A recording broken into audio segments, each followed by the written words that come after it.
now. Good morning, everybody. Yeah. Hey now. Hey now. Yeah. How late did you stay at that thing last night? I didn't get out of there until 9. Oh, you must have been having some fun. Oh, I had a great time. It's just it was a school night. You bailed. Easily at within... I clocked 40 minutes I was there. Yes. Exactly. Yeah, you were timing me. I wanted to go with you so bad. Yeah, Robin and I were at the Friars Club. Our agent, Don, had this thing. He kept calling me over and over again, and I guess called Robin, too, that he really wanted us to go to the Friars Club because Michael Lynn, and I guess he used to run New Line Cinema. I think he still does. No, does he? I think, yeah, he was saying Michael Lynn of New Line Cinema. I thought I don't even know what's going on. But anyway... No, not booted him, but I don't know what's... you know what? I don't follow any of that stuff. Right. But the guy has a winery, and they had a new chef at the Friars Club, and somehow they were sampling Michael Lynn's wines and having dinner. And Don was very excited about this and kept calling over and over again constantly, like, you know, I know you're going to be there. I expect you to be there. He doesn't put it like that. He goes, this is going to be a great event, and... you're going to want to be there, or something like that. You know what I mean? So obviously I got the hint that this was important to him. Right. But it's not important to me. I really, I like Michael Lynn. He's a nice guy. I've met him many times. Almost did business with him on Fart Man. But I did do business with him. Yeah, Private Parts was New Line, right? No. Yeah, no, it was at one time. What happened was... it was Paramount, right? I didn't sell Private Parts to New Line. They made a deal with me to just develop a film. Oh, okay. And one of the films was Fart Man. Right. Of course, I never made it because I started to think, I don't know. That should be my first film. Like, might not. I don't know. But anyway, so, I thought about it. So, Michael Lynn, so I had this wine thing, and I go, and so I'm just like, I don't want to go. I never go out on a Monday night. It's just my rules. Right. And Don knows that, but he's calling and calling this. I must be missing the point here. There must be some reason I need to be at this thing. Well, I didn't even know it was a dinner. I thought it was a little cocktail hour since he's calling us for a Monday night. Little cocktail hour. You go, you taste some wine, you leave.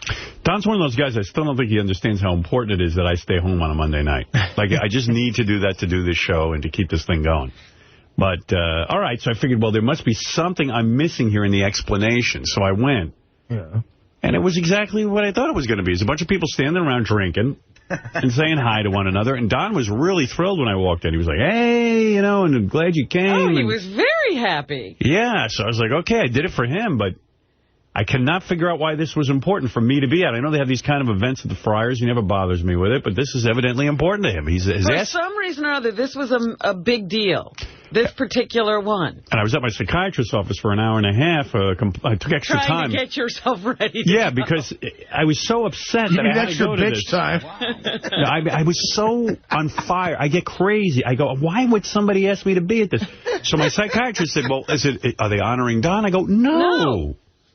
This is about Michael Lynn. I have nothing to do with Michael Lynn. It was a Friars Club anniversary of some sort. There were a lot of things going on, but nothing in particular of interest to me. I get the feeling Michael Lynn doesn't even like me, honestly. Really? Well, no, Michael Lynn seems to like me, but Bob Shea, his partner, doesn't. Oh. I don't think. I don't know. I can't tell. You just got that from meeting them and talking to the guy? Yeah, I don't know. I just, Bob Shea wasn't kissing my ass enough. You know what I mean? So... I know exactly what you mean. You know exactly what I mean. You know how it goes. So anyway, I go to this thing, and I walk into the Friars Club, and the woman who works there, I know her. She was, yes, you're here. Every time we show up there, it's like a major thing. Like, oh, I'm so glad you're back. Yeah, they really like us over there. I tell you feel very accepted. And for some reason or other, we don't want them because they accept us. Right. So... The old Groucho Marx joke? Well, Tim Sabian just got inducted, I learned, over there, that he is now a friar. And Fafa Fui's a friar, but... I am a recent friar myself. No, I said the friars I know aren't here. I've yet to really take advantage of my friardom. Yeah, but you will. I know you. Once you're back from Iraq. Wherever. So... if I'm back. Hey, I got a letter about the conditions over there. These guys are nuts. But we'll get to that later. Okay. So then I walked up. I saw Mark Simone. He's a longtime radio personality here in the New York area. Excuse me. And he greeted me very warmly, and we had a nice conversation. And then I walked into the room, and it was filled with notables like Bill Boggs and, you know. That's the Friars. Freddie Roman? Freddie Roman and I had a long conversation. That's the Friars crew. And do they put pressure on you to join? Because those guys, like Freddie especially. They know They've never asked you? Not that I remember. I'm sure that it's been suggested. But Every time I go, I get a pitch. Oh, yeah. Well, I don't want to be a member because I would never go. I don't go anywhere. It was funny because Mel and I were standing. Mel Karmazin was there last Mel was night. there, yeah. And we were standing in the lobby for a few minutes, and they have all these pictures around something, and there was Jackie Martling's picture. I said, oh, look who's here. There you go. He's been a Friar for a long time. He made the wall. He is very important. Then I saw Joy Behar, who tells me that she even has some sort of title over at the Friars. Yes, apparently she's a big head friar. Yeah, big head friar. She fried up our head. But she's real nice. I was talking to her. She's wonderful, yeah. And then, I don't know. I mean, and then I said, okay, I'm leaving. That's it. I told you I can't stay late. I've got stuff to do. I had a ton of things to do at home. I really did. And I really felt like it was my job then to stay there. Yeah. Good. Because Don had us at his table. He would have been 3 missing if I hadn't stayed. So I stayed until after the entree. Robin brought her boyfriend, Jim Florentine. Oh, really?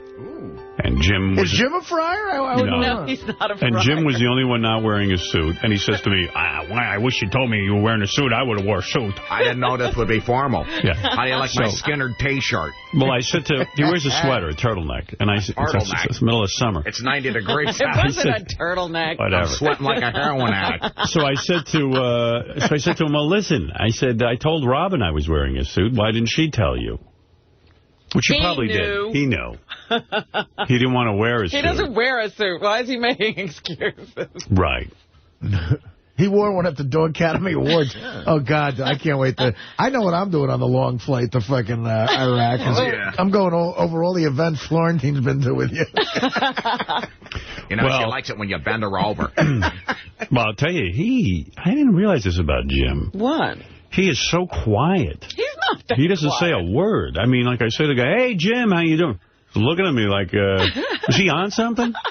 Honest to God. No. Does he get uptight about this shit and take a Valium or something? No. He's drug-free as far as I know. Absolutely. And this is a guy I've spoken to on the phone before Robin was dating. We've had conversation. And, he stands there. I go, Jim, loosen up a little. I say something. Say that to him. Talk a little. I get nervous when Jim is quiet because he's plotting some joke. Right. He's observing things. Then you're in trouble. Yeah, he's a very quiet guy. You would never peg him to be a stand-up comedian, you know. He ain't looking for attention. He doesn't suck any attention over to his side of the room, which is good. He lets Robin have all the glory. Right. Now, he's very unshowbiz. Yeah. He stands there. Robin does her thing. Nice guy. You know I like Jim. I like him. Jim's the greatest guy. Yeah. But maybe Robin's wearing him out. Oh, please. Guy has no energy. So that was it. And then I went home. Yeah, you missed the dinner. The dinner where Freddie Roman took over and became the MC and introduced all the... he told a couple of Borscht Belt kind of jokes, and then he introduced all the dignitaries in the room, which meant almost everybody got introduced. Right. It'd be insulting not to be introduced. Yeah. And then Don, when he's gotten to the end of the list, there were 2 rounds of introductions. And then he got to the end of the list, and Don, who's sitting right up front, says, and Jim Florentine. Right, great. So then Jim has to stand up. Everybody in the room practically was introduced. That's another thing at a Friars event. They're way into introductions. They have to introduce everybody. At those fucking roasts, there's a dais of 95 people. Yeah. And if you're a roaster, you're so nervous about your set, and you're preoccupied, and you got to sit through an hour and a half of from. Yeah, they all want to be important. Oh man, they all get up to have a little moment. So I talked to Mel for a while, Mel Karmazin, who runs Sirius Satellite Radio. I go, how you doing? He kind of implied, I forget exactly what he said, but he implied he's exhausted from this fucking merger. Oh, he's miserable about it, apparently. Yeah, he says, his he said his work life is a nightmare. He said, my personal life's great, but my work life is a nightmare. And I felt bad for the guy. They announced this merger, I think, almost 2 years ago. And the guy's trying to, make the company successful, and he can't get past this hurdle. It is unfucking real. Someone ought to write a book about what's really going on. Yeah. And it would be about what's going on in the country. Absolutely. Because this has to happen more often than we think. Yeah, it's indicative of everyone who, who has a lobbying group. It's a nightmare for him. So he was, I could tell, because I've never heard him be so drained. Or down about a business situation, yeah. And here's a guy I've known for over 20-something years. I said to him, man, why don't we get together one time? No, they don't want to get together. They don't? No. Mel and Terry. Oh, we had a great time. No, we always have a great time when we're together. But I said, we'll get together. Come over to my apartment or something. We'll do, No. No. No. Wow. They just turned you down flat. Absolutely. Terry says to me that she loves Jim's voice. I said, no, you love Fred's voice. Right. Yeah. Nobody knows Jim's voice. I was standing with Jim. I don't know his voice. Well, you should have called me and put me on cell phone. I swear to God. Jim's a very quiet guy. I mean, the guy, do you know that about him, Artie? He doesn't say a word. He's not a demonstrative guy at all. No. I mean, but that's good for Robin. Oh, I ran into on the way out? Sally Jesse Raphael. Yes, I saw her there later. Yeah. I didn't realize she was there until all the introductions. I think they're ready to put her in a home. Oh, stop. I don't know. I'm talking to her. Hey, Sally, how you doing? How you doing, Howard? Oh, no. I was just like, what? What's going on with you? She didn't even know how. I don't even know if she knew who I was. Really? Yeah, so, hi, how you doing? Maybe she needed to get to her seat or something. She seemed better in the evening when I said hello to her. I don't know. I was like, how you doing, honey? She's another one. I don't know what's going on with her. Well, her husband seemed fine. He seems like a good guy. Yeah. Yeah. I've met the two of them out before. Yeah, I was more interested in him. His name is Jesse Raphael? No, I didn't know that. Yeah. I just made that up. Jesse. I just want to see you go up to him and go, hey, Jesse. Aren't you Jesse Raphael? I already got stuck in that crazy moment where I couldn't remember Bill Boggs' name. Oh, did you? Should ask me. I knew right away it was Bill Boggs. But then I wound up in a conversation with him, and I'm like, I know his name. I know him. And then it came time to introduce him to Jim. And I froze. You know what you do? I don't remember anyone's name. So I always go, this is Jim Florentine, by the way. And then he goes, oh, hi, Bill Boggs. That's what you do. I tried that. Somehow it didn't work out, and it was just very obvious that I couldn't remember his name. Poor Bill would be destroyed if he knew you didn't remember his name. Oh, he could figure it out. It was that bad. Yeah. Yeah, and then he went, Bill Boggs. Oh. Gee, you don't look like Bill Boggs. Yeah. I remember Bill Boggs. I remember him very well. Just his name wouldn't come to me last night. I remember one night I had him bound and gagged with a rubber ball in his mouth. That's all something I see when I see him. I see that rubber ball. Yes. Good guy, though. Yeah, nice guy. Everyone's a nice guy to us. Because they know we're scumbags and we'll rip them apart. I know, we'll talk about them. Right. But no, the dinner was quite nice. There's nothing there for me to eat. Everything had meat in it. I was like, Don, what are you doing to me? I can't eat any of this stuff. Yeah, I want to go eat my dinner and go home. So Howard left before the dinner. Oh, well, I ate way before. He didn't see any dinner. I didn't eat any dinner. I ate so much food before I went there. I made myself a big dinner. Yeah? Yeah. I walked in. I didn't even eat an hors d'oeuvre. I was so stuffed. I was shocked. You did have a little glass of champagne. I did. That was Michael Lynn's champagne. It was very good. I didn't try the champagne. No, it was good. All right. And then I left. I mean, listen, what am I going to do, Artie? We'll stand there all night and stare at Jim? Well, there's something wrong with that Friars Club. They shouldn't have people who talk for a living there because everybody was losing their voice. Were they? Yeah, Mel couldn't talk by the end of the meal. I was like, that's why I left. He's got to go to Detroit tomorrow. Oh, wow. What's he doing there? He can't talk. He's got to go meet with Ford. Oh. Car dealers? Yeah. Yeah. Yeah. He's got a lot on his shoulders. This fucking merger thing makes me so angry. I know. It really does. The hypocrisy and all of it. I can't really think about it because it would make me so devastated for what the mess this country is in and how our democracy doesn't even work. bunch of business people who are starting out a fledgling business. They've been told it's not a monopoly. Let's go. Well, it took them a hell of a long time to even decide that. Yeah. And now we're still waiting. I don't know. Then I got this email from one of our listeners who's been to Iraq, where Artie and the guys are going, your boyfriend as well. Yeah, Artie's absconding off with Jim. I don't know what the hell that's all about. Jim doesn't seem to be that concerned. I was talking to him. Well, I was talking. He wasn't. How did you determine he wasn't concerned? He didn't just seem too freaked out by the fact that he was going to Iraq. But, you know, it's funny. This morning I walk in, and Gary shows me his arm. I don't know if he showed it to you. He's got 5 Band-Aids on his arms from the various shots he has to receive before he goes off to Iraq. Really? And I go, do you think Artie is going? That, and like, Artie's, you know what? Gary's the only one who's even going to make it to Iraq because I don't think Jim has talked to anyone. Yeah. I don't think he. Well, I just looked at Artie when I said that, and Artie went, "What? Shot?" Like Artie doesn't have Ron any idea. told me that. What kind of shot? Look at him. Look at his arm, Artie. Well, what did you get? Tell me. Okay, about it. I got tetanus. I just got a tetanus polio shot. booster, typhoid, malaria. Oh, my goodness. And I got and one other thing. Malaria? Yeah, go see the world. And then they gave me a prescription for Cipro and a prescription for something else. What's Cipro? Cipro's that stuff you take if you get that anthrax. They gave me a prescription for something if we get diarrhea. They said that I should take a bottle of kaopectate, but that if you still have problems after a day, there's a pill you can take. Really? Yeah. Artie, I'm all for drugs. I like that. Artie, are you preparing at all for this trip? Do you even know you have to go get these shots? How did you find out about the shots? Yeah, how did he find out about the shots? Because in the USO sheet that they sent us, it said... It said something like... Did you read the USO sheet? He didn't get any sheet.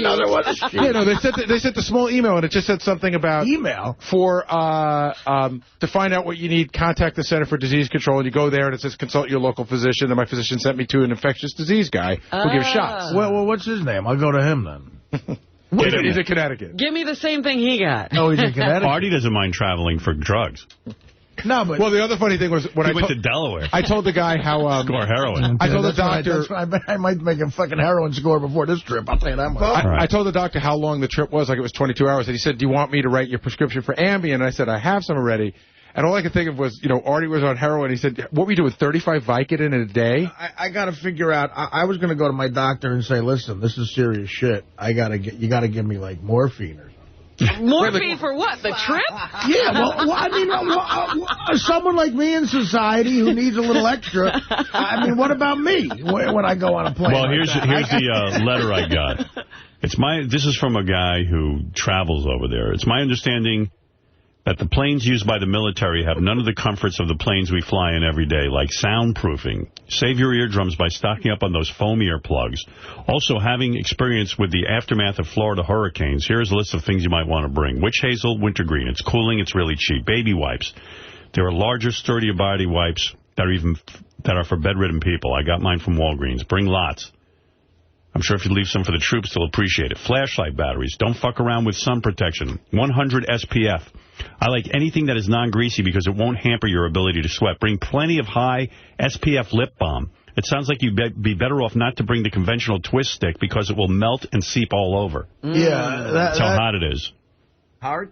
I was on a website yesterday, AccuWeather, for weather for that region, and it's probably not even at its hottest yet. During the day, it's like 116 degrees, and it's the only time I've ever looked at an AccuWeather forecast that says sizzling, and it has a little thermometer that looks like it's melting. Hey, Howard, a guy called the wrap-up show yesterday. He had such a great suggestion. He said to just go to Kmart or Target and buy clothes that you just leave there. He said anything that you bring, you will never get the sand out of it. Any piece of clothing that you want. He said, just go buy shitty clothes and just leave them there. That's what I'm going to do. Are you going to go buy new clothes? Well, no, I mean, I have nothing but shitty clothes, so I'll just... just come back and get some new shitty clothes. You're just going to leave your shitty clothes there. Oh, wow. I'm not going to bring my one suit over. I predict we're going to find a little pile of sand underneath his chair when he comes back. This is, you know... But all your shitty clothes, you hate to shop when you're at your fattest. You're not going to want to lose any pair. I just hired a new assistant, by the way. Oh, did you? Now, how did that happen? I'm interviewing... God, did I get a shitload of resumes. Woman or man? A woman. Yes. And you're going to send her off shopping? Yeah, she's got a lot of shit to do, I just found out. She's got to go get these shots. Howard, did you see the email yesterday where the guy... maybe somebody just sent it to me, but... the guy had a suggestion what Artie could wear. Guy's a chef. He said those chef outfits are very comfortable. Wow. And they make them up to 7XL. Chef outfit. Because they're also in white. Right. Imagine Artie walking around like in a chef outfit. What's going to look like I'm doing a sketch? Well, you don't have to wear the hat. But it was the funniest thing. The hat might be good. Boy Artie. Hey, look who it is. Chef RT. I wore one of those. I mean, I was way thin, but I wore one of those when I washed pots for a living. Oh, yeah. My first job I ever washed. Chef RD. I didn't know about these shots now. Of course, when you go someplace like that, you have to have shots. I didn't know that. I just got a tetanus shot because of my eye. When you hired the new assistant, was she familiar with what happened with your last assistant? Yeah. She's a fan of the show. I mean, these people sent me a resume. I got 4,000 letters that, you know, that started out with, like, it sounds like you're having some trouble. You can tell the economy's bad when people hear you, you violently attack your assistant and then they apply for the job. Oh, I had literally thousands. Imagine he got 4,000 resumes after he attacked his own assistant. Right, it would be like begging to be Naomi Campbell's assistant. Right. Oh, it's not that bad, yeah. Gee, the last assistant on television he violently attacked. How do I get that job? Or do you think your attack was any less than any of her attacks? Well, I never threw a BlackBerry. It was a plastic cup. She throws that hard shit. I literally got... In fairness, you have a much better arm than Naomi Campbell. True. And don't forget that. Right. I literally got thousands and thousands of resumes. Did you go for the hot chick assistant, or did you go for a real assistant? This girl's very pretty, but she's got a boyfriend, and good. I'm not. Good. I'm nothing if not professional. Hopefully, because I am. One thing you don't want to do. Why shouldn't Artie marry his assistant? Oh, please, don't shit where you eat. How is he gonna find a wife? I can tell she's not. That's not for you. I had to search long and hard, Robin, for a girl who's not attracted to me. You found a girl who was not attracted to you. So what do I got to do? Could this guy got a name of a guy in Jersey or something? Yeah, just call your local physician, and he'll either give you the shots or tell you where to go to get them. Are you listening, Hillary? Hillary's her name. Nice. All right, we'll memorize that name. Mark, you're on the air in Chicago. What's happening, Mark? Hey, Howard, how's it going? Hey now, brother.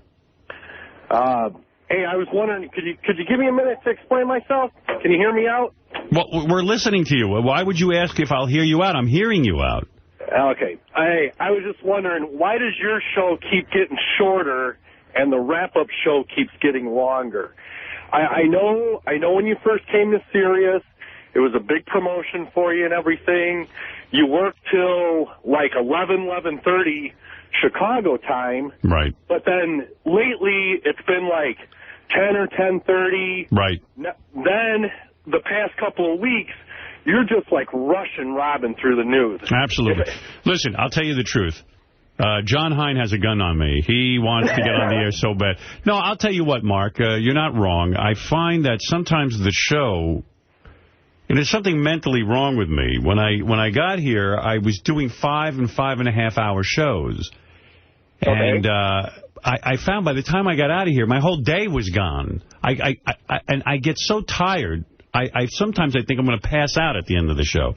So what I've made a vow to myself that I'm going to try to do a 4.5 hour show, which is what I'm supposed to be doing. To sit here all day and do shows is insane. I mean, at some point, the show's got to end. People want me to sit here all day. I can't do it. I'm getting older. I'm ready to fucking pass out some days.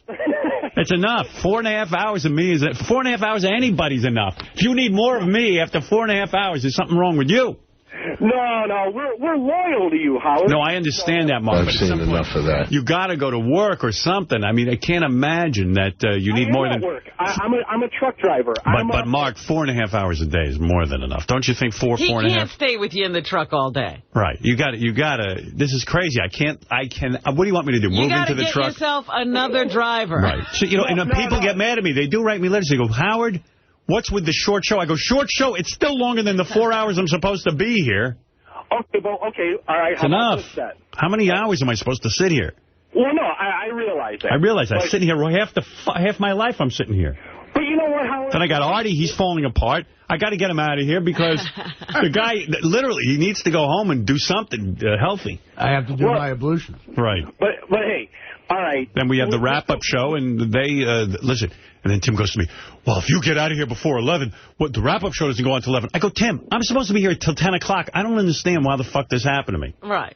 See what it is? Whenever you establish something, it becomes the thing. You're supposed to do the show. You've been spoiling people a long time. Yeah, but Howard, with the world as fucked up as it is now, people like to laugh, and you make Yes, but let's laugh for 4.5 hours. It's enough already. I can't sit here till 11:30. All right, well, let me throw this. At some point, I got to go have a day. Oh, no, I understand. That's why I'm running around like a lunatic. I got no time to do anything. And you're right. But, okay, take this up for a suggestion. You only work 4 days a week. Yes. Okay, now wait a second. I know you're the man and everything. I'm not the man. All I am is a human being who gets tired after 4.5 hours of chattering. I'm tired. Okay, but you don't tell us when you go on vacation. Never. Why not? I will never tell you when I'm going on vacation. Okay, I know that. How about once in a while, though, you maybe come in on a Friday? Never. Really? Well, maybe. I don't know. Listen, if I can work this thing right, I'm only going to show up 1 day a week. I was going to tell Mel that. Yep. I was going to say, Mel, listen, I got 2.5 more years. What do you think of me coming in 1 day a week? Yeah, but you always... Big show, 4-hour show, 1 day a week, and you spread it out over 5 days. And he was clearly in the mood to hear that. Yeah. You always say, though, that it's all about the show and it's all about the dedication of the fans to the show. That's right. Why not show your dedication? I don't want to show my dedication. I've been showing my dedication. It's enough of my dedication. I'm very dedicated. I spend all day thinking about this show. Well, we know. He left the party early last night. Listen, I was in the middle of the hottest party in Manhattan, and I left yesterday because I am loyal to my show. Ask Robin. I couldn't tear myself away from Bill Boggs and Sally Jesse Raphael. You have no idea the level of conversation I was having with Sally Jesse Raphael. I saw you all caught up over there. I was working way too hard in that conversation. I go, hey, Sally, how you doing? I was excited. She said, oh, hello. Sally, you know where you are? I know. Yeah, did she have something happen to her? I don't know. I don't think so. I used to listen to Sally Jesse Raphael on WMCA radio when I was a little boy. I would tune in and I'd hear her. So she's got to be 100 years old, right? That's what happened to her. Yeah. A little boy? Yeah, I was like 4 years old. I was listening to her. Well, I just don't see why once a month or like the week before you guys split on vacation, you couldn't just show up on a Friday and surprise. You want to know something? Maybe we will. Maybe we will. That's why I say tune in every Friday. You never know what's going to happen. I might show up. All right, Howard. Well, hey, I'll let you go. I got to. The other night I showed up. The other night people were sitting and listening to their radios, and guess what? I showed up. You were. There I was. I was on. I was on at 7 o'clock at night. I stayed on for an hour. That'll happen. Sure. Where were you? I was probably at home in bed. That's right. Right, and you didn't come to the show. That's right. That's not my problem. Yeah, get up. All right, Howard. Hey, thanks for hearing me. How many days a week do you work? During the summer, 6. Okay. Do you ever show up on a day you're not supposed to? Yeah, like what day don't you work? Sunday? Yeah, that's pretty much. So why don't you show up on Sunday? I'll show up Friday. Every once in a while. What's the matter with you? I heard you out, and this is ridiculous. If they want to pay me double time, I'll show up on Sunday. Exactly. I told Mel, pay me double time. I'll be there. Yeah. All right, thank Howard, you. man. Right. Hey, thanks for hearing me out, man. All right, Mark, I hear what you're saying, and I'm going to try and respond to that in some way. But, no, Mark's a dedicated fan, and I appreciate that. And believe me, I love the show and everything, but at some point you got to get up and leave. I mean, this is crazy. What's going on here? 17-hour show. It's a marathon. Sometimes I get out of here. I go, what am I doing? I walk out, my ears hurt from the headphones, and my head is pounding. I go, what am I doing? I'm supposed to be a disc jockey. The weight of the world on your shoulders. You have to stay. All right, here's something you should know about. This is from Bill Zwecker's column in the Chicago Sun-Times. Sounds like Jay Leno will have all kinds of opportunities offered him when he hands over the reins to The Tonight Show. Somebody must be, really heavily publicizing. He must have 20 publicists, Jay Leno, because I just read that it was in the paper that Jay Leno beat not only Letterman, but Letterman got beat by the Nightline show. Oh, really? Yeah, like somebody press released that. That's got to be so embarrassing to Letterman. Man. Leno not only beat Letterman, but Letterman got beat by Nightline. Like, everybody's beating Letterman. I mean, I read that in the paper. Somebody released that. Yeah, Letterman certainly didn't. No, Letterman was probably trying to keep that quiet. Anyway, it sounds like Jay Leno will have all kinds of opportunities offered him when he hands over the reins to The Tonight Show to Conan O'Brien, along with interest quietly being proffered by the Fox and ABC networks. This guy says, I'm hearing that Leno may be courted by CNN, perhaps being given a late-night chat fest that could morph into Leno replacing Larry King. That's kind of a come-down. Oh. Yeah. King and CNN are very happy with, each other, but they say they could see a scenario when Larry hangs up his suspenders, so to speak. Oh, those suspenders. Yeah. But imagine that. I mean, Leno beat Letterman. His replacement. And Letterman got beaten by Nightline? What's going on there? What's happening? I don't know. I mean, I think to a whole generation of comedians, Letterman it's way more exciting to do Letterman than Leno. I mean, it's just always going to be that way. But yeah, but where's the audience? I mean, is he getting trounced? Like how? I don't know. I was going to say, how big a beating is it? Yeah, I don't According to the paper, nobody gets beaten by Nightline. Nightline's boring. Nobody watches Nightline. The numbers never look like they're so different when you see that. Like it's I know what you mean. Like it's a point here, a point there.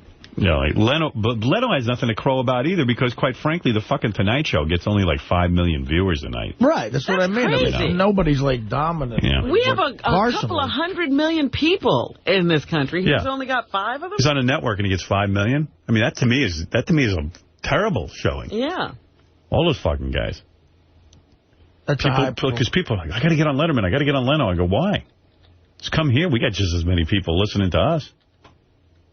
I mean, and we're on satellite. I don't have the kind of exposure, and we pull in as big a number as these fuckers. It's crazy. Rosie, Donald's calling in. Ah, yes. I got to ask her if she was ever attracted to Beth when Beth did The View. Oh, okay. I'd be very honored if she was. They were sitting there together. Well, why wouldn't she be? Maybe that's not her type. Well, it is her type. She likes pretty girls. Yeah. I'm going to find out. You think Rosie ever made it with a guy? No. How do you know that? I don't know it. You're asking me, do I think it? So how does she even know? Maybe she'd like it. Maybe she's been a lesbian all this time by accident? How far do you think she's gone with a guy? See, I just can't see her being with a guy. I mean, if I have to imagine that. I was reading, I've been researching notes on her because I'm going to talk to her on the phone for a few minutes, I guess.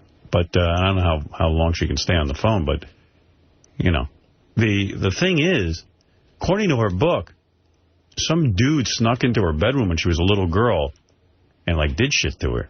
Yeah, there was a molestation thing? Yeah, and I'm wondering if she thinks, that just turned her off to dudes. I mean, that's enough to do it. You do hear that a lot from lesbians, that they were molested early in life. You didn't live near her as a child, did you? No.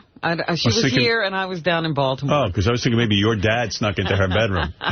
Robin, sweetie, I got and Rosie. Come here, give Daddy a kiss. He never traveled to go look for his conquest. Rosie, it's Robin's dad. When you was in the shower, your enormous butt cheeks was warm. I'm anxious to talk to Rosie. It was weird when I ran into Joy Behar, who worked with Rosie on The View. I said to her, hi, how you doing, Joy? I said, how you doing? She goes, what do you mean, in relation to the Rosie thing? I was like, no. Rosie thing? Yeah. I go, whoa. I was just asking, how are you? So, I mean, they're still recovering from Rosie being on The View. They're still talking about Rosie? Yeah, I said, it's funny you bring up Rosie. I said, she's going to call into my show tomorrow. Are you friends with her? I said, well, I recently have, spoken to her fleetingly, Right. I wouldn't say you're friends. I wouldn't say we're friends, but I'm having open. A rapprochement. Yeah, I'm open to a rapprochement. So, up until today, I never said that word. But I think Mark the truck driver just put on serious hits. Yeah. Here's a guy who wrote me an email. He says, you're having Rosie on the show? You sellout. No one wants to hear that big, fat, loudmouth. Stop sucking up to Hollywood, you fag. So I'm taking some heat, but why is that sucking up? I like Rosie. Talking to Rosie sucking up to Hollywood? I don't know. I think it would be fun to talk to Rosie. I don't think Hollywood is sucking up to Rosie.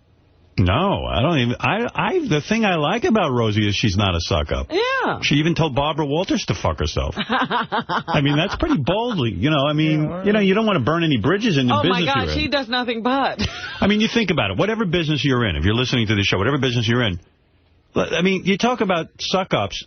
How many of you would really want a bad reputation in your industry to the point that you tell everyone in the industry to fuck off? Yeah. I mean, Rosie told her syndication company, fuck you. She told her magazine, fuck you.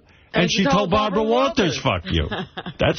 She got some balls. In the last several years, she's done nothing but piss people off. Yeah, I mean, I don't know. She's famous for it. I don't think I can hate someone like that. I think I have to admire that. That's either crazy. I'm going to ask you, does she think she's crazy? I think she's a little crazy. Yeah. The only time, I don't know if she thinks it. The only time I ever gave a shit about what happened on The View, though, was when she was there. Right. Absolutely. I was curious in seeing what she said and how she got high ratings. Yeah, you know. What the fuck? I mean, it's a fun show now, but every day some news was being made when Rosie was there. Every day news was being made. I mean, she's electrifying. I'm going to tell her to do a show right here on these channels. There? Why not? Why not? Sure. She could probably put her on. Speak your piece. I'd put her on in a flash. Stop blogging and speak your piece. Yeah, fuck blogging. She could make some money. She could use an extra $200 a week, I'm sure. People who blog, they don't have a show. That's right. You could have a show, Rosie. Yeah. But anyway, so... She was on that new super password. Oh, was she? The other day. She was? How'd she do? I don't know. I didn't watch the show. I just saw them flash up her picture. I would never go on a game show. That's a game I'd love to play. See, that intrigues me. I loved Password I would never do it because, you know what? I would look like an idiot. I get every one of them wrong. You know, Neil Patrick Try Harris. Me out. Give me one. All right. Remember the show. All right. Let me and try to get me. What's the objective? I have to say a word. I say a clue, and you say the word I'm trying to make you say. I guarantee I can't do it. All right. I remember one of the words being this, okay? Don't show it to me. No. I'm writing it for myself, so I remember. Okay. And not to say that word, and I can only say a one-word clue. Go ahead. I got it. Okay. Vehicle. Car. Big. A truck. Very good. That's how it goes. Oh, God, that was so much pressure. Yeah, well, there you go. I would kill myself. And then they get harder as you go along. So let me try to think of one of the... think of a tough one. Tough word. All right. Now, you see, you're good because you're able to think of clues. I wouldn't even be able to do that. Well, that's what I was going to tell you. You know, like the Stars, Neil Patrick Harris was on. Yeah. And he was pretty good at giving clues, but he couldn't figure out what other people were trying to make him say. Yeah, who can? Job. That's hard. All right. This is a tough one. All right. Go ahead. Chaos. Get smart. Mess. Farrah Fawcett Majors. Oh, stop it. I quit. Chaos, mess. Iraq. Crisis. President Bush. Depression. You say one word. I don't know what to... You can tell me to pass if you pass. And then we go to another clue. I was trying to make you say fiasco. Oh, my God. That's a hard one. That's what I'm saying. They kept getting exponentially harder because they're playing for $1 million in this pass. Oh, for crying out loud. I would be the biggest imbecile. And that's a hard one. Even the easy ones I get wrong. No, you got truck. Right. I got truck, yeah. Mary Ann from Brooklyn. Hi, Mary Ann. Oh, Howard, come on. I'm waiting for this day to never come. Rosie O'Donnell? Oh, you don't... We're keeping an old-fashioned grudge, Howard. What's the problem? I don't feel negatively about Rosie. I'm sorry. All of a sudden, you went from, like, black to white. I think it's been a process. I think if you listen to the show, which I know you do every day. Every day. And then when you were saying, I met her here, she's a nice woman, she's been on the gate. I liked her. I like that part about her. But this whole spiel of her going on all these shows and spewing hatred and she can't get along with everyone, that's not such a turn on.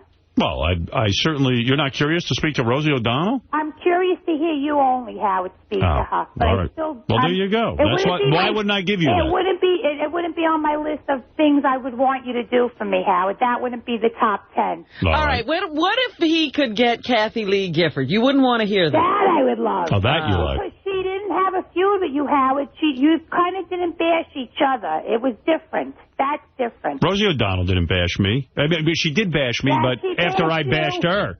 No, bashed you before, Howard. No. It's true. She bashed you first. Howard, She did? bashed you, yes. Oh. And you know what? I don't know if that's accurate. Howard, I think I'm right. Oh, maybe you are. I don't know. I don't even remember that far Howard, back. remember when you're talking to her, she bashed you first, and don't forget it. All right. Got it, Marianne. Thank you. Daddy? Thank you for the help. What are you going to do without a cupcake in Iraq? You're right. I better smuggle some over And there. one more thing, since I'm on a roll. Robin, you're totally in love with Jim, and I don't want to hear anything about it. Okay, I won't Well, she won't talk about it. Then if you don't want, you do want to hear about it. Oh God, she gives me a fucking headache. Well, there you go. So it's a very controversial phone call today. I see. Yes. Yes. But you know what? With the guys talking about, it sounds like you're going to have to carry like 50 suitcases to bring all the stuff you need with you. Yeah, in other words, don't leave is what they're basically you telling you. You got to bring your home with you. Yeah. Iraq. Yeah, I know. And I got my weekend trips, man. I take I barely have a duffel bag. I know. Are you starting to feel sorry that you've made this commitment because... No. Because I think the reward is going to be excellent, which of course will be malaria. No, I really I'm committed to this. I want to do this. All right, I like that your convictions are strong. Everybody's telling me it sounds like Artie wishes he had never brought them. Yeah, no, I heard that yesterday too. That Artie's starting to really wonder why he even agreed to do this. I bitch about everything like this now. Everything I decide. Come on, Howard. Hey, Tim. Hey, Howard. How you doing? Good, man. Hey, I just want to let Artie know that I did 2 tours in Iraq. I'm 5'8", I weigh 185 pounds. So the second time I got back, they sent me home because I only weighed 125 pounds. Well, that's good. I got a lot of weight to lose. Artie's figured out a new weight loss program. Artie. I love Dirty Work. It's my favorite movie. Well, you really should rent The Sting, I think. All right, thank you. All right, well, what is he saying? That I'm going to... You're going to be fine. He's saying you're too fat to go to Iraq. But listen, again, I think it's a good thing we're doing, but it does seem like once you do it, everybody's trying to tell you you're going to die. Right. Like everybody's coming out of nowhere going, whoa, everybody wants a power or like an opinion that they have, and they're all saying negative shit. They're all naysayers. Pete in Pittsburgh, you're on the air. How you doing, Howard? Hey, brother. I was listening to the wrap-up show right before this show came on, and Teddy said that it's noticeable that you're angry with him, that he's working with Artie again. Is that true? First of all, Teddy thinks the world revolves around him. I don't spend a minute thinking about Teddy. You're angry with Teddy? I'm not angry at Teddy at all. I happen to think that this is insanity, if you want my opinion. Teddy was really shooken up the day Artie attacked him. And I met with Teddy for a few minutes. And I said, Teddy, listen, we'll give you a bit of advice. Whatever this was today, there is a tremendous anger in Artie about you. And I'm not sure I understand all of it, but I understand some of it. It could be a personality rub. It could be a lot of things, I said, you're not going to be working with Artie again, are you? I said, I really suggest you stay away from Artie. This is crazy. I said, Artie's clearly got something going with you. The next thing I know, they're back together again. So I do worry about it. But they're both grown men. Teddy had his head on straight when, because Artie offered him a job right away. Just come back. And Teddy said, no, I think we ought to think about it for a little while. Right. But the cooling off period was a lot shorter than I expected. And then I found when Teddy came in here yesterday, I was annoyed with him. You know what I mean? You wanted to throw something at him. Yeah, I was like, I think I understand why Artie doesn't get along with him. Why were you annoyed with him? I thought he was being annoying. I don't know. He doesn't shut up. Yeah, it's just like, he's just annoying me. When you talk, he keeps talking. Yeah, but I like Teddy. Yeah. And then everything you just said to him, you got to repeat, because he was talking. So I don't know, but you know what, though? I know that I like Teddy. He's a good kid. And I hope he's okay with Artie. And I hope Artie's okay with him. I don't want anything to happen. How often do you actually see him for him to think that you're angry with him? First of all, I never see Teddy. Why would Teddy think I'm angry with him? Well, he was in here. It was focused on him for a few minutes in here. And then it was done, and that was the end of it. I'm not angry with him. But, everybody works for you, so it's definitely amplified. But you know what's funny? Howard left, and Teddy says to himself, Howard's angry with me. I wasn't angry at all. Jeff the Drunk, you're on the air. Morning, Howard. Good morning, Jeff. How you doing? Better than you. I don't know if it's a good morning. I got to wait to see what you say. All right. What do you mean? You don't sound like you're having a good morning. I'm having a good morning. You are. And whenever Jeff says, good morning, how you doing, it almost sounds like, I'm doing horribly. How are you doing? Yeah, right. I hope you're doing as bad as I am. What is a good morning? Is this a setup? Yeah. What's a good morning consist of for you, Jeff? Waking up. Right. Oh. Then you don't. You set your sights low, and you can always have when he wakes up, everything's good, and then as the day progresses, it gets worse.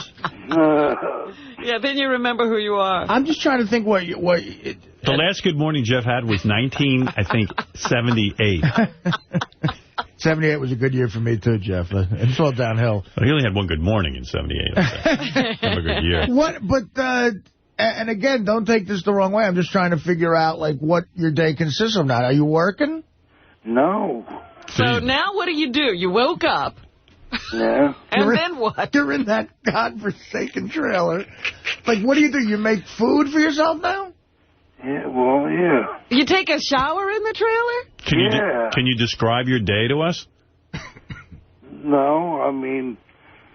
Let's say you wake up, okay? And, like, what time do you generally wake up? Well, around 6. Okay, so you're an early riser. Wow. And you get up, and now the whole day is in front of you. And why would you get up at 6:30 if you were going to have his day? The day is sort of an unpainted canvas. I'm thinking it's more like a Jackson Pollock painting. It drips out however. Let me interrogate you for a second here. You get up, and it's now 6 in the morning. What do you do? Like, what is the first thing you do? I usually take a shower right away. Okay, that's good. You take a shower, and that takes Now, what? how big is that shower in the trailer? It's all right. Yeah, and you after can turn around in there? How long do you shower? Barely. How long do you shower for? Like, okay, so that takes you to what, to 7 in the morning? It don't take me an hour to shower. All right, so it's now 6:30, let's say. Yeah. Okay, what happens next? I usually get a bowl of cereal. Okay, so what do you like to eat? What kind of cereal do we eat? Yeah, what do you eat? Usually either Life cereal. Life. How ironic. Hardly any life in you. You eat Life. Right. Life or Frosted Flakes or whatever. Okay, Frosted Flakes. Frosted Flakes, is that what he said? Yeah, it's comfort food. Frankenberry. Cocoa Puffs. Captain Crunch. Do you like Captain Crunch? I do. All right, so you have You're like a Seinfeld guy with the cereal. You have like a childlike cereal with what, milk? Skim milk or regular milk? Regular whole milk. Why would he get skim, Howard? Orange Clovers. So then you have that, and then what happens? Now, what is it, about 7 a.m.? Yeah. So a whole hour's gone by. And you have the show on the whole time, though, right? Of course. Right. So now it's 7 a.m. and the whole day is in front of you. What do you do? You've eaten, you've showered, you've prepared. What do you got on tap today, Jeff? Just nothing, really. Now, are you next to other people, Jeff, or are you way out, away from people? I'm by myself. I'm in the corner. Yeah, but I mean, how far away is the next trailer or house or dwelling? Oh, yeah, we're right next to each other. No, what do you think? They space out the trailers? Right, or so nobody people wants can to have their trailer space? next to Jeff. Yeah. Well, sometimes when I get the idea with Jeff, I get the idea that he's, like, alone in some rural area. No. No, he's in a trailer park. No, it's actually very tenement-like. Yeah. So do you have neighbors that you socialize with? Like, will you get up and go play, Mahjong or something? Canasta? Yeah. Do you do that? No. Nobody. Nobody tries to pass the time with one another? No. No, everyone's closed off. And like, do people have clotheslines hanging from each trailer? No. Where do they dry their clothes? I assume in the washing machine. I see. Is there like a laundromat somewhere nearby? No. Do you have a washer-dryer in the trailer? Yeah. Oh. Okay. Wow. How often are you doing laundry? I'm doing laundry about every other day. Oh, wow. Who cleans? That's a lie. I do. No, it's not. He cleans the trailer. So now it's 7 a.m. What do you do? What would the day consist of? Like, do you leave the trailer? Yeah, like when you say nothing, like does that mean just sitting on a couch and staring at something? Like what do you mean? Yeah, I usually watch TV. You just watch TV all day? Sometimes. Yeah, how many hours of TV do you watch? A lot. Like 7, 8 hours a day? So that's your job, in essence. Yeah. Yeah, it's too bad you can't, you should do like what J.D. does. JD's turned that into a job. Yeah, you should do something with that. Yeah, but financially, how, like, in other words... Well, hey, let me put it to you this way. What was the best thing that happened yesterday? Like, what was the best part of your day? After the show. Right. Not really much. I mean, did you even have a good meal? I'm thinking life sucks, okay? Oh. Yeah. Yeah, well, that's what we're getting at. But maybe Jeff should work for TV Guide. Well, that's what I'm saying. He could do. Somebody out there needs people to watch TV, right? There's got to be some sort of job where, like, you know that parent-teacher association, council that's always going against us? Yeah. Like, Jeff could work for them and then watch TV and look for sexual references. Absolutely. And report on that. Does anything on TV, like, ever inspire... Like, I know I've gone through a couple of bad depressions for a couple of months, and I watch a lot of TV. Every once in a while, maybe there's something on TV that inspires you to I don't know, to do something in life. Does that ever happen where you're watching television and you go, well, I could do something like that, what that guy's doing? Like to get a job or something? No. Like the other day, I saw this commercial for the Paralympics, and they showed this woman who has no legs, and she's like one of those wheelchair racers. Yeah. Like, if you saw that, Jeff, wouldn't that tell you, hey, no. I can do something with my life? He's not in a wheelchair. He's not that lucky. Oh.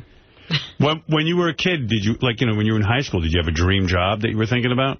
No. No. Oh. Never had any dreams? No. You even before your accident, you didn't dream of doing something. I saw something cool for him. You know that guy who remember there was a guy who was considered the world's greatest inventor, and he invented some motorized scooter. He said he was going to revolutionize the way people traveled, and the car was going to become obsolete, but the thing failed. It was like, it's that scooter that people... The Segway? The Segway. Yeah. What's the name of that guy? I forget his name. So that dude evidently, aside from the Segways, had a lot of cool inventions. Uh-huh. This guy, I was reading about him, I think in the Times, that he just invented a mechanical arm that is so bionic that, like, literally you can pick up, like, a dime with your bionic arm. Really? Like, it's that good. The fingers have that much dexterity. You know, it's that good. Uh-huh. And, you know, I was thinking to Jeff, they even made one, it's a whole arm, and the guy developed it basically for soldiers and stuff who come back. He decided he wanted to invent something for them to give them some sort of limb. So, Jeff, I was thinking about you. Would you cut off your arm, your dead arm, and get one of these devices? Like, you could help them with research. Yeah, I would. Yeah. I mean, you should definitely do that. It seems like it's a pretty good device that this guy's... Why not? I mean, from what I could see of it on, on in this TV article. Or article, yeah, you could pick up like fucking shit. You could catch shit with it. Yeah, well, I mean, it can't cost him any money, obviously. He'd have to be a test subject. Yeah. How often you get a check, Jeff? You got a check? How often you get a check? Yeah, every month. How much is it again? Like $600. And what's your rent? I could live on $600 a month. It's like for the lot rent, it's like $300. $300 a month is your rent? Yeah. That's as cheap as rent's going to get on the planet. Absolutely. So you have another $300 to play around with. That's called discretionary income. It's called seed money. I would have to pay half of that. Oh, you only have to pay half of the $300? Yeah. Wow. But then I got the TV bill. Right. How much like is that? $77. He should have to pay more for his TV bill than we do, because he gets to use it a lot more than we do. He definitely is getting more use out of the television than I do. It should be based on usage. $77. Boy, if they had a meter running on my TV, it would be hot. Can you imagine if he got that new arm, and then he's got this new lease on life. He's got the new mechanical arm, and you find him like a week later. He's watching TV, but now he has a remote in one hand and a beer in the other. Yeah. He doesn't have to put one in. Like all that technology just to hold a beer can. That's where it goes. So do you still buy weed, right?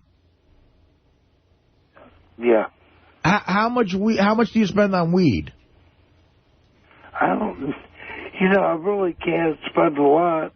Well, exactly. I'm just curious. You got to do that on special occasions? Yeah. Well, between alcohol, weed, and cigarettes, if he just quit smoking cigarettes, the guy would be a millionaire. I don't know how he affords cigarettes. Do you buy them by the carton, Jeff? Yeah. And how much is a carton? Oh, God. Here we go again. How much is a carton of cigarettes? What do you mean? Here we go again. You're the guy who called us. Yeah, I get like 150 for 5 cards, remember? 150 for 5 cartons. No, we don't remember. Oddly enough, we forgot this. I can't believe we don't remember every word about your discussion about cigarettes and cartons. He's unbelievable. He always is upset that we don't have him on the show. We're giving him the floor today. Right. Yeah, and now he's pissed at the floor we've given him. Yeah, I mean, this is what makes you so fascinating, Jeff. You want to be on the show, then we put you on the show, and then you're upset about it. Right. No, I'm not. Well, then answer the questions. I did. Why are you so reluctant? All you do is call me every fucking day. I pick up, and then when I don't pick up, you complain. Right. I know. Now I'm picking up, and I'm asking you every aspect of your life, and you're like, oh, no, here we go again. I mean, we don't ask other people. I mean, we're fascinated by this, and, you know, what the fuck's your problem? You're a weirdo. You spend all day on the phone to these various shows on Sirius. Yeah, what's your phone bill? I get a flat rate, unlimited. Unlimited? You have an unlimited phone bill. You're on cell phone, you mean? No, unlimited long distance. Oh. How much is that? That sounds expensive. I don't know. So how long? My brother pays for it. Who pays for it? My brother. Is that how you split it? Like he does the phone, you do the cable or something? Yeah. It's really great having Jeff as a roommate because you pay probably everything and he pays nothing. Oh, you live with somebody? You live with your his brother? Yeah, see, that $300, he only has to pay half of that. Where's your brother right now? He's at work. Oh, he's working? Yeah. I mean, he's a substantial human being. Yeah. So what's his job? He's a welder. Yeah. So he gets, that's a hard job. That's a tough job. Oh, do you make dinner and stuff? No. Oh. So your brother comes home from a hard day's work of welding, and then you don't even make dinner? No. He gets up in the morning. Does your brother ever come home and go, hey, you fuck, can't you make some dinner? Do you ever meet up? Because you get up early. Do you ever meet up at with your Cocoa Puffs in the morning, and he's on his way to a welding shop, and you're going to sit? No, he leaves like at 5:30. Oh, so you get to miss all that. So he never says to you, hey, man, when are you going to contribute? No. Nothing. No, he's given up already. 5:30, and when does he get back? Well, it varies. Oh, that's a hard life, man. A welder, man, that's fucking... So are you happy when he comes home? Yeah. But a welder makes good money. Yeah. They can make like... If he's in the union. How much does he make an hour? I really don't know. You never asked him? No. You never were curious, say, hey, how much money do you make an hour? No. Wow. And then what do you guys do with the evening? Evening. Same thing they did with the midday. Do you two fight ever? No, not really. Yeah. It's probably too wasted by then to fight. So you're the brother. He comes home. He's welding all day. And are you drunk by the time he gets home? No. No. Do you drink beer every day? Not every day. Smoke pot every day? Usually. Listen to that wheeze. Yeah, what is that noise? That's his throat closing up.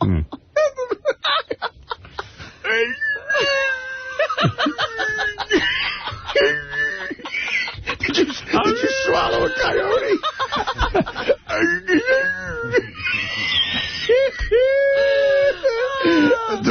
Do you smoke pot every day? Hey, Howard.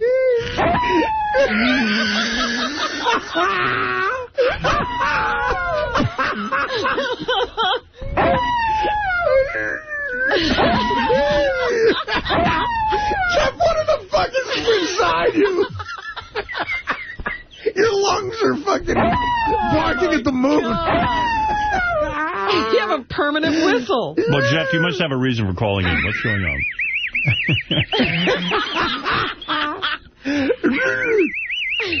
Jeff, what can I do for you?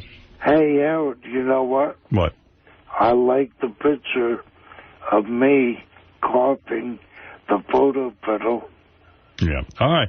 Hey, Jeff, I got to go. Oh, boy. That's what he wanted to say? Yeah. Thank God we take over the conversation. I like the picture of me photo fiddle. Coughing. Photo fiddle. I wanted to say that. Why'd you wake up at 6 in the morning? What did you want to say? I wanted to say I like the picture of me photo fiddle. And don't ask me anything else about my day, you fuckers.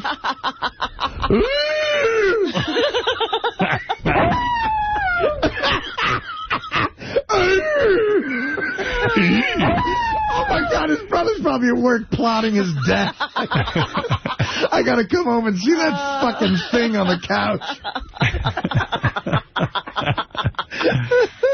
Do you two watch TV together? No. Are you ever in the bathroom when he's trying to get ready for work? Oh, my God, how does he not strangle you? He has his own bathroom. You got 2 bathrooms in a trailer? Yes. Listen to that. Wow. Show off. I never heard of that. I have. Must be a double wide. Mm-hmm. Well, he has his own bathroom. Well, that's great. He doesn't have to deal with you. It'd be great if one day Jeff wakes up at 6 a.m. and he realizes he's welded to his bed. His brother has been doing welding just to weld Jeff. Hey! What the fuck? Help me! Hey, he welded me to the bed! I can't do anything! So essentially, Jeff, you're saying that your brother he doesn't do anything with you. You hardly see him. Yeah. His brother loves that. Well, your brother must feel like he's missing out on special time. Well, sounds like you got a whole full day ahead. It's only 7:03. No friends at all. You don't have any friends. Not really. Yeah. Well, we're his friends. Yeah, but we're not visiting. And we're not nice to him. No. What about, you guys ever on the weekend, you ever, like, think about driving your house somewhere? I lost my license. You can't drive your house? I lost my license. Did you ever get your license back? No. Yeah. How long you been without a license? It's been 2 years. Yeah. Oh, my God. That's a long time to have lost your license. When are you supposed to get it back? I'm not getting it back. No, he has too many DUIs. Okay. He just doesn't get a DUI. He drives into like a ditch, or he drives into a cornfield. There was a great story where he drove over a cornfield. No. Well, the last time you got your license taken away, what did you do? What was the offense? DWI. Yeah, where did you end up? Oh, not in the cornfield. That was a different thing. Yeah, where did you end up this time? Just nowhere. Just end up on the side of the road. You just ran into the side of the road. The cops pulled me over. Oh. There was one time where you were in like a ditch or something, right? No, he was in a cornfield. No, I was in the cornfield. The last DWI, did you even have your license? Yeah. You did? Yeah, he had just gotten it back. Remember, I handed in my license? Right. And then they pulled me over because I was driving home from court. You drove home from court drunk. I got to sober up. Without my license. You're like Otis T. on the Andy and Mayberry show. Do you ever just go to the jail and lock yourself up? Are you known around your area as like the town drunk? No. No? There's somebody worse than you? Oh. Yeah, there's someone else known as the town drunk. In those trailer parks, they are Hall of Fame alcoholics. You mean there's somebody who has a worse drinking problem than you? There's probably people who aspire to drink as less. He's a role model. Yeah, I'm the role model. Wow. What a shame. Yeah. When's the last time you kissed a woman? Oh, boy. The last time we had a contest. No. Oh, you had somebody besides somebody we got for you? I never kissed any woman. Yeah, he didn't even got to kiss any of the hookers or what I don't know, porn stars we hooked him up with. Not even a kiss. No. No.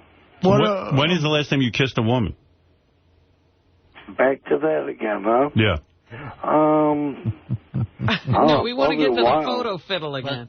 No, unless you want to talk about photo fiddle.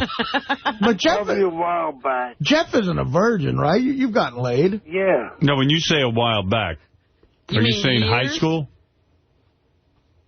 No, Not since high school. You kissed a girl, right? Yeah, I guess I have. Like when? Like probably like 10 years ago, anyway.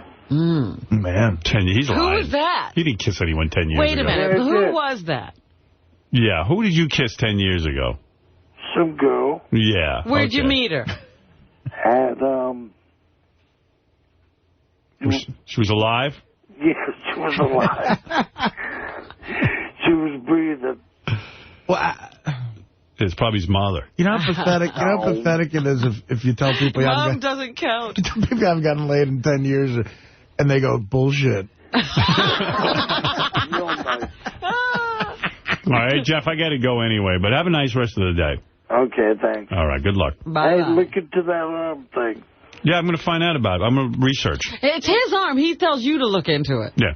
He has nothing to do all day, but I have to look into it. Yeah, make some phone calls, Jeff. Really? Google it. Thanks, buddy. Hey, do me a favor. Check back with us in 12 years and give us an update. All right. All right. Take it Thank easy. you. Bye-bye. I got him scheduled for 12 years from today. What's today, June 3rd? Yes. All right, and what year are we talking about? 12 years from today? And according to my calculations, that's 2020. Yeah, 2020, we'll check in. Wow, in 12 years it's going to be 2020. And I'll be like 70. Wow. No. 70? Let's see, 54, 64. I'll be like 66. And you'll be older. Route 66. Yeah, you'll be like 68. It's almost over. I'll be 67. I'm a year older Are you? than you. Yeah. I always thought you were 2 years older. No, I'm not. Wow, that's when people start checking out. And then Beth will be like 48. I don't know if I'll be able to be married to her still at 48. I feel like she'll hold up well, but I told her. You can only wait to see. Yeah. 48's 48. At 67, I'm going to be very... Oh, am I so ugly? I swear to... Doug Goodstein gave me pictures. For some reason, it took him 2 years to get these to me, but he gave me pictures of... Robin threw me the... I put that disc in your bag. You did? Yeah, because Beth had been asking for it. Well, Beth's never getting it. Oh, geez. I have never seen uglier pictures than of me. I mean, oh my God. They're candid shots of me. What party was that, Robin? The 2006. It was right after we got here. That was that surprise birthday party. Yeah. Oh, at the Chelsea Pier. Yeah. Yeah. How old was I? I was old at my 50th. You threw me, and then that was 52. She threw you 50 and 52. Yeah. Right. Well, that was because we were celebrating coming here and that whole thing. Well, it was such a nice party. It reminded me of how extravagant it was. And Robin threw me this party, and I'm for some reason, these pictures ended up in my bag. I didn't give them, Beth. Thank you. Beth wrote me an email No, she's never going to see them. And she said, you know what, Robin, that was such a wonderful night, and I don't have any pictures from that night to remember it by. Yeah, that was a great party. She needs to forget it. Wait a minute. I hadn't given her the pictures because I think I look so horrible. You? I you were wanted heavy. to burn those pictures. I saw those pictures. I went, wow, Robin's heavy. But you know what? You were heavy, but I was still ugly. Oh, stop. You lost weight. I tell you, I have never seen a face like mine that is so unphotogenic.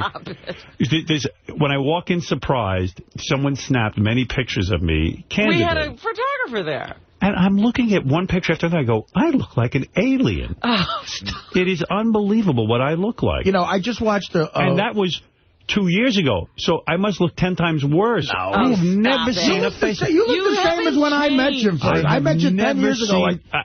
This face, and I do everything. I run, I stay thin. It doesn't make a difference. I don't even know how this woman goes out with me. It's true, she must love me for my money, because there's no way that you could love this face. That is crazy. I've never seen anyone uglier than me. There was that person. Ridiculous. You know how I goof on Benji and stuff? Benji's 10 times better looking than me. Yeah, you saw Benji in those pictures? Benji's handsome. I got to tell you, you know what you got to be? I just watched the fucking documentary about the Ramones. Yes. Right. You're a million times. Joey Ramone is better looking than me. No, you're not, man. Except for the double rows of teeth. I have never seen...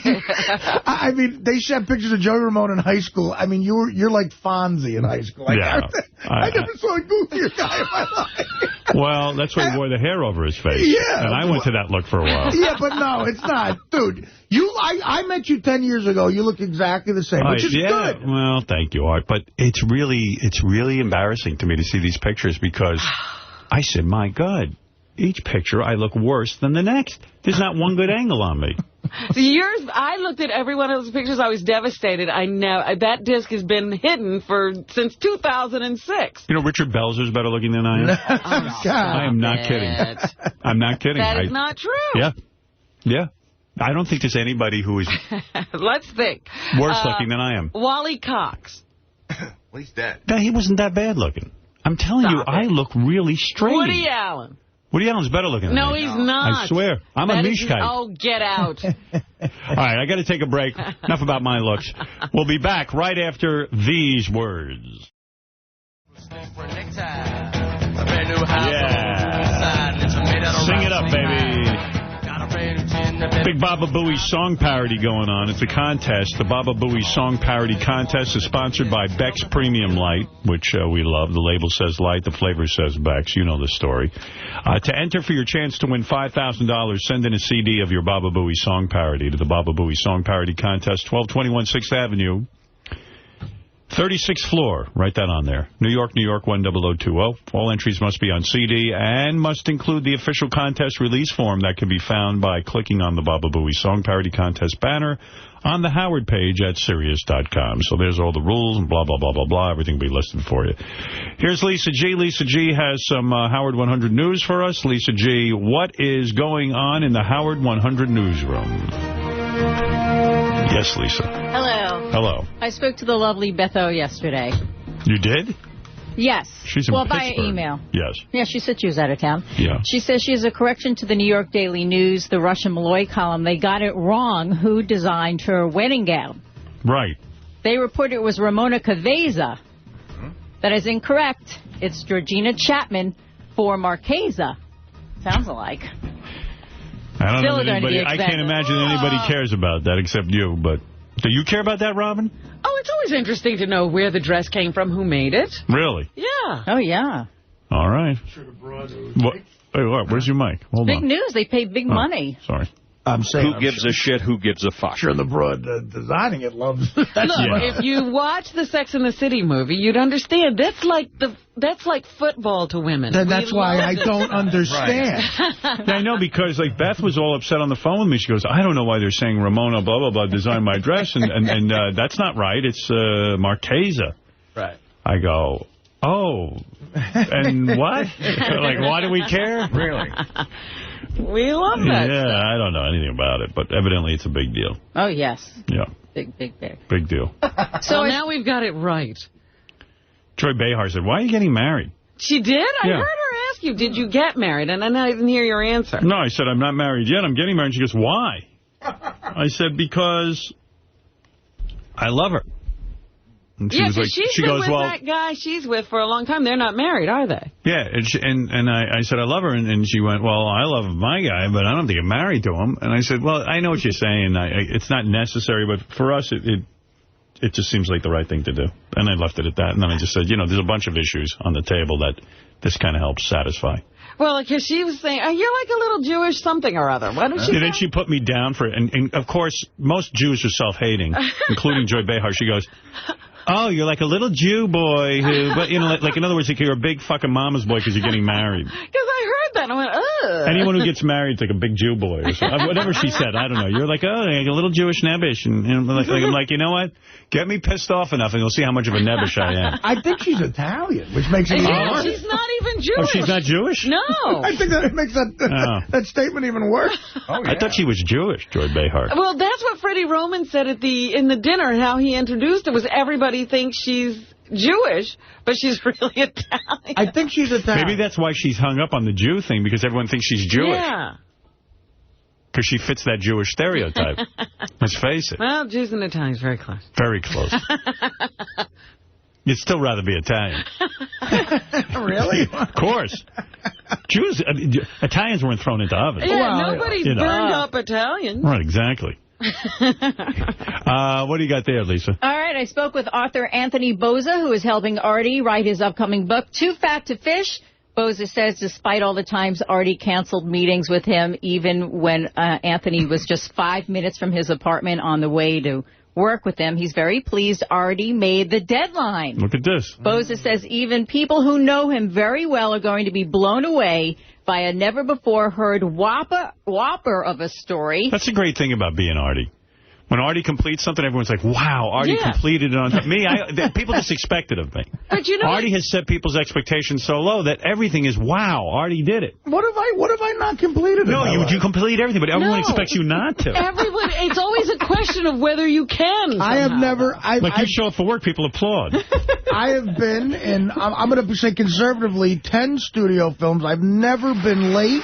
Right. I've never missed a mark. I've never forgotten a line. But you know how people are always like amazed that you're anywhere. Look, Artie, 2 years on the Norm Show, never late once. Never forgot a line. Nobody believes you're going to make it to Iraq. But you'll be there and everyone will congratulate you. 7 years on this show, I've run into some trouble. Right. It's a long time. the little spaceship that landed on Mars. Nobody expected it, and everybody applauds. That's right. I was going to say, you said that yesterday about NASA. He has the same record. Right. People applaud when Artie makes it to something.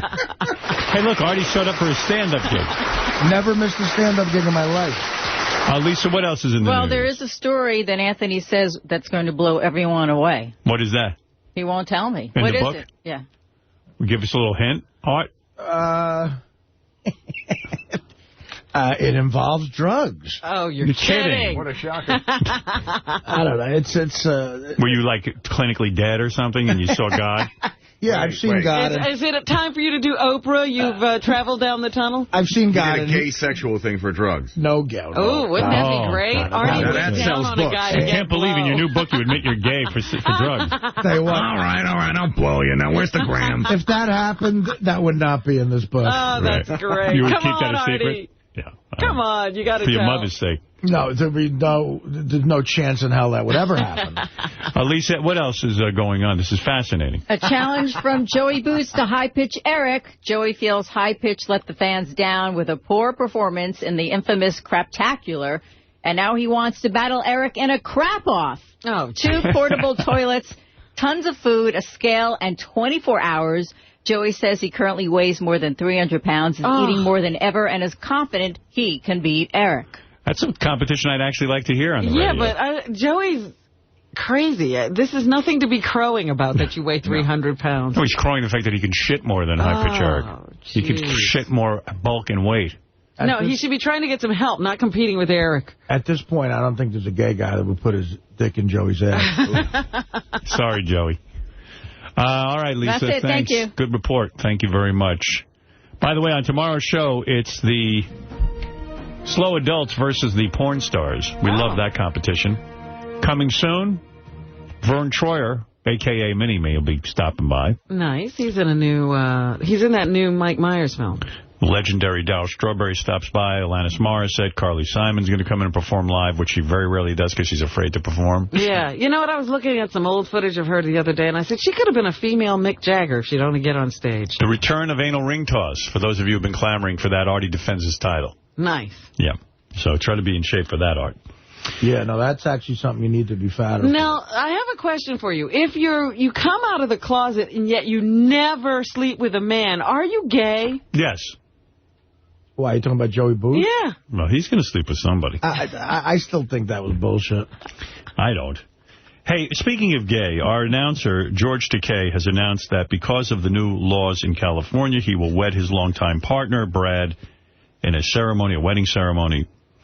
But I think George is making a mockery of his wedding because he's doing a Star Trek wedding. I mean, oh, stop it. He is. He's having Walter Koenig, better known as Chekhov, be the best man.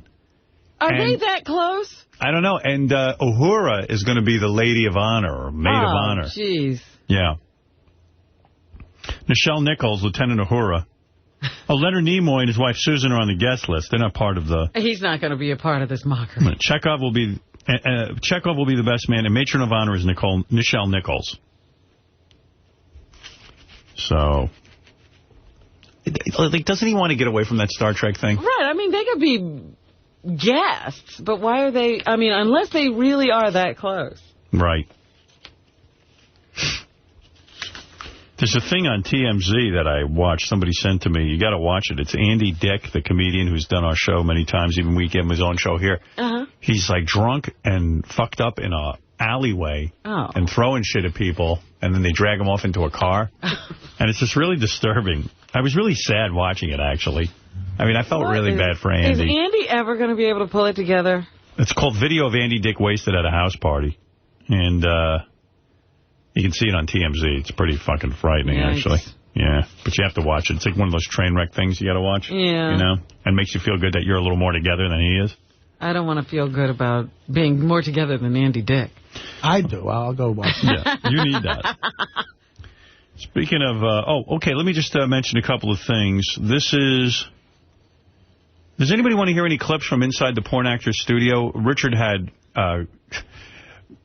on Flowers Tushy. Flowers Tushy? Who named her? That's funny. Flowers Tushy, the porn star. She's very hardcore. She's a female squirter. He had her on. And Sal smelled her vagina and then disappeared for a half an hour. The speculation is that Sal had to jerk off. Oh, my God. Yeah. Because he was smelling a vagina. That's pretty intense. He's got it pretty bad. Yeah. So anyway, Flowers Tushy was on inside the porn actor's studio. That's where Richard pretends to be James Lipton. And it's pretty funny. I'll play you some clips. Why not? All right. Here's Flowers Tushy explaining squirting. Which, don't you think, is this some chick peeing? They say it's not. No. Do you agree with some scientific researchers that female ejaculate originates from the Skene's gland? I do agree with that, yes. Yes, because it expels from the urethra. So, there's a lot of speculation as to whether or not it's urine because it comes out from the urethral hole. When men ejaculate, it comes out of your urethral hole, too. So Is that what that thing is called, the urethral hole? Well, I'm sure there's another term for the opening, but it is your urethra, yeah. That's disgusting. Oh, everything about that makes me sick. This is just sickening. I mean, and she makes a point that, you guys are coming out of the same hole. Yeah. For them to say that it's urine, I mean, mine's always clear. Sometimes it's a little milky white, and it dries quickly. It tastes sweet, so I'm pretty sure it's not urine, because my pee is pretty yellow and stanky. Well, on the subject of urine, I personally believe that squirt juice is tears from heaven. Aww. Some people debate that beautiful squirt juice is actually urine. What would you say to those stupid pieces of shit? You know what? I don't really argue with people. I just say, if it is urine and that's what you believe, that's fine. Believe that. If it feels good to me, I get off. Men seem to love it. Men are very visual, and to see a woman actually come, I think, lets you're doing your job. I think it's disgusting. I do, too. Yeah, I mean, I don't want any part of that. You guys aren't men, obviously. No, we're not. We like it the old-fashioned way. Right? So for those who aren't believers, Girls squirting stuff out is very guy-like. That's almost like a penis. Yeah. Sorry that nobody's ever squirted on you, or you couldn't make a girl squirt. I don't know. And I they're missing out. With them. All right. Then they played a clip of her from her squirting, but I can't handle it. It makes me want to vomit. Oh, yeah. Oh, yeah.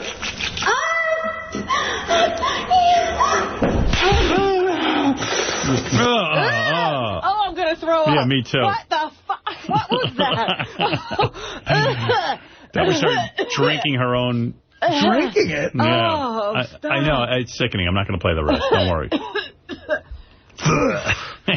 I call it nectar from heaven. So then Flowers Tushy comes up. Sal comes up from the audience to smell her. And Sal's voice gets real creepy. And oh, really? Because he's smelling a vagina. And, to me, that wouldn't get me off. He gets off on it. Yeah, but he likes to see those spitting things. Yeah. He's a weird guy. My pink box. Do you want to smell it? There is a young Italian boy with raccoon eyes and magician goatee in the back row who has requested that he smell your vagina. Yeah. Yes, feel free, my pervy Italian raccoon-eyed student. Okay, let's hear it.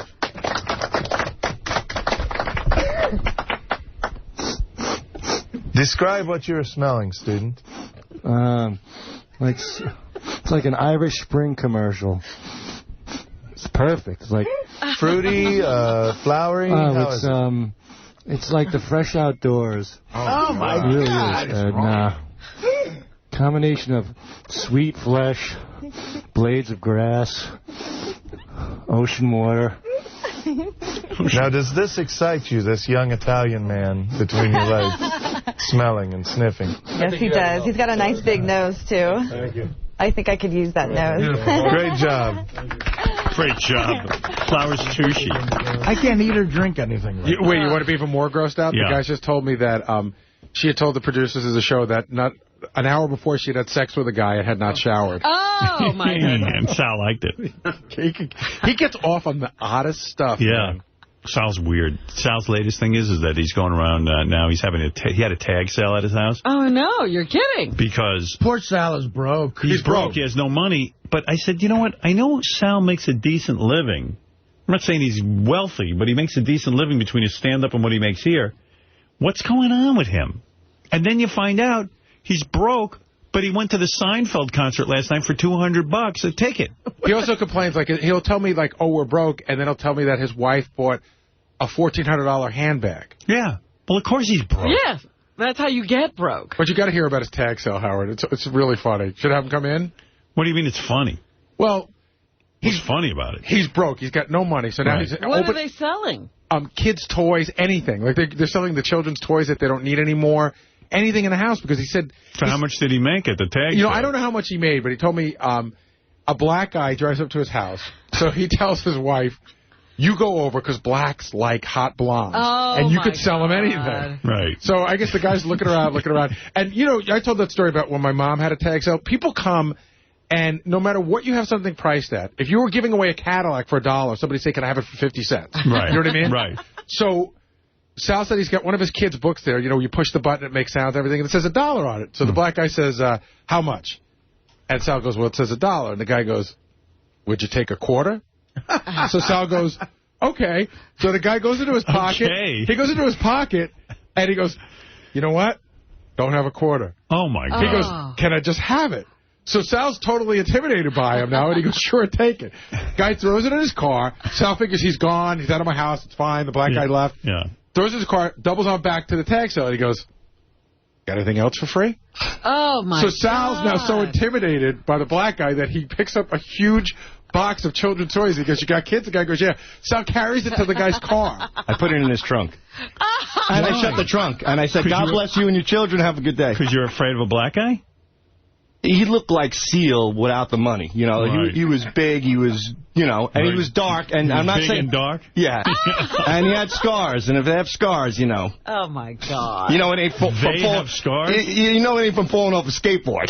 So you just emptied out your house and gave it to the black guy. Give him your house. Yeah, and then and after all that, my wife has the audacity to say, what the fuck did you give him a free bin What of? the audacity? Of course. Well, I said, he knows where we live. He just saw you. You're a hot blonde. He knows our house. He knows our... You want him to stab us? Get him out of here.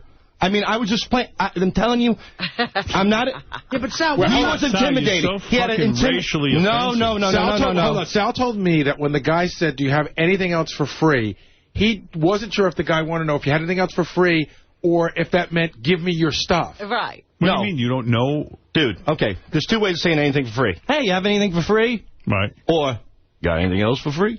What's the difference? What does it mean? Yeah, I don't hear a difference. There's only one way to say no, though. Well, he's going to be back because you're a pushover. He knows Exactly. What'd you think? You're an idiot. Maybe we should dump this for the replay. What's going to stop him from coming in your house at 3 a.m. and going anything else for free? Now? Right. My wife, take her. She's free. That ain't free. She's free to go. You look at all black people like the rabid wild animals. No, not at all. There were other black people that came and went respectively. No, there were old... Respectively? Yeah, there were old white people who came and left. Right. Do you have anything? Let me tell you, you want to find the next whack packer, just have a goddamn garage sale. The most degenerate so how much money did you welfare make on the recipients. Sale? Usually the guy throwing the garage sale is the next whack packer. What'd you make? $140. And you spent $200 on the Seinfeld concert. I spent that 3 months ago. On Seinfeld. What's going on with you? Are you? I really feel bad for I do. I lost, like I said, I lost about $225,000 in the stock market on margin, and then I had other bills, and I'm paying them off. I'm not doing that bad. It's just that we're kind of behind. You're behind the 8 ball. I was banking on some money, which, thank you very much, Artie generously paid me, but it just came a little later than I thought. It had nothing to do with him, so I bounced about $400 in checks before Artie's check even got to my house. See, but I feel bad about that. So low to the ground that $400 isn't even in your bank account. There's nothing in my... Well, zero. Yeah, it's in my checking because my checking account is negative equity. But Sal, didn't you tell me that you just went on a vacation like within the last year? Big mistake, yeah. And you spent $7,000? Big fucking mistake. You just spent $7,000 on a vacation. Well, why did you do that? Hey, and by the way, can I tell you? I don't know if we ever talked about this on the air, Howard. The vacation. Did we talk about this, Sal? No, the vacation to Florida. Breakfast. He was so broke on the vacation to Florida that at one point in Miami, he had to take the family around in a bus. They got on like the public bus. Yeah. Because he couldn't get anywhere. But he said that they went to breakfast. Gave the guy his credit card.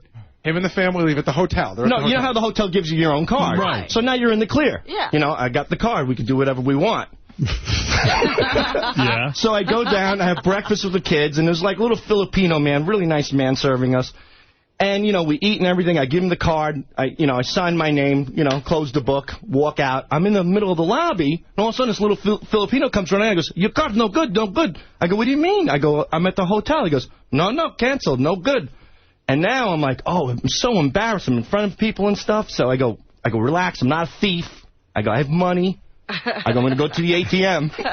The fucking little bastard follows me to the ATM with his apron on and his arms crossed. I put the goddamn card in. No fucking money in the account. What do you do? I call my wife upstairs from my cell phone. I start ripping the shit out of her. Right. And she's saying Why is there no money in there?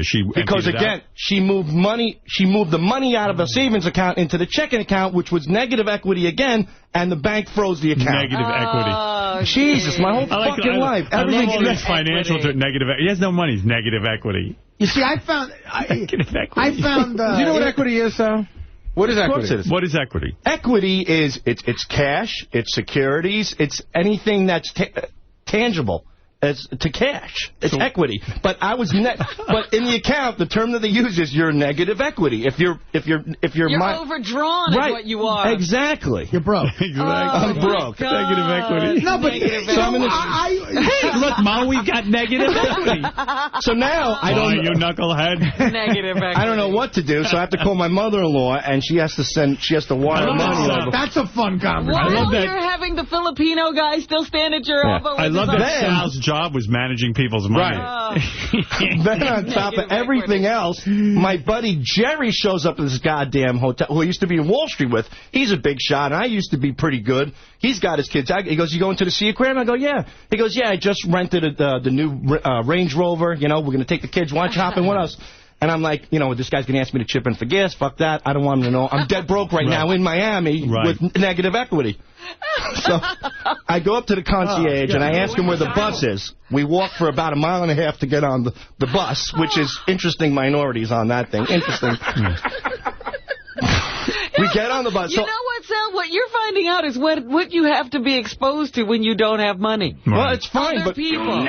I tell Jerry that I don't want to jump in the Range Rover. I go, we're getting a town car, you know? Right. Yeah, right. We get in this fucking beat-the-shit bus. All of a sudden, I see Jerry. He comes back. I don't know where he was. He's unloading the car. He's got a bunch of stuff. And we pull up. Oh, no. The fucking bus. Do most of your friends ask you to chip in for gas whenever they give you a ride? Yeah, absolutely. Except for John Hine. You're kidding. Hey, well, that's work, though, John. You got it. I mean, it's $5 a freaking gallon. You got it. That's to work. But I'm saying, when your friend gives you a ride on vacation, he's going to say, can you please give me gas money? I feel obligated to give him something. I see. All right. So you get on the bus. And that's it. I get on the bus, and then, like I said, a whole school, or whatever you want to call them, of these young, very intimidating-looking Puerto Rican kids get on the bus. So I'm sitting there. and my 3 kids are sitting on the chairs, and you think you were taking them into a Scared Straight episode or something. Right.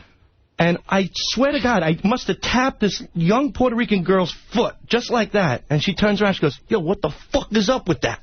Now I'm boiling, I'm seething, I'm dead broke, I got my kids on this bus, and I realize if I say one word, forget it. They're just going to fillet me like a fucking fish right on this bus. I'm going to go home in a body bag. And that was my... So you got yelled at by Puerto Ricans? Wow.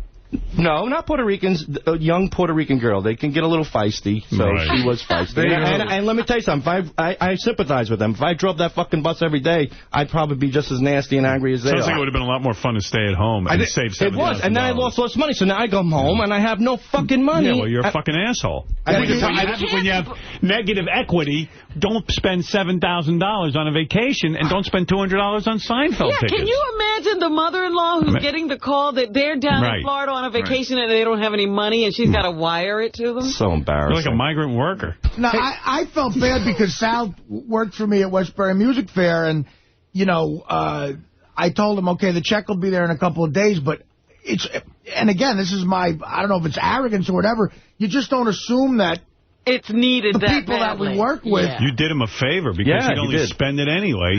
But I don't. I feel bad that you bounce checks because of that. I mean, well, it's not your fault. But I want to give you the money for the fine at the... No. I never... I don't need it. I really don't. I mean, I'll get ahead eventually. Because you get fined if you bounce checks. And I mean, you don't want to start bouncing But Howard, there's something going on. Even as far behind as he is, I don't know why. I mean, he's been here for 2.5 years. He's working every weekend. He said something really funny to me yesterday. He goes, maybe I ought to take the finances over for my wife. You think I should take that over? I'm like, you might want to take a peek at it. Why don't you take a peek at it? He's right. I said, do you have a private account going on? Because I'm getting a little paranoid. I'm thinking she's building a little nest egg on the side. As soon as it gets big enough, she's like, hasta luego, asshole. All right. But I don't know. Hasta la vista. No, luego's another one. You can say hasta luego. I don't trust anything he says. But I really don't. But things are going good with the wife now. All right. Now that I'm dead broke. That's probably why she's so happy. She's probably got to the level she needs to be in that private account. No. I don't know. I'm sorry. It's depressing. But Colin Quinn opened up for Jerry. He did an awesome job. Yeah, and how was Jerry? I was not that impressed. You know, he's good, but... A lot of recycled stuff, you know. Oh. It's like he takes his old material, and it's the same premise, and just adds new jokes to it. It really wasn't that impressive. All right, Sal. Well, Sal, big stand-up comic himself. Hey, one last thing, Howard. And critic, right. One last thing. Sal was in the elevator last night complaining. The show was at the WAMU Theater downtown, and he was complaining about the Indian tribe that, the WAMUs that own the theater. I didn't know. I go to HSBC. I didn't know WAMU is Washington Mutual. So I'm in the elevator. So you thought it was an Indian? I thought it was like the Indian casinos, the reservations. So the WAMU Theater. Right. So I'm in the elevator with Ross and 5 strangers last night, and he goes, where are you going? I go, I'm going to see Seinfeld at the WAMU Theater. I go, these goddamn Indians, they own the reservations, the casinos, now they're buying Madison Square Garden. So he turns around and goes, are you kidding me? I go, no, I'm not. He goes, no, are you kidding me with the Indians? He goes, WAMU is Washington Mutual, you idiot. And all these strangers just start Everywhere laughing. you go, you're an idiot. Yeah. I tell you, you're goofed on constantly. You don't. Well, you seem like you got it together, but you really don't. I think I got it together. All right. Maybe I should stop thinking. What's the name of the name of the theater at the Garden now? Is the WAMU Theater? The old Paramount is now the WAMU, but it sounds like an Indian. It used to be the Felt Forum. Right. Yeah. And then it was the Paramount, right? Right. Mike, you're on the air. Yeah, Howard, I just want to know how much negative equity do I need to have to survive in life? How much negative equity what? Do you need How much negative equity can I have in order to live? Yeah, how much negative equity should you carry is what the guy's saying. I don't know, but I'll tell you this much. Negative equity. If you're at negative equity, you could cut checks at grocery stores. So, like, when we're at negative equity, I'll go to BJ's and buy groceries. And then, my God. No, but then I pay. You ought to write a book, How to Get By on Negative Equity. So you're the guy who writes a check at the supermarket? That is the most embarrassing thing. And my wife's got the gayest fucking checks, like with balloons and ducks on them. And I'm the ass. Usually it's some old lady on welfare holding everybody up. Checks? Why? What am I going to write a check to? I'm negative equity. But I mean, if you got balloons and ducks on invisible checks?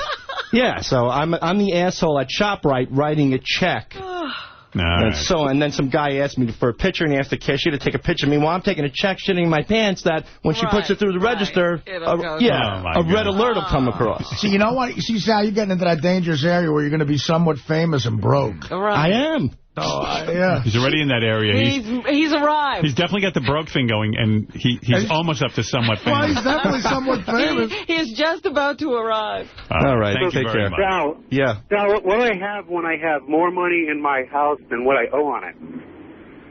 What do that's when you have more money invested in your home versus what you owe? Yes. That's positive. That's positive equity. What about when I have more money that I owe than what the house is worth? I don't know. Call Charles Schwab, dude. Leave me alone, please. Yeah, he's not the guy to ask. Yeah, really. All right, let's go to Eric. Eric, you're on in Hoboken. Thank you, Sal. Thank you for sharing. Eric in Hoboken. Everybody. Hi, good morning. Do you think, Howard, you can pull off a believable gay character in a movie if you were asked to do it? Absolutely, I could. Really? Yes, I do. Now, not like Out of the Closet Stern. How would you play a gay guy? I would play. You would have to hire me to see me do it. Now, listen, I'm a tremendous actor, as you witnessed in Private Parts. There is no better acting ever done. Yes, but you were straight, and you are straight. How are you going to play gay? I can play gay. I know a lot of gay dudes, and I know how they play. The politically correct way to do a gay guy. Is to just be like a regular dude. Right, it's like the Greg Kinnear kind of gay guy. That's how I would do it. Now, if you wanted me to be more like in that Robin Williams movie, well, I can't think of the name of it. La Cage aux Folles? Yeah, I could play an over-the-top gay guy, sure. I think I'd be a terrific gay character. Mm-hmm. See, I'm thinking you're playing the more conservative. I'm one of those gay guys who can't even believe I would be gay. You know what I mean? In a movie, like you just like look at me and go, God, that poor bastard. He's not even good looking. Now he has to go be gay. How would you do your research for the show, for the movie? I'd blow Fred. What do you think? Who wouldn't? Fred's always available for research. Why not? Take out that big uncircumcised hose of his and suck on him. I don't need to suck anything. I would observe gay people, which I've done my whole life. But would you... Right now I'm being gay. Right now I'm gay. Would you go to a gay club, dressed gay, and dance? No, I don't need to do that. You don't need to? No, I don't need to do that. I'm not Tatum O'Neal. I don't need to go buy crack in order to research a role. Let me ask you another movie question. Yeah. With all your integrity, would you ever do a movie that you knew would be a shitty movie, but would also make over $500 million in the box office? No. Why? Because I don't care about that. I don't want to be in a shitty movie. What's up with Porky's? I hate to say this, but it's still being rewritten because of my ball busting. It's like in its 57th rewrite. And we're not talking Shakespeare here. We're talking a movie that was already made. I don't know. I have no explanation, but it's still, it's still a live wire. It's not The Godfather. I know, but what can I tell you? All right, Eric, I'm in no rush to get out Porky's. I really am not in any rush. Okay. We're not. As long as it's your movie, it's going to be a good one. Okay. Let me ask you, do you think we'll ever see a Fart Man movie? That's funny. I saw Michael, what's the guy's name we saw? Michael Lynn last night, who I originally had the deal for Fart Man with, him and Bob Shea. I saw them. And we were joking around saying, we should have made Fart Man, because I had a deal to make Fart Man with them. I said, I hung up my cape. And I don't know, I don't think so. Honestly. You couldn't see anybody else playing Fart Man? Oh, no. Who else would do that? Shia LaBeouf? No, only I would be Fart Man. And it was a good script and everything. I liked it. The guy who, I told you, the top writer wrote it. The guy who wrote Pretty Woman wrote it. The guy who wrote that Steven Seagal movie, the good one, wrote it. Above the Law? No. Think it would be bigger than Private Parts? I think any movie I'd do would be bigger than Private Parts, because Private Parts was so good, people dying to see another movie with me in it. Exactly. They are. Let's be honest. Come on. Look, you're taking so long, they're actually dying, Howard. Yeah, some people have actually died since I made Private Parts. Hey, let me ask Artie a question before I hang up. Yesterday, I'm a real good actor. Yeah. Yes, Eric. Yesterday, a caller called in and reported that Scott Weiland had told a small group of people who were waiting for him that he couldn't make it to the meeting because he had eaten something bad. And Artie kind of laughed under his breath. Why did you laugh? No, just because Artie eats something bad every day. We've heard a million times that that's excuse. the old Sam Kinison excuse. Right, Sam Kinison. Bad Chinese food. Yeah, and somebody else that we just recently knew said. Thank you, Artie. Thank you, Eric. And we're going to take a break. We'll be back right after these words. That's pretty funny. That is very good. No. The great Richard Christy. There you go. Oh, earning respect. I think you saw him somewhere, right? Yeah. Rosie O'Donnell is on the phone. I'm looking forward to this. Rosie and I always didn't see eye to eye. But we do now. We seem to enjoy each other. Well, I mean, how much time have you spent together? Rosie, actually, I enjoy you. I don't know if you enjoy me. Yeah, I enjoy you ever since Nobu. Yeah, right? Yeah, we had a bonding experience there. Now, wait a minute. I have to ask because you had heard him before and you didn't like him. Wow. Is that the question? Yeah. Now, I mean, just asking, is that the question? Is that the way I'd say earlier on in my life and career, guys like Howard with the black T-shirts who smoked pot and hung out by the jib used to scare the hell out of me. But you know as I've grown and aged and matured, I've come to understand that there's a place for everybody, Robin. You know what's funny? You know what's funny, Rosie? I was so not the guy in the black T-shirt who I was the unpopular kid. I was never the cool guy or the guy in the T-shirt who hung out and smoked cigarettes. I mean, I smoked cigarettes. We sort of created our own little nerd group here and made ourselves cool. I was a big douchebag. Fran Drescher told me that years ago. She said to me, Rowie, it's like a nebbishy Jewish guy from high school. And I was like, nah, he's like a scary kind of guy from high school. She's like, you got it all wrong. You should go on the show. You're stupid. You're stupid. I was thinking about this. I was at the Friars Club last night. Don't ask why, but I ran into Joy Behar, who was your former partner on The View. Yeah. And then it seemed like I got the feeling like Joy... It's like the ghost of Rosie is still hanging over The View. She seemed very Rosie consumed. Yeah. And then I said, well, coincidentally, Rosie's coming on my show. And did you guys not get... Did you not get along with Joy Behar? Well, when I started doing stand-up, she was... 20 years older than me and a star already. Right. So I would be the person who did opening at Rascals in New Jersey, and she was the headliner. So she'd go up there and go, oh, she was funny, that little one with the big hair, like in 1982, Right. So I always looked up to her. I always knew who she was. And I remembered every gig I worked with her. And so when I would do The View, I always felt sort of like, hey, how you doing? And I don't think she remembered it as much, Do you think she was jealous of your youth and the fact that you had become so big in terms of your career and your popularity that you overshadowed her? Do you think there was an issue there? Well, I think that when I came on The View, I kind of said, listen, this isn't okay. And, they weren't always nice to her. At the beginning, the executive producer, I said, why don't you let Joy do this intro before the show even, started going? And he's like, we don't think she could do it all for prompter. I'm like, the woman used to teach high school in Long Island in the Bronx. Right. She could read a freaking prompter, So I don't think they ever gave her enough credit at that show. And then when I came on and sort of, demanded that they treat me in a different way, then I think she felt a little bit like, shit, why don't they treat me that way? And you never should have done The View in the sense that I believe you're a solo player. Yeah. You're big enough to do your own thing. And to sit there and share the camera and spotlight with these yentas was too much. I mean, what did you need it for? How many yentas do you need? There's too many yentas. You can't get a word in on that show. It's very true. But, I quit my show. I came home to do the whole mom thing. And, I was doing it. And I was like, okay, this is all right. And in the meantime, I got sued, which was not fun. That's when I started to really respect you. When you quit your own show and you said, I want to see if I can walk away from my celebrity. I thought that I don't know.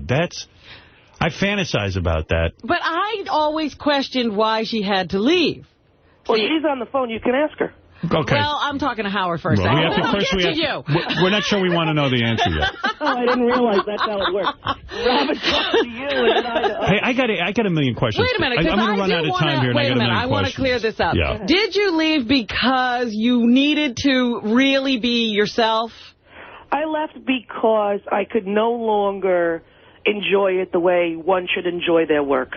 And I was sort of paying someone else to raise my kids and not having time to live my life. And all the joy that I found was no longer real. The first 2-3 years, I loved that show. I loved that it was creative, exciting. And, the middle 3 years, I was like, what the hell am I doing? And then I was like, it's really time to go. This is too much of everything. But you even started a magazine based on, basically who you were on that show. Well, not really. I started a magazine with the people that ended up, suing me, saying that it was not going to be that show. There were going to be no makeup on the cover. It was going to be a real version. It was supposed to be real Rosie. It was about real people. It was supposed to be very different, and that's what the lawsuit was about. As soon as we signed the deal, the guy's like, we want Rosie O'Donnell. I'm like, Rosie O'Donnell has just quit her show. I told you that. I told him I was coming out. I told him I was quitting. I told him that this would be a whole different thing. And then once I was done, he was like, no.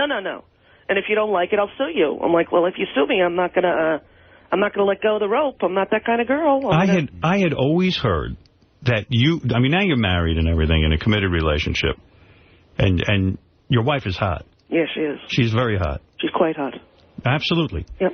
But I had always heard, through friends, through this kind of thing, that you had the most incredible single life that any woman or man could ever Party ask for. Central. That's Party so funny. Central. Do you want to hear the truth, Howard? Yeah. You can count on 2 hands how many people I've been with since I'm 18 years old. You're kidding me. 2 hands. Here's what I heard. You ready? Go. This was the rumor that I'd always heard. I ran into this guy at the Four Seasons Hotel. He said to me, Rosie always stays at the penthouse suite, the top floor of the Four Seasons Hotel. And he said one day he delivered something to your room. Mm-hmm. He said there was like 50 hot chicks in the room with you. Everyone was nude. That he delivered, this is what he told me. He said he delivered the food, and he said each girl was hotter than the next girl, and that it was the most incredible. He walked into this room full of nude women with food. Women, yeah. Here's the first thing. I'm not even nude in the shower. I try not to look at the mirror. I throw a towel on. I've never been nude, unless I'm backstage in a Broadway show, and you have to be. So why do you think that was? I mean, you were a huge star. Yeah. The fact of the matter is you could have had any woman you wanted. Yeah, but you know what? I was one of those late bloomers. I had sex for the first time at 21. But never with a guy, though? No, yes, with a guy. With a guy? When I was 28 to 30, I lived with a guy for 2 years. Was it horrible? No, it was actually really great. But the whole time you're fantasizing about being with a woman. No, the sex is not really the different thing. It's about, being gay. It's not totally the sex because, frankly, you can have great sex with anybody if you're not open and socially stigmatized, You close your eyes, Howard, I blindfold you, somebody's going to give you a blowjob. You're not going to go, wait a minute, whose lips are those? Right. You're just going to enjoy yourself, frankly. But my question is this. You say in your book that you at a very young age, either someone climbed into your room, scared the hell out of you, a guy. Yeah, well, as a young kid, I was sexually abused. Right, and this was the person who climbed in through the window. Yeah. Right. So do you think that perhaps this swayed you in some... Not that someone could make you gay or something like that, but I'm saying, do you think that men are so scary to you because of this incident? Well, I think in some ways it may play a part, but I think it's a spectrum, sexuality, from 0 to 100. Everyone falls somewhere in the middle, whether it's your genetics based on your history. But, I know many, many people who had the same exact situation that I did as a kid who didn't turn gay. There are people people who have the same exact situation. So I don't know if that's necessarily part of the equation, but I think it plays a factor. But I will say this, when I was with a guy, I was with a woman from 20 to 28. Right. One woman. That's it. And one woman. One. And then I was with Michael from 28 to 30. How did you keep the one woman so quiet? I mean, how did you keep that out of the tabloids? Well, she wasn't that well known then. But she was known. She was a comic. She was around. She was doing stuff. But you have to remember that, when I started my TV show, I told Warner Brothers and all the networks that I was gay and that I didn't imagine coming out because it didn't seem like such a big issue to me. But I wanted them to know, and they were like, no, it's fine. And when I went on the air, there was no Perez Hilton. There was no 24-hour Internet. There was no TMZ. Nobody asked anyone if they were gay. Right. Yeah, that's true. Ellen was not out. Will and Grace was not on. And when they talked about Will and Grace, when I was like 1997 or 8, they said there's going to be a TV show with a gay character. And I thought, well, that'll never last. So when you went on TV, when you were on your TV show and you would go, oh, I think Tom Cruise is so hot. Yeah. You really didn't think Tom Cruise was so hot, right? Oh, I definitely think he's hot. You did, but you didn't fantasize about him sexually. No, as I said on my show, I don't want to know him carnally. I don't want to know him biblically. I want him to mow my lawn. Don't you think he's weird now? Well, I don't know. I think he's in a definitely a place that he's never thought he would be in. He's a guy who his whole life, his first movie, he's a sex symbol superstar, and he's, 20? Right. And then I came to know him because I did another stakeout with Emilio Estevez, who's like the greatest guy, and I told him, oh my God, he's been my crush since Risky Business. He introduced me to him at the opening of some movie, and he was so kind and so nice and so went out of his way to be accommodating to me. And that was the only time I ever saw him until I did my show. But now, I think he's losing his looks. His looks? Yes. No. Tom Cruise definitely Howard, losing his no, looks. he's not losing his looks. Not yet. Yes, he is. He looks odd next to Katie Holmes. She's too tall for him. She is too tall. And she's a lot younger than him. Come on. Like, I'm 46 now. We're getting up there. I know. Hey, by the way, Beth, who I'm engaged to. I know. Speaking of younger women. She's enjoyable. Were you attracted to her at all? I know you're in a relationship. I understand No, she's very beautiful, I think. Is she your type? Not really. She's too perfect. Too perfect? Yeah, she's too Barbie doll perfect. She's the kind of girl, again, like you with the black T-shirt. Right. She was like the perfect cheerleader. But you wouldn't want to seduce her and make love to her? No, which is funny. But there are other people like that I have fantasies of, you know. Angelina Jolie is your fantasy. Exactly. That one I can go, oh, my God, look at her. Is she perfect aesthetically, or you see her as a dark person? Exactly, the combination. She's got a little darkness. She's got a little kind of quirky, weird sexuality going on, and it's not kind of the wrapped, perfect package like Beth, who I find very enjoyable, and I can see why you would like her. Beth is going to be so crushed. She's a huge... Rosie was hot for her? Well, here's the thing. She said, ask Rosie if she was hot for me, but don't admit that on the air. Make it like it's your question. Well, let me tell you this. Go ahead. Of all the people that I sat next to on the show for an entire year, she was the most doable. Yes, thank you. All right, well, that's good. I don't know why it's important to Beth. I think, first of all, she's a huge Rosie fan. She really digs where Rosie's coming. Like, she's on her blog every day reading about Rosie and what Rosie does. And the blog is very good. You really actually, where you would thrive and what you would like to be doing, I would think, is a radio show on Sirius. Well, you know what, Howard? I have never listened to the radio. I started listening to you when you sent me the radio. Right. Because I'm not a kid who grew up listening to the radio. I mean, I did 99X on Long Island when I was, you know, in high school. But that was it. And then I was a CD person. I started the first track. I go all the way through. And so I never really listened to it. And now I've been starting to listen to it going, you know, this is the gig. You don't have to leave your house. You don't have hair and makeup. You could do this out of your house on an ISDN line and no one would know the difference. All right. So you give me, I'll take the hour after you. How's that? I'm going to give you an hour. We're going to give you a tryout. If you do well, you might get more. You're getting an audition. I'll audition, man. I'm not a bug. Why have you never confronted your molester? I would imagine someone like you would do that. I did. Oh, you did? Yep. And what happened? It was resolved. How was it resolved? You know, at some point, you get old enough to realize that what life is about is forgiveness, not for the other person, but for yourself. Did he apologize? Of course. Most of them do. Did Kelly go with you? No. I went by myself because it felt like something that was, you know, kind of intensely personal and something that I needed to do just for me. Are you sad that you haven't had sex with more women? No, because I could have. But just, you know, for me, sex is like, you know, when you're molested as a kid, it's not something that is casual and carefree. It's something that's very, you know, intense. And you never get over it? Well, I think you learn to live with it. You ever been in therapy? Oh, my God, since I'm 16 and I'm still in. How many days a week? One, but, you know, now I don't. One? Yeah. I wish I could go 1 day a week. You haven't gotten as well as Rosie, obviously. I guess not. What do you go, 3 or 4? What do you have? Well, it was 4, but the guy finally let me drop it down to 3. He says I need 4. And that was under protest. I mean, what am I that screwed up? No, listen, there was a time, especially on my show during Columbine in '99, where I went every day. Really? I couldn't really, you know, I couldn't keep it together for the 1 hour that I had to talk. So that's when I actually went on meds. And the shrink said, listen, you need medication. I'm like, I'm not doing medication. I'm Irish. You know, you people just you get their shit together. I got a good life. I'm not fucking taking. And she's like, you have to take it. You still friends with Madonna? Yeah. Who are your close friends now? In real life or famous? In real life. No, famous. Famous? Madonna? Yes. And you can sit there and have a conversation with her and feel good about it? Yes, but we don't. Yes, we have real-life conversations. I can't do that with famous people. At all? Not at all. Not one? You don't do that with anybody famous? I'm thinking of calling Letterman and getting together with him again, trying that again. Yeah, you're going to now why reach out? Him? He's like the most introverted, shy celebrity. Well, we used to talk on the phone. Are you kidding? And then I screwed that up. How?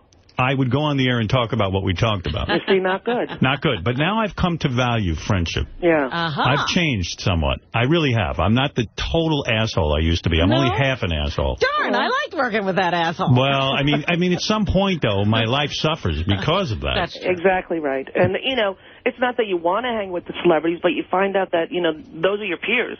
And at some point, you look around and you go, oh, my gosh, these are my peers, and they're my friends, and they're all so famous. Well, I also happen to feel I learned something from some of these people. Without a doubt. Some of them have had incredible accomplishments and actually have learned a few things. You know what I mean? Like, you know who? Jane Fonda. Good friend. Yeah. And wonderful person to, you know, for me to talk to and to bounce my life off of, and she's so unbelievably present and not judgmental. And you call her? Wait a minute. Were you? Wait a second. When you were a little girl, yes, was she not a sexual fantasy of yours? Not sexy. You know, you have to realize, I was a little girl who was molested, Howard. We don't have sexual fantasies. Sex is kind of banished from the brain. So you never masturbated as a child?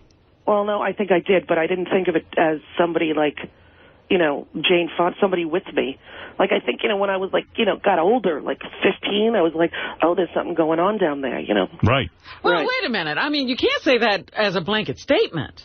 What do you mean? That, you know, when a girl is sexually molested, you don't have sexual fantasies. Well, no, here's the thing. From my particular experience, but the truth, if you read the books, what they say is usually girls who are sexually molested have one or two responses to it in their sexual life. One is they become very non-sexual, and the other is they become extremely sexual.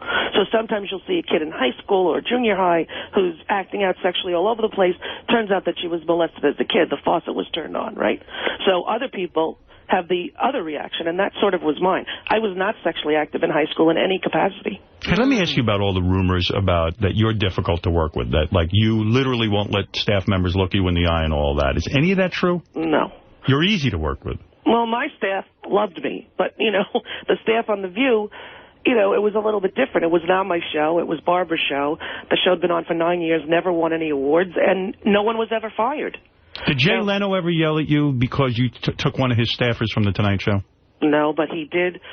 When he was first starting, I was asked to do Fridays for him. You know how Joan Rivers would do it? Right. And he vetoed it. He said no. Why? Because you probably would have been... He didn't want the time off, you know, and he didn't want to do that. And so... He's insecure. Well, I think the guy can only work. You know, he doesn't really he doesn't live his life so much. His life is about his work. He's a robot. He works a lot, that man. He works a lot, and when you meet him, there's nobody home. The lights are out. Trust me on this. Yeah, well, he does it. He is in performance mode a lot, and when he's not in performance mode, he's very shy and sort of doesn't quite know how to, you know, how to talk in a social situation, I think. But he's always, you know, so during that time, they said no, and I called him up. I was in Vegas. I was, like, backstage. I called him and said, you know, dude, this is why, you know, you're not as generous as you could be, you know? Right. You never thanked Johnny Carson. Right. The night that you took over, you didn't thank the man who drove the bus for 35 years. You said that to him? Yeah. And what did he say? Oh, okay. You know, Rosa, I always liked you. You're a good kid. You're a scrapper. But, you know, I don't know. There's a lot going on there. But listen, I hope you're okay. And, you know, it's okay. You're a scrapper. Where are you now? I'm sitting in my house looking at my window, watching my 5-year-old daughter, who's mad that I'm not playing with her. She's looking at me and squirting the window with this water gun. And where is Kelly? She drove Chelsea to her school camp trip. When 4th grade, you go away for 1 week, and every mom has to take, like, 6 girls, and she's one of the mom drivers. How is the marriage? Is it still hot sexually? Yeah, but that's because of her. What do you mean? You know, I'm very fortunate to have a very beautiful, loving, sexually not dysfunctional wife. How do you keep it hot? After how many years have you been with her? 11. 11 years, you could have a lot of different women. But you keep saying that, but that's right. Not my gig. But maybe I should start thinking about that, Howard. I want to know how you keep... You would never invite another woman into your relationship? No. No three-way, nothing like that? I never had one. I never did. I can't even believe this. For years, I believe... We lived with this lie in our heads. I lived with a lie about you. I thought you were having three-ways. I wish it was true, but no, it's not. In fact, I have never kissed anyone famous. Is Madonna a bullshit artist when she kind of plays around with lesbianism? She's not a lesbian, is she? No, she's not a lesbian. She enjoys her men. That's right. Dennis Rodman. That's about as manly as you can get. Can I tell you something? All those rumors you thought about me, all of them are true about her. That's right. I've gone to her house where people have been naked. Right. And actually, you know, one of the first New Year's Eves that we spent together after League of Their Own, she was having a party, which she usually does. I walked in, and she had no shirt on. And there were people there. And I hugged her, and I whispered in her ear, "You're the most famous star in the world. Put on a goddamn T-shirt."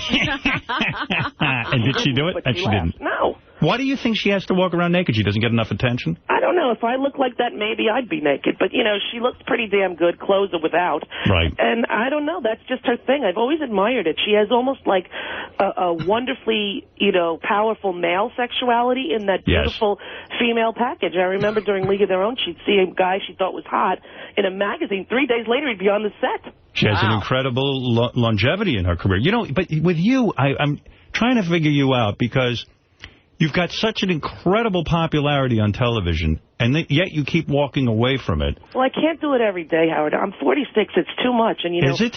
Yeah. But they pay you a ton of money. How much? Someone said you're worth about $100 million, right? Yeah, it's a lot. It's a lot more money than I ever needed. So you've got plenty of money to live on. I never have to work again. And when you put the $10 million into that play with Boy George, yes, you lost the 10. Yes. Didn't bother you? No, because it would have bothered me more if I lost other people's money. Are you and Boy George enemies now?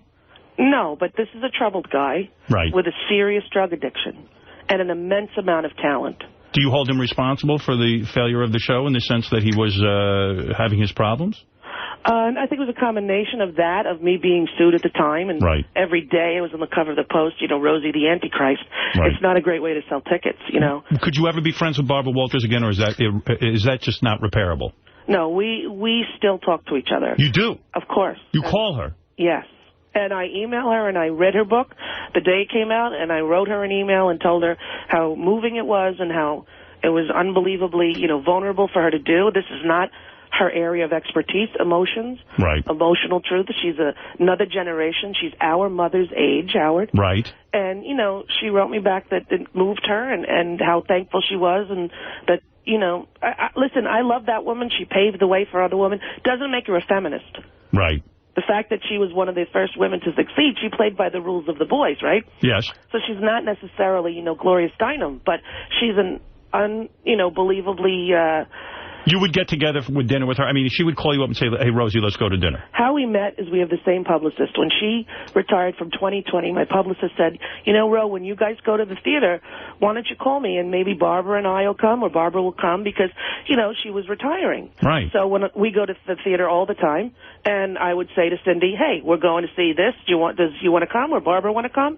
And we would go to the theater and out to dinner with her, like every other month. That's how I knew her. I had never been to her apartment. I had never spoken to her on the phone. We would have dinner once every other month, you know, once every 3 months since she retired from. Because I had retired, and Barbara was thinking of doing it, and Cindy thought it would be a good thing and a good time, and she wanted me to tell Barbara my experience of, you know, what happened after leaving and how it felt, and to sort of show her that it could be done, and that's how I came to know her. Then she came to see the HBO documentary and asked me that day, would you do The View? And I said I would do it for you for 1 year. Oh, you did say for 1 year? Yes. Well, yeah, she started out with a 1-year contract. Everybody knew that. Do you watch the ratings now? Do you sit and say, I wonder how they're doing without me? You know, I watched it the first day, and I saw that they turned that beautiful blue set that we created back into horrible beige. Right. And I had to turn it off. and Whoopi Goldberg, she's not your idea of the ideal person to replace you, right? Because... No, actually, I did. When people asked me who, I said she would be the best one. Because, you know, Whoopi will not take any crap. And as much as she has to take on that show, she takes. And whenever she can, you know, put in what she feels truly about this world and our government, she does. And I know that it's hard on that show to get in anything that's not the Bush regime agenda. What is Elizabeth Hasselbeck in your relationship now? After that day when I left, she called and I didn't get on the phone. I was upset. Kelly spoke to her, and I have not spoken to her since. But when she had the baby, I wrote her an email that said, you know, listen, this is real life, and this is what it's about, and carry on, and it's all going to be okay. And she wrote me an email back. And then, you know, every so often I email her, but I think I'm somebody who has way too many emotions for Elizabeth Hasselbeck to be comfortable with. Well, because your views are diametrically opposed, and you get very passionate. And so does she. You know? She has a great ass, though. Let me ask you this, and be honest now. Yes. Were you not attracted to Elizabeth Hasselbeck? Forget about the politics. Forget about the fact that you know there were certain aspects of her you couldn't stomach. When you look at her physically, you don't want her? Well, you see, the want is a big thing. I find her very attractive. Yes, absolutely. She's very attractive, I think. The body is perfect. Well, have you ever seen her biceps? Yes, I actually have. I've seen her ass. I've seen her running in the park. Right, so when I... That's an ass you run behind, and you're motivated to run faster. You keep running, huh? Don't get me to run, maybe. Wouldn't it have been great? Wouldn't it have been, but Rosie, wouldn't it have been the ultimate accomplishment to take this conservative girl and turn her, so to speak? Well, I almost did, but not to homosexuality, but to homosexuality acceptance. Oh, really? Because when the show was starting, the first week, I invited her to come to my house to go in the pool with her baby, and Dusty, the other producer, with her baby, they came to the house, and she was quite nervous, and it was like a 3 or 4 hour day, and my kids are playing with her little baby, and so the next day on the show, she actually said, without my knowledge or knowing she was going to say it, I have to say, Rosie, that you and Kelly are amazing parents, that you have great kids. Now, you have to realize, for somebody like her with her fan base, that's a huge thing to say, and I'm sure she took a lot of shit for it. Well, so, your special on the gay cruise you threw, that you do every year, is truly remarkable. Well, and you're very brave to do it. And did you know Ant had sex with somebody on it? Do you know that the comedian Ant banged a dude on your cruise? Well, can I say... And the worst kind of banging. I mean, very violent. Wasn't it a senior couple, Howard? It was he banged a senior couple.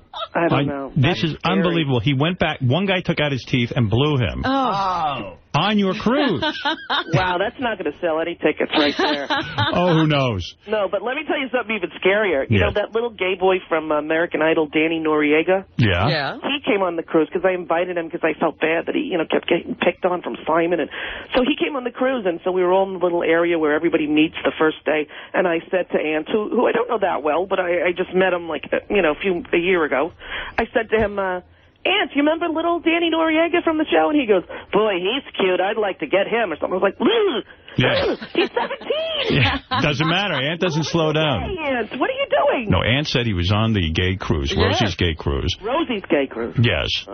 What do you call it? No, I thought maybe he was on another gay No, this was the gay cruise. This was on your cruise. Ant would only go on a celebrity gay cruise. You think so? And he goes on, and he's on there, and he meets this older couple. Yeah. 2 guys. What did he say? It even had a special name. What was it? Yeah, what was the special name, Gary? Do you remember? When you're cruising older guys? I got to look it up. Yeah. Well, Teaser baiting? What is it called? Something like that. And I don't know. Caca happening? I don't know. Yeah, one thing led to another. And Ant ends up in the room with the couple. And all hell broke loose. Wow. Right, yeah. Yes, and they're in their 70s. And they could still do it. Oh, yeah. Oh, yes. Thank God for that little... They got ready, and Ant said they had prepared themselves for him. Do you still stand by your statement that Barbara Walters is too old to be on The View? Well, I think for a woman of her legacy and elegance and historic relevance, she probably should not be doing live TV every day. It's a very difficult thing to do at any age, and it's hard for somebody to do who's a journalist and who's in her 70s. You're right. I tell you what, I will be off the air in my 70s. I promise you that. I do not want to be Imus, babbling into a microphone. Babbling, yes. No. I don't. I think that the hardest thing to know in show business, because it's the land of plenty, it's the all-you-can-eat buffet, is when you're done. Right. When That's you're done, right. you got to go, hey, I'm done. I think I've handled my career in the right way, but will I know when it's over? Well, you know what? In athletics, there's a cutoff point. You know, because you're getting injured. You know, there's no cutoff in this world. Well, for radio. Radio, though, you see some guy you talk about Arthur Cocker's bedroom, Bob Grant. He's still pretty good on the air. But who was that guy? He was hooked up in his bed. He couldn't get out of bed, and he was still doing a show. John Neville, Long John Neville. Was it him?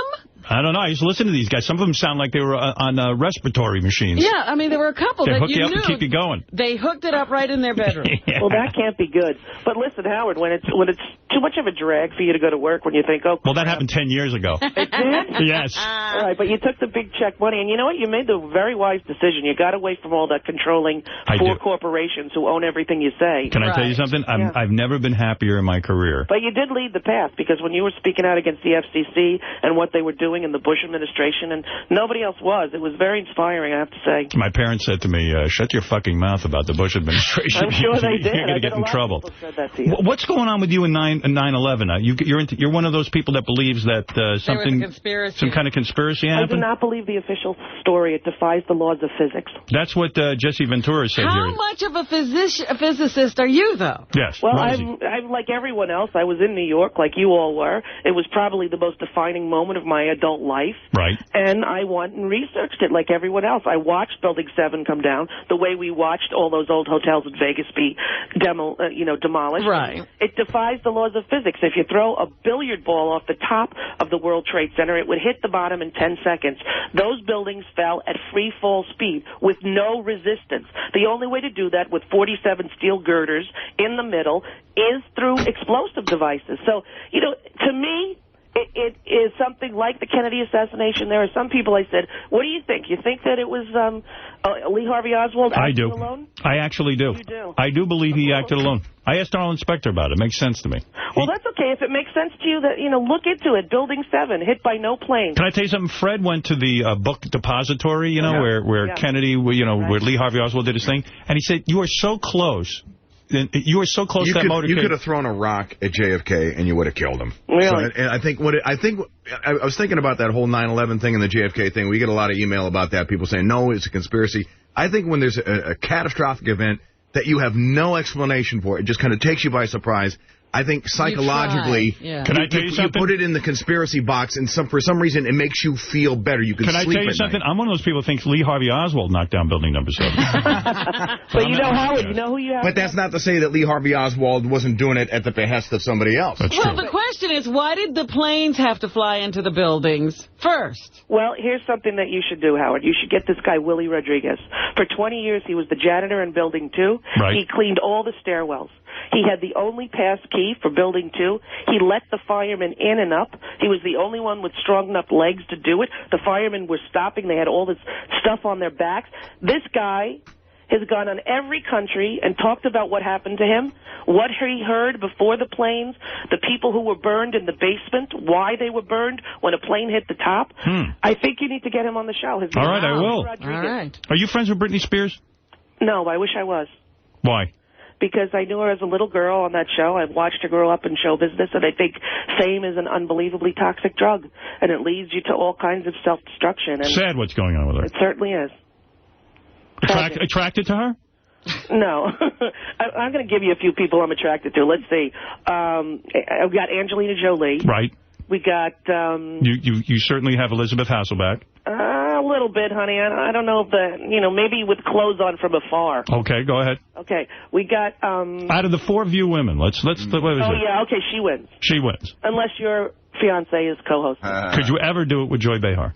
Well, let's do an F, Marry, Kill. All right, F, Marry, Kill. You know what I mean by F, Marry, Kill? No, what is that? All right, that's one person you have to marry, one person you have to kill, and one person you have to fuck. Oh, Jesus. All right, here you go. Joy Behar, Elizabeth Hasselbeck, Barbara Walters.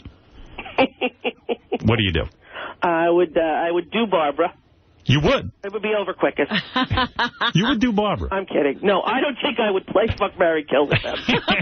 You would leave the game. Fuck, marry, and kill myself before I'd have to play with them. You'd marry yourself, you'd fuck yourself, and then kill yourself rather than play this game. I don't even know in that order. Well, let her say she's going to give other celebrities. All right, let's okay. hear. Angela Bassett. Angela Bassett? Oh, dear God. Have you ever made love to a black woman? No, but I made out with one. You did? Yeah, but you got to realize I've only been with 10 people in my life. Oh, 10? 10. Oh. She said she could count on 2 hands. Yeah. It's you 9. It's really 9. The 10th is still lingering somewhere, but I think when I say 9, it's pathetic. Why only make out with a black woman? Where'd you meet this black woman? At a gay bar? No. In L.A. when I was living in L.A., and I met her through a friend, and went to a party, and then we went out on a date.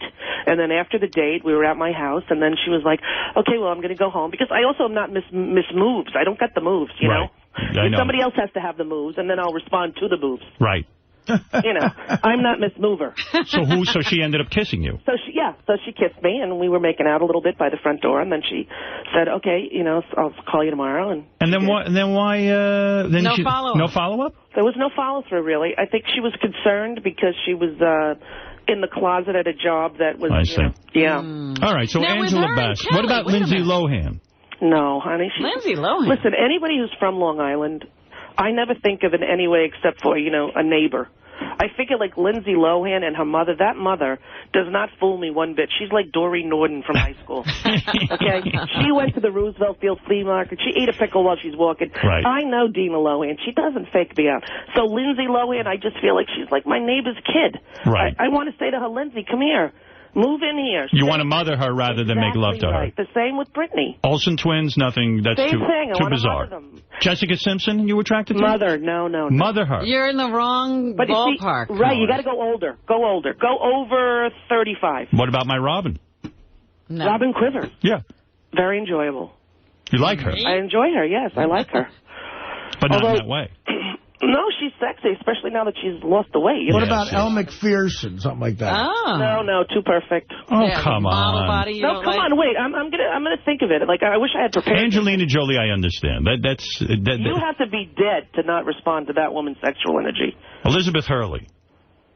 Elizabeth Hurley? Who is that? That's the that one actress. with Hugh Grant. I'm trying to come up with names. Jodie Foster. Not really. She's very beautiful, I think, but no. Not sexual. Penelope Cruz. Yes. There you go. Totally. Finally. Selma Hayek. Okay, yes. I'll tell you one you like. Go ahead. That you would make mad, passionate love to. Let me hear. You might even tell Kelly you have to do this. Okay, who's this? Diane Lane. Oh, yes. See? Oh, now you hit on movie, it. Yeah. That movie in the stairwell? Will you ever watch porn? Of course. You do? Well, not with my children, but sometimes alone with my spouse. You will. Yes, what is your favorite porno? Not a lot of women in it. Can I tell you why? Why?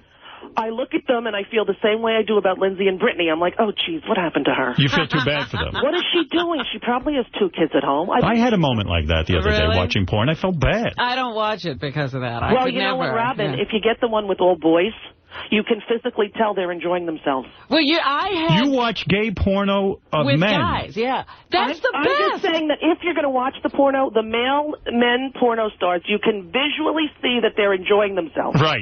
At least it's fun. I'm telling you. I write a story for them. How about Uma Thurman? Very beautiful, but no. But I'll tell you one you would do. Go. Cindy Crawford. Nope, too perfect. Too perfect. I got a little you keep going. I'll tell you who you might like. Who? Sarah Jessica Parker. Adorable, yes. Yes. Adorable. She gets a lot of crap written about her looks, but I find her sexual. There's nothing wrong with her look. Well, do you know who I think the most beautiful woman I've ever seen in my entire life, ever? Charlize Theron.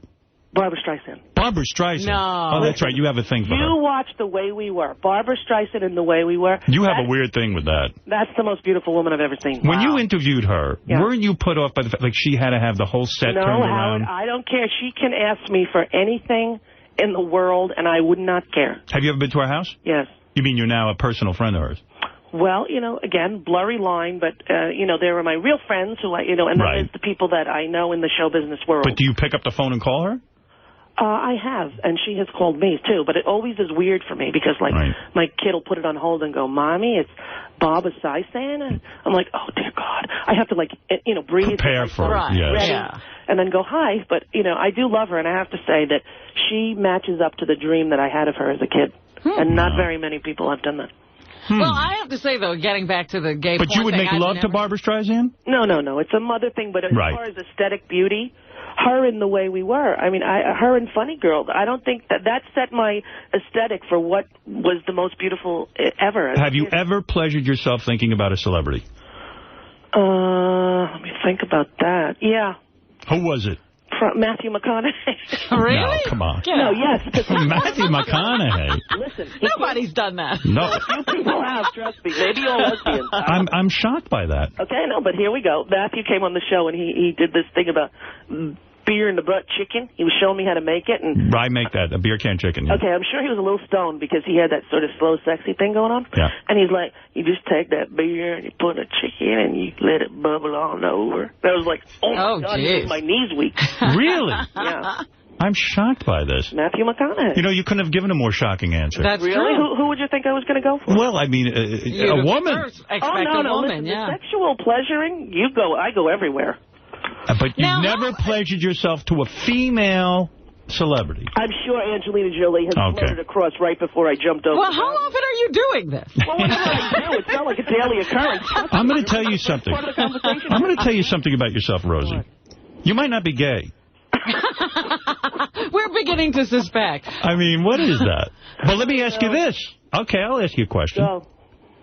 Will you totally shave yourself if a woman partner says to you, that's what I want? Never. You would never do it? Are you kidding? The ingrown hairs? I had a bikini wax for Exit to Eden. Right. because I was in the S&M garb. I remember, yes. Oh, dear God, it was like torture. It's like what they do to people in Guantanamo. It was horrible. But you wouldn't groom down there? No way. I mean, wow. Trim. Every girl needs a trim. You don't want to be like, But Kelly doesn't say to you, listen, Rosie, I love you.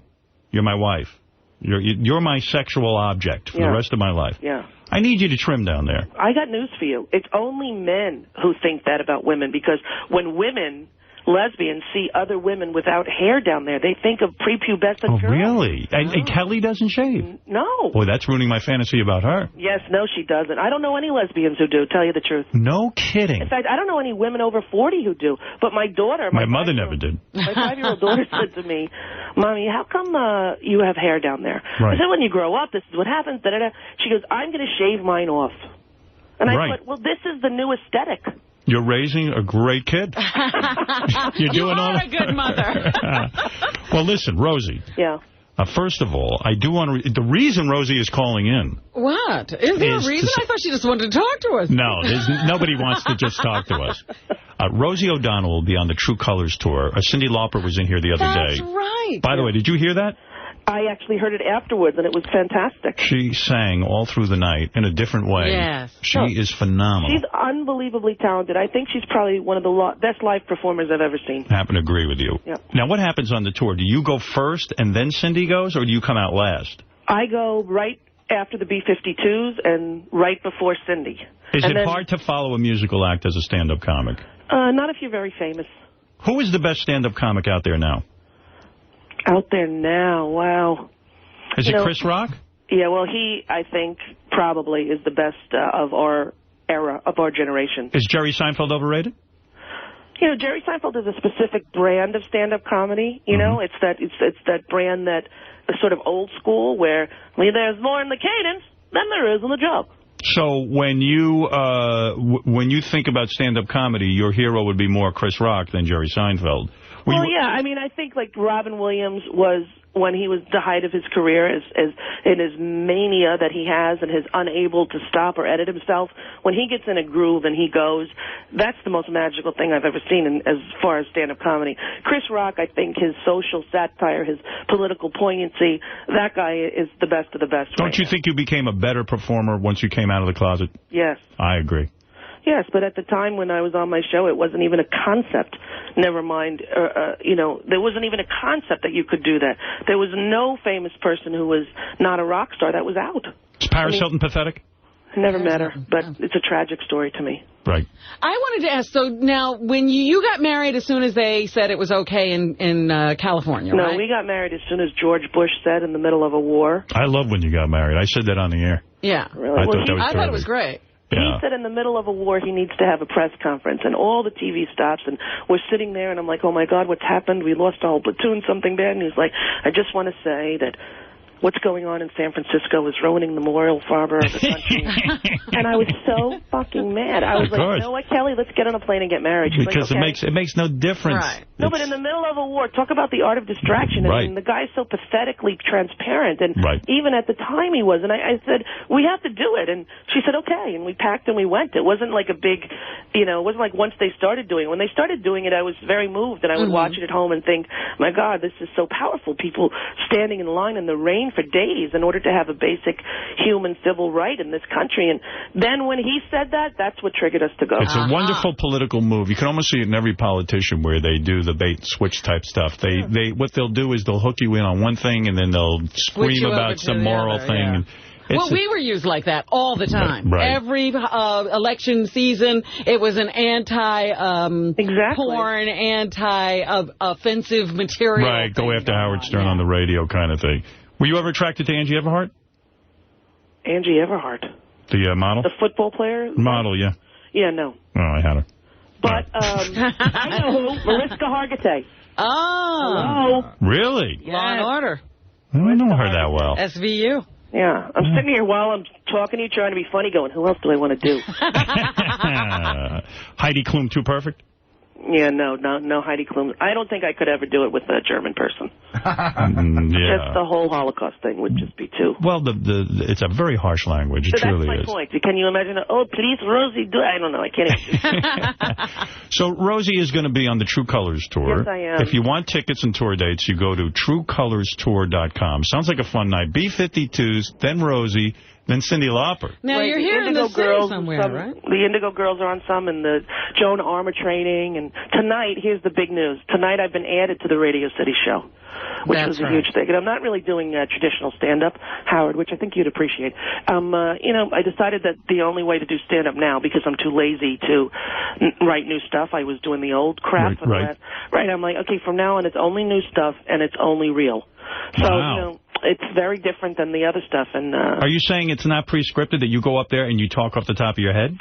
No, it's totally scripted, but the point is that it's not old material. A lot of times when they say, well, you come do stand-up, in order to do stand-up, you have to go every night to the clubs and hone your craft. You can't just stand up there and try it because you were good at it 10 years ago. Yes. And that's what I had been doing, going, oh, shit, what was that joke? Okay, and they weren't even relevant anymore. So for this tour, I sat down with the writer, Dick Scanlon, who's a Broadway guy, and we sat down and we chunked out a whole new set. And it's not, funny. It's hopefully poignant and a little bit sad, truthfully. Oh, excellent. I like that. Now, how long is this show you guys are doing? It's very long. It's like 5 hours. Oh, my God. 5 hours? Listen, I got to live my life. You got to bring a sandwich and ice.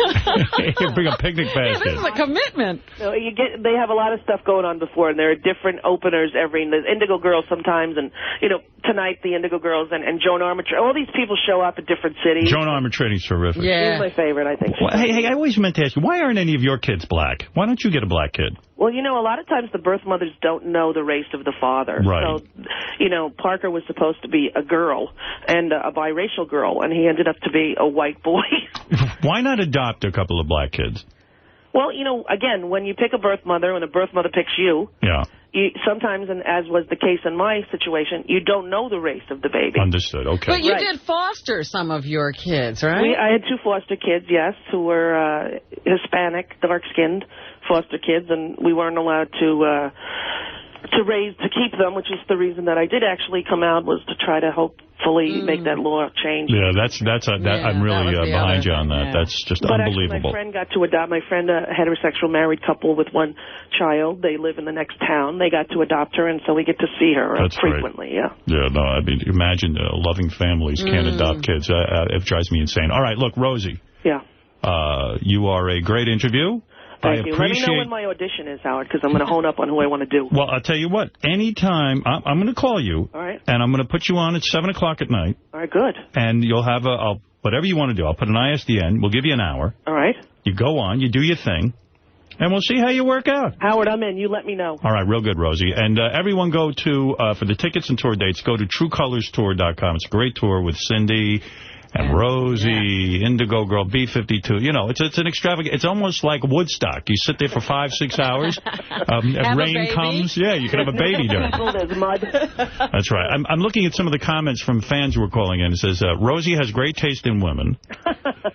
Would Rosie have sex with Star Jones?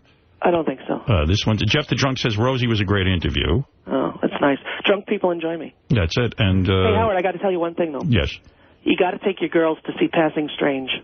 It's wonderful. I've seen that show. I took my nephew. Is that the best amazing. Does it have puppets? No. Oh. You'll love it, though. You will love it. Yeah. Your daughters are theater experts. They will love this show. This is the best show. Everybody watching should go see it. This is a rock concert. The music is incredible, Naked women in it?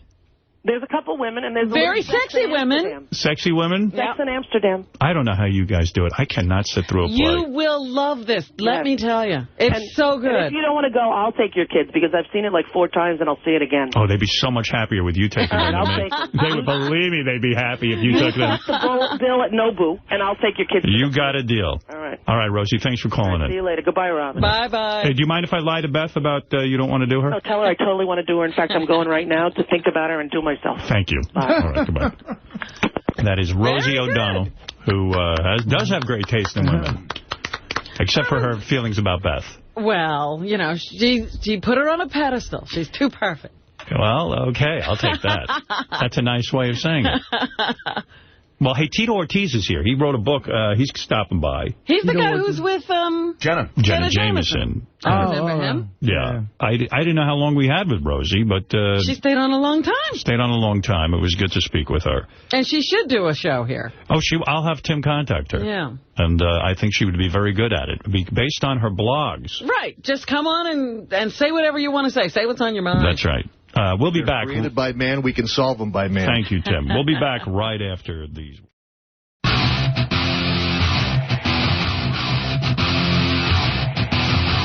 Hey, what do you got here? This is Duplicate Poker. Oh, yes. Have you heard about this? Duplicate Poker. If you play poker, you have to try Duplicate Poker at duplicatepoker.net. Duplicatepoker.net is the newest twist on Texas Hold'em. And it might just be the purest form of competition because bad beats are eliminated.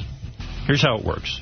You're dealt the same cards as players in your seat at other tables. Whoever wins the most chips playing Hold'em using the same cards wins. Now, Robin seems to understand this. I don't. You don't understand that there are several different tables, okay? Mm-hmm. Different players at each table. Right. All the players get the same hand in each seat. So at your seat... At every table. So if you're at seat number 5, at every table, number 5 has the same card. And depending how all the number 5s do. That's whoever wins with the, whatever the hands are, they get the most money. They're doing the best. What is it, Denny? Hello. Hey, what's up? Yeah. Mr. Howard, thanks, man. Thanks for taking the call. Yes. Hey, Artie, the interview with Rosie was great. I looked at her a different light now, man. I thought you just one of them fat yentas that, I never watched your show. She was an excellent interview. She was refreshing. She sounded like something I like to even go see her watch her comedy one time, man, if she ever came around. Yep. No, she did a great job. Yeah. All right, Denny. Hey, Howard, can I ask Artie a question? Artie's out of the room. He's getting something to eat. Oh, man. Okay. Can I hang the talk for a second? I'm going to go to see the show this Saturday and just want to know if I could, any chance of meeting them. Well, it seems that everybody wants a backstage at Artie. It seems like if you go to an Artie show, everyone's back there. All right, I'm in the middle of a commercial. I got to run, okay, Denny? Okay, thanks. All right, later, bro. All right, bye. Anyway, try Duplicate Poker. If you lose a hand, duplicatepoker.net has the most immediate, illustrated, and detailed hand history online. You see every card and every bet immediately. It's an incredible tool to improve your game, and it's completely free. And you see how that would work for you? Because you can see somebody playing your hand at another table who did better to see what you're supposed to do. Now I get it. Duplicatepoker.net. I wonder if I'd be good at Duplicate Poker. It's the future of online poker. Duplicatepoker.net.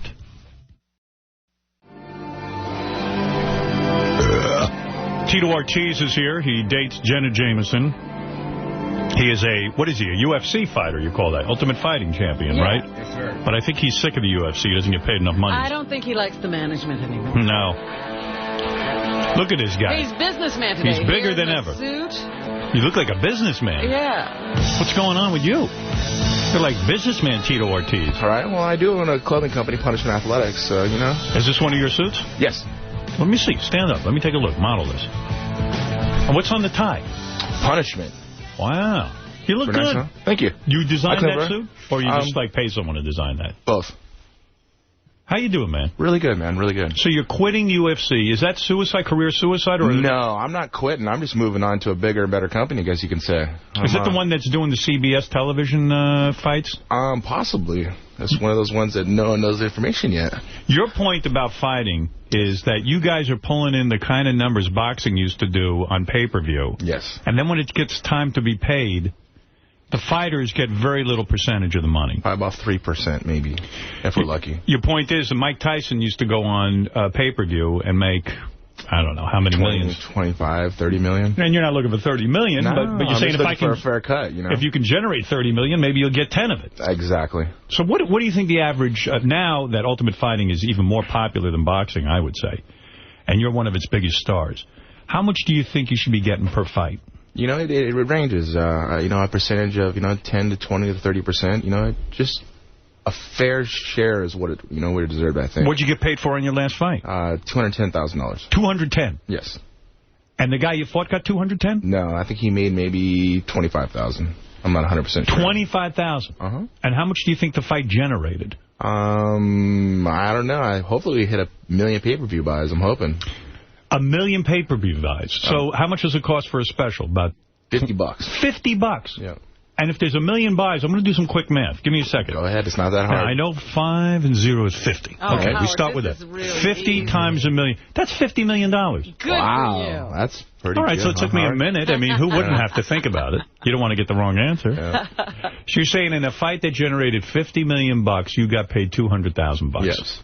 We get a little piece of pay-per-view, but that's just hoping that we do 1 million pay-per-view buys. So then you go on the air, and you're not afraid of any man, and you go on and you talk about your boss, that guy, what's his name, Dana? I don't remember his name. I really don't. He's at the point of not even mentioning the guy's name. Yeah. Are you guys involved in a lawsuit or something? No, not at all. I'm continuing a different chapter of my life. And wow, you won't even mention the guy's name. Yeah, you're gonna pretend you don't remember this guy's name. Yeah, no, he's you know, Howard. I mean, when you used to be at your old radio station, you didn't like the people you worked with either, so that's why you're to a bigger and better place, like Sirius. Right.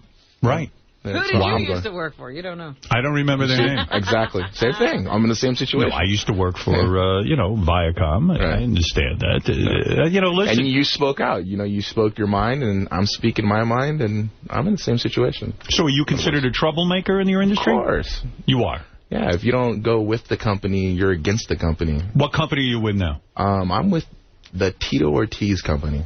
Good idea. In other words, what you're saying is, if you choose to fight someone, maybe set up your own pay-per-view. I'll be doing my own promotions, and I'll be co-promoting with possibly some other companies that have already started their businesses. Well, who are you going to fight? That's the question, yeah. We got to find the toughest guy possible. Who is the toughest guy around beside yourself?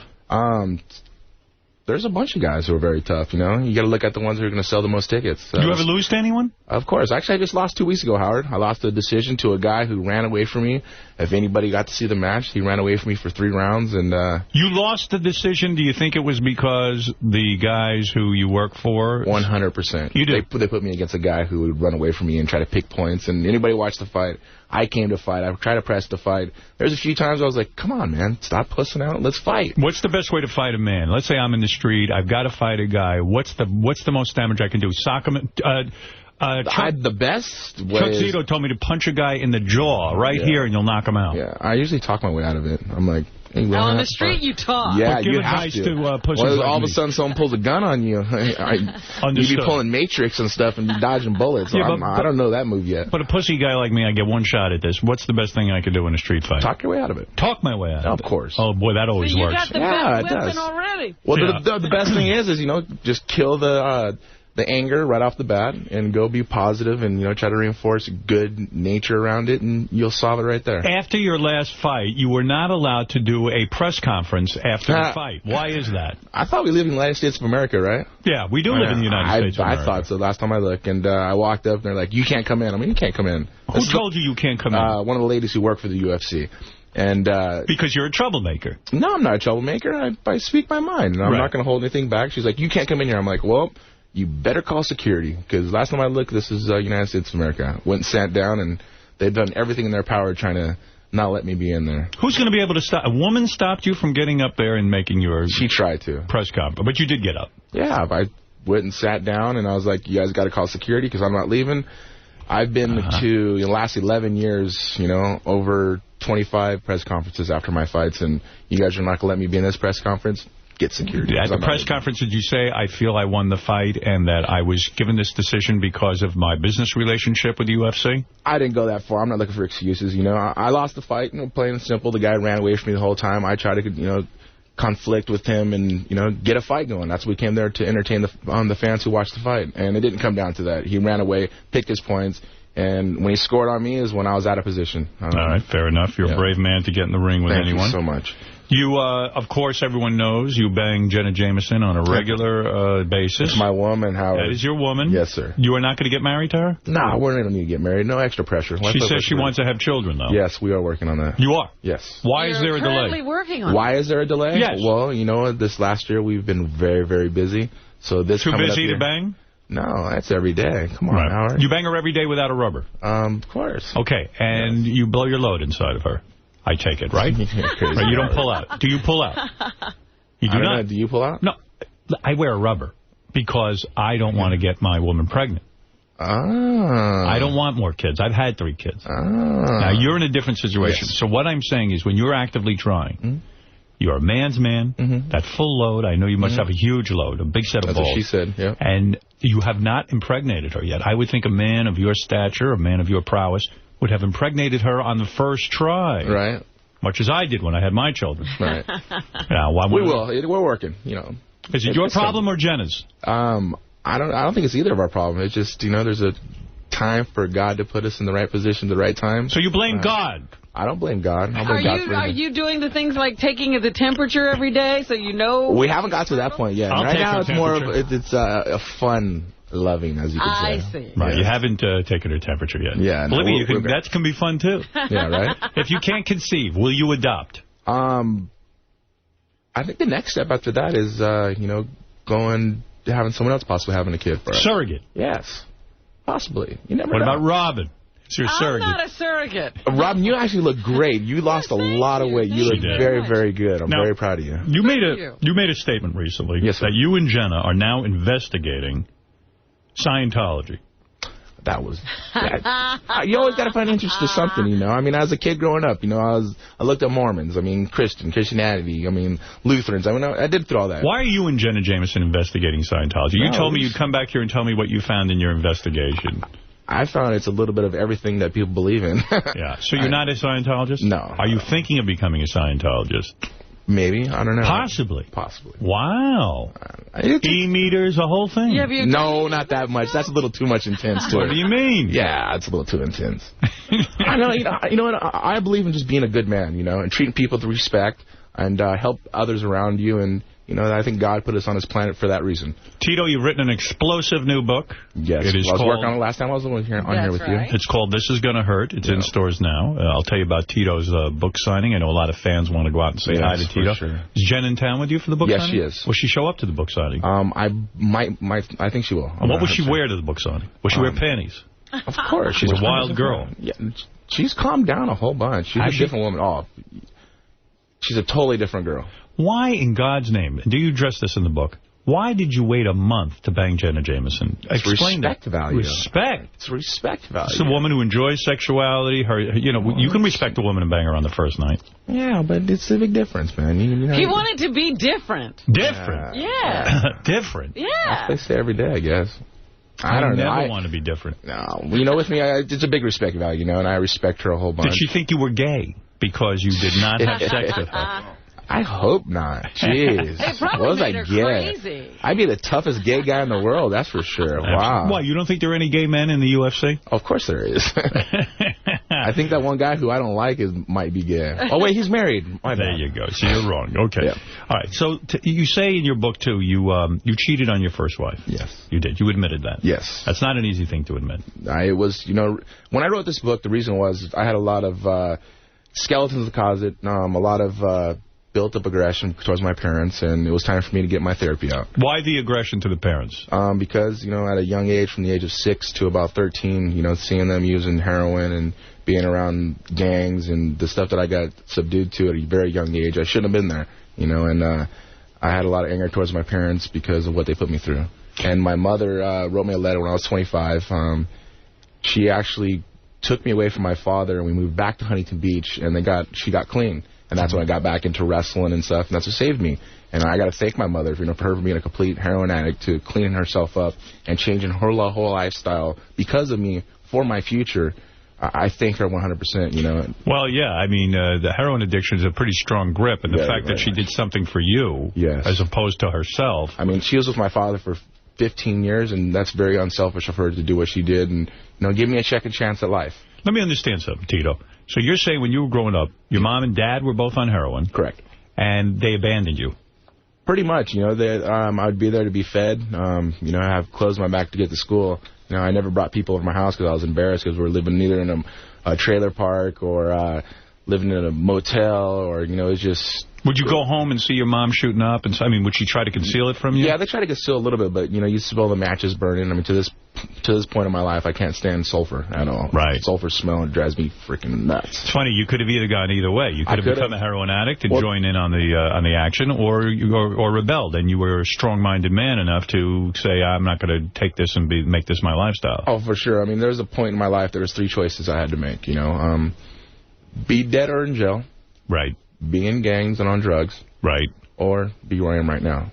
Well, I'm sitting here in Howard Stern show, and I've came a long way in my life. You know, I'm living the American dream. You know, people say that you're destined to greatness when you are. Well, no, you take choices in your life to make those destinies happen. So your father, you don't have a relationship with? Actually, Howard, I spoke to him about 5 months ago, the first time in 6 years. Why do you think he got in touch with you? I got in touch with him. I see. You had told him, no way I'm being in touch with you. You wrecked my childhood. Yeah, it was just, I had a lot of hatred towards him, and it's time to really suck it up and face your anger and face your demons. And, you know, I went and sat and talked to him for about a good 3 to 4 hours, and, you know. Did you ever beat him up? He quit on us. He quit on us. Did you ever beat him up? Never. Never punched him in the face? Never. Never. You wanted to? No, I never did. Think that's why you were a great fighter? You were really punching your dad? And I was a great fighter because I have my older brothers, you know, Marty and Jim and Mike used to beat my ass every single day. In a way, if they beat your ass and you fight back, you become a great fighter. I remember my brother Marty, I asking him, I'd be crying, why do you beat me up for? He's like, so you could be a tough kid and you take care of yourself when you get older. And I was like, gee, what a nice guy. Thanks a lot. Yeah, I think but now I look at him now. Look at now. one of the baddest guys in the earth. So I'm doing something right. Yeah, well, I suppose. But that's a painful childhood. Now, did your father's clean now and all? My father is clean. When I spoke to him, he looked awesome. He looked really, really good. My mother's been clean for, almost 16 years now. And they're both do you take care of your parents now? I don't take care of them. No, I don't. I take care of my ex-wife and my son 100%. Actually, I gave all my money to him. Now it's time to start all over again. No kidding? Yeah. When you say all your money, you mean half your money? No, I mean everything. You gave him everything you owned? Everything. My son. I want to make sure. And, you know, I have a great ex-wife. You know, her and Jen are really, really good friends. We actually had our birthday party. Could never get them in bed together? No, I wouldn't want to do that. You would never want to be in bed with your ex-wife? See, people are so used to, like, you're Jenna Jameson, the porn star, Right, you must she brings home girls to you. And, but Tito, I know Jenna, and I got to tell you something. She does love women. Not anymore. She's a different woman now, Howard. She doesn't want to be. She's in a different chapter of her life. But wouldn't that excite you? No. If Jenna was the girl who brought home a girl once in a while? I'm selfish. I'm very jealous, too, so I'm very selfish. Do you ever go to a strip club with her? We've been a few times. Okay. Does Jenna mess around in front of you with the other girls? No, not at all. You're kidding me. No, I don't buy that. Yes, I'm serious. You're telling me that. We live normal lives, man. We're normal people, you know. Jenna, like I said, she went to a different chapter of her life now, and she's over the whole porn thing. She's retired. She's done, and she wants to start a family and, you know, do the right thing now. And she's an awesome woman. Of course, Howard, you do know her. And I like Jenna very much. Yes. I just would insist that she bring a girl home once in a while. I'm not going to be in a relationship with Jenna if she's not bringing a girl home once in a while. You wanted to be in a relationship with the porn star Jenna Jameson. Yes. Yes, I do. I think when I first met her, I thought the same thing, too. But then that was one of those things to have sex the first night, it would have been over. Do you think, though, she has to act like a super prude now because she was a porn star? In a way, she has to, like, go the opposite way to prove to you? Now all of a sudden, she's a Mormon. No, not at all. You got to understand, I mean, Jenna's totally different. She's a hot outfit. She's a beautiful ass. Would she still walk around naked for you? Yes, and let you look? all the time, of course. Would she masturbate in front of you? We have fun, dude. You do? We're very colder with everything with each other and only with each other. Oh. Yeah, we have a fun I feel time. about that. It's beautiful love, you know. I mean, we've been together for 2 years now, and Howard said, you know, you're going to last maybe a month or 3 at the most. I did. So she still does oral, though, right? She's not against that. Of course. Oh, thank God. Yeah, right? Imagine you marry Jenna Jameson, and you're in a relationship, and then she says, listen, I don't get blowjobs anymore. You're like, what the fuck is this? Yeah, right? I'm out of this. Down that shop. I mean, for God's sakes. Well, this is exciting. You got a book. Yeah. The book's doing really good, too. I'm really happy because it was like the opposite side of it. People are so used to seeing the fighter guy that gets in the octagon and the mean Huntington Beach bad boy flipping people off and doing that. It's the kid who grew up. It's the one who grew up. It's your life story. I've lived through a lot, Howard. You know, at a young age, I'm 33 years old. You know, I'm still going to compete and fighting for another 3 more years. But it's a new chapter in my life that's turning over. When you started dealing drugs as a kid, yes, was that because you saw that was the culture you were in? Your parents were exactly. Were your parents proud of you? In a way, heroin. They didn't know. No, I kept it hid. No one knew about it. You know, only the people who I dealt with and so forth. I mean, we sold marijuana, and that was. You know, just one of those things was to pay rent. Right, I understand. You know, to put food on the table, and you know, I was a thug kid who didn't understand anything at all. I learned everything I learned on myself. You know? How'd you get into Ultimate Fighting, though? Like, how did you make that transition from a thug kid? I wrestled in high school. I wrestled in college. When I got into college, there's a guy... Got into college because of wrestling, right? Of course. I went back to school. I wanted to get educated, and my biggest thing was to be a high school teacher, a wrestling coach. Right. And I wanted to help out with kids. I thought kids were... There's teachers who helped me when I was in high school, so I was like, well, here's my chance to kind of give back. Right. And I started fighting with actually Tank Abbott as the training partner, and they made a new weight class in UFC. That was the very beginning, and it was 199 pounds. I probably got paid nothing in the beginning. And I fought for free. Right, but I'm saying it was brutal, even more brutal, Actually, right? I didn't really get hit until like the third, fourth year in my competition because I was so dominant. You got a nice set of teeth. Are those real? Of course. They are? Yes. You've never had a tooth knocked out? No. Unbelievable. I'm bobbing and weaving. I'm like, you got to move out of the way a lot of Will you know, like Rosie O'Donnell was saying, in show business, you got to know when to get out. In Ultimate Fighting, you got to know when to get out. Oh, of course. Will you know? Oh, 100%. When I start slurring my words, and until that time, I guess you're too late. But, you know, I don't get hit that much, so, I mean, there's a big factor that happens there also. You know, I still have about 3 more years left of competition left in me. I mean, I am 33 years old. When I'm 36, I'm going to be done. Time to get out. Yeah, I'm just signed with William Morris at the beginning of the year, so the theatrical side of it is another, you know, chance of me doing that. Yeah. And promotions also. All right. You know, helping other fighters come up and making the next Tito Ortiz. You've had bar fights? When I was 19. What did the other guy look like when you were done? I choked him out in about 25 seconds. Oh. Wow. Yeah, well, I'd never assault anybody.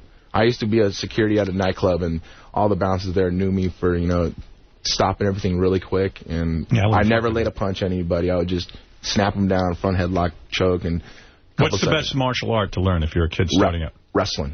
Wrestling? 100%. You mean just high school wrestling? High school wrestling. It'll teach you dedication, teach you sacrifice. It'll teach you the hard work. What about this Gracie Jiu-Jitsu? I shouldn't be taking that? That's, well, it's a big difference. You know, for a kid who's just coming up, I think wrestling really teaches the whole realm of a sport, you know. Right. It teaches individualism because they're doing it by themselves. When you were wrestling, did a guy's penis ever slip out of his jockstrap while you were wrestling him? Never. Thank God. Yeah, right. No, thank God, right? Tito will be to you, obviously. I know. That happened to me, and it landed in my mouth. That's what she Tito, said. it was terrible. Tito will be signing copies of his book today at 12:30 at the Borders on Wall Street in Manhattan. You got to go over and see Tito. First of all, he's in a suit. Yes. He looks sharp. He's got the Tito Ortiz tie on. He got the whole look. That's a punishment tie. So he's going to be at the Borders on Wall Street in Manhattan. Tonight at 6 o'clock will be at Bookends in Ridgewood, New Jersey. And tomorrow night at 7 o'clock at the Virgin Megastore in Union Square, Manhattan.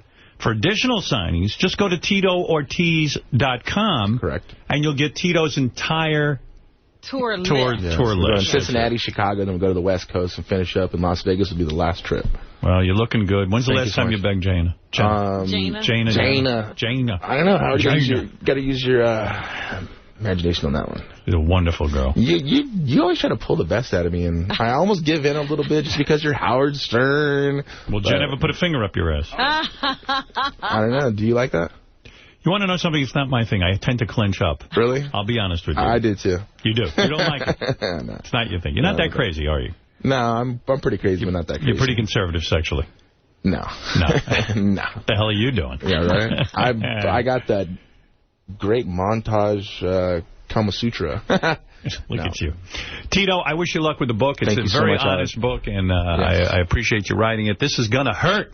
It's in stores now. Pick it up and go see Tito. Go over to the website, TitoOrtiz.com, and go over and say hi to him, and he'll sign the book. So you might even talk to some of these guys. Oh, I'll talk to everybody. Right. Maybe you shake their hand and crush their hand for them. Never. Would that be nice? No. I'm a very polite man. Do guys ever come up to you at book signings and want to punch you out? Like, go, hey, come on, man, let's go right now. Let's go. Let's go. See, Howard, once the anger comes about, you bash it down with complete kindness. But there's some maniacs out there who just want to go right at it?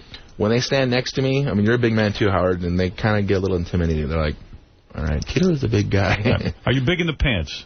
You would almost have to be with Jenna because Jenna's seen it all. You got big hands. I got big feet. You know what that means? Big gloves and big shoes, right?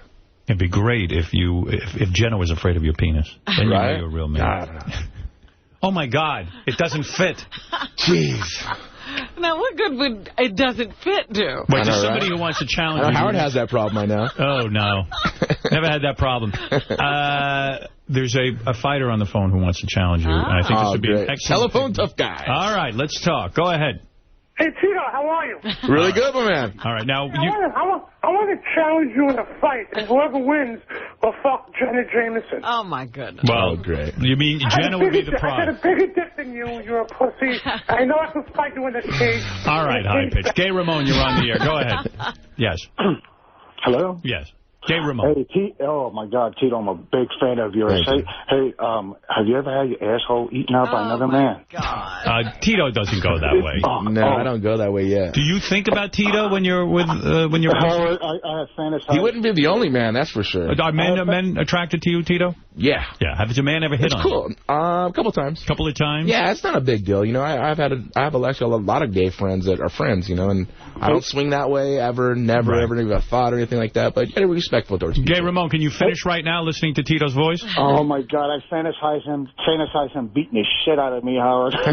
You like that. Artie, where are you? Yes, go ahead. Yes, sir. I fantasize about Tito beating the shit out of Gay Ramon, too.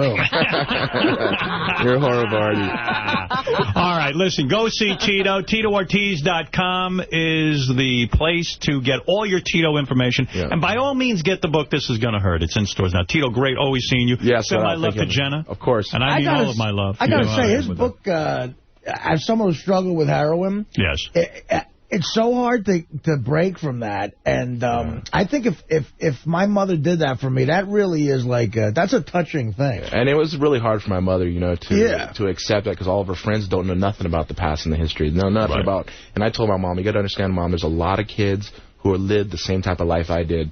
Now I want to think they have a chance to live, you know? Right. They look at Tito, they see, oh, yeah, the guy who's a fighter, a champion, driving around nice cars, beautiful girlfriend. But they don't see what got me there. Right. And now they see they have a chance. Well, maybe they have an opportunity to do something like this in life. Book is somewhat inspirational. Yes. All kids, please listen. Go to school. Getting educated is the %1 thing, I believe, 100%. You bet. Max, you're on the air in Portland. Go ahead. Hey, no. Hey, no. Hey, Tito, why can't you admit that Lyoto Machida was just the better fighter that night? He was a better fighter that night. I never didn't. I mean, look at the pictures on the internet, bro. Your face is all fucked up. Really? Oh, yeah. I only got like 5 stitches. I was fine, though. Which fight is it? The one you're talking about? Yeah, the one I did. I just lost last week. The guy ran away the whole time. People will watch it. They'll see. It's cool. I fought. I came out, I fight, and he didn't want to fight. It was fun. It was just an opportunity for When this guy says your face was messed up, is he lying? I don't know. It's been a week, Howard. I look pretty good? You look pretty good. You don't even look like you were in a fight. Yeah, Travis, you're on the air in Las Vegas. Go ahead. Yeah, I totally disagree with that last caller. I thought Tito won rounds 2 and 3 against Machida. I mean, Machida fought his fight, but Tito's still a beast. He about choked him out at the end there. Yeah. And Tito, you know, I got to correct you, and I'm an honest guy. You know, I think Lyoto won the match, you know, fair and square, I believe. I did have that triangle at the end, almost got him, but you know, for him running away, you know, this is ultimate fighting. This is fighting that really, it's a one-on-one competition that they need to compete against each other, not get 1 point and run away. How Machida was doing, and I think I let a lot of fans down by doing that, but I appreciate your support, man. Trevor, go ahead in Bakersfield, California, with Tito Ortiz. The book is called "This Is Gonna Hurt." Bakersfield. Hey, Tito, I had a question for you. Since everybody in the UFC kicked your ass, what are you going to do? Go over to WEC, maybe become a superstar or something? No, actually, I believe the only person left there was Chuck Liddell, and Machida, the one that beat me. So. Hey, I got to give it to you, but Machida ran from me the whole time, man. Yeah, well, there you go. So people seem to generally agree with your assessment. This is not just bullshit. Believe me, it was. And it was a tactic on, you know, the president's part on UFC of give me someone who's going to run and strike, who's not going to stand in front and punch with me. Part of the fun of the UFC is that you guys are just going at it. Yeah, that's what guys buy pay-per-view for. That's why they buy a Tito Ortiz pay-per-view, because they know I'm going to bring the fight when I fight. You bet. All right. TitoOrtiz.com, the book, This Is Gonna Hurt. Thanks, Tito. Great seeing you again. Without a doubt. Come see us again, if you would. Yes, for sure. All right. We'll be back right after these words. Hey now, Stones. All right, time to get to our little news block here. Let's go right over to Steve Langford and the Howard 100 News. Steve Langford has a huge penis. Thank you, Steve. Just some of the stories we're working on in the Howard 100 newsroom. Teddy's return to Artie Lang, Inc., fueling more fire. This time from Stern Fan Network honcho Mutt, who posts on his website the following. How the F is Teddy the road manager? Teddy now incensed by that, firing back. Any way he can hurt Mutt, he says he will. Like forgetting to put Mutt's name on the list to get into Artie Lang shows. Right. Well, listen, I if I know Mutt is coming, I'll make sure Mutt gets into the show. Mutt is a top guy. You got to have him. Yeah, so, but at the same time, Ted's in my organization, and I don't like him badmouth. That's right. So the only one who's going to do any badmouthing is Artie. Right, this is clearly an interesting situation, Steve. What else you got, Steve? Also today, the Ronnie Mund Show. What? Howard TV claims it will put a camera on Ronnie in the back hall to document what Ronnie does and how he messes with everyone and everyone messes with him. Well, wait a minute. Is Ronnie going to now be acting for the camera, though? They should have done this as a hidden camera thing. Ronnie's incapable of acting. I am looking forward to the show, Robin. I am looking forward to it, too, but I wish they had done this in a more clandestine manner. Absolutely right. Richard and Sal would reportedly host the alleged special, doing a running commentary on the wonderful world of Ronnie the Limo Driver. Will there be a telestrator? I hope so. Go ahead. And Sal doesn't know what clandestine means. We did tell him that. Right. We said, hey, make it clandestine. And he went out and he put he goes, does that mean when you put the camera on or you hide it? No. He said he went out and got a Klan outfit. Yeah. Oh, he wore a Ku Klux Klansman outfit. Robin wants us to do it clandestine. Call Daniel Carver. Oh, I thought he wanted to put a clamming outfit on. Put on pedal pushers. Clandestine. What else you got? And the latest version of The Gong Show, just crawling with Stern Show connections. Greg Fitzsimmons, hired to be the head writer. Norm Macdonald, reportedly a guest judge. And Dave Attell, the host, shooting The Gong Show for Comedy Central before he heads off on the USO tour with Artie Lang. Well, Dave Attell's career is on fire. Between The Gong Show and Artie's tour, he is really out there. I'll tell you, if it's done right, they asked me to be a judge. And if Norm's doing it, that's fun. But there's something about those Gong Show judges. I love when an act was bombing and they would get up and slowly move to the gong. What was great was the judges were always washed up actors. Steve Garvey. Yeah. What was that woman's name? J.P. Morgan. J.P. Morgan was on every game, so I loved her. So now it'll be washed up comedians. Yeah, they should have been. I'll be on that. They should have gonged the judges. Anything else, please? And after getting fired for doing the Stern Show, former Connecticut teacher Mary Jerry, now going for broke, appearing on Inside Edition today to tell her story. Well, good for her. She should get out there with her story. Anything else, Steve Langford? Jackie's Joke Hunt tonight, 7 Eastern, yes. Howard 101, and at midnight, Riley Martian. Stern News You Know to the Howard 100 News tip line 877-33. Sirius, choose channel 100, or email us at howard100news@sirius-radio.com. Thank you, Steve. Let's say hi to Lee. Lee on Long Island, you're on the air. Hey, now, Howard, I just wanted to say that interview with Rosie, fantastic. I thought she was going to be an uptight cunt, and you got her talking about her hairy bush and everything. Well, anytime, if you go on the Rosie O'Donnell website and you see her blog, you would know that she would be a great interview because the woman talks about everything. Yeah, she's very upfront. Yes. It was fantastic. If you give her a show at 7, I'll listen, definitely. Absolutely. I'm going to make that offer to her. All right. Howard, thank you. He's great. Thank you. Thank you. Mindy, go ahead in Dallas.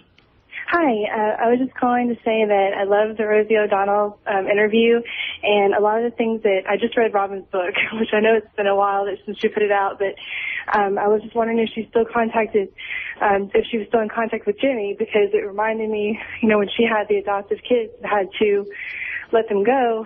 It kind of made me think of Robin and her.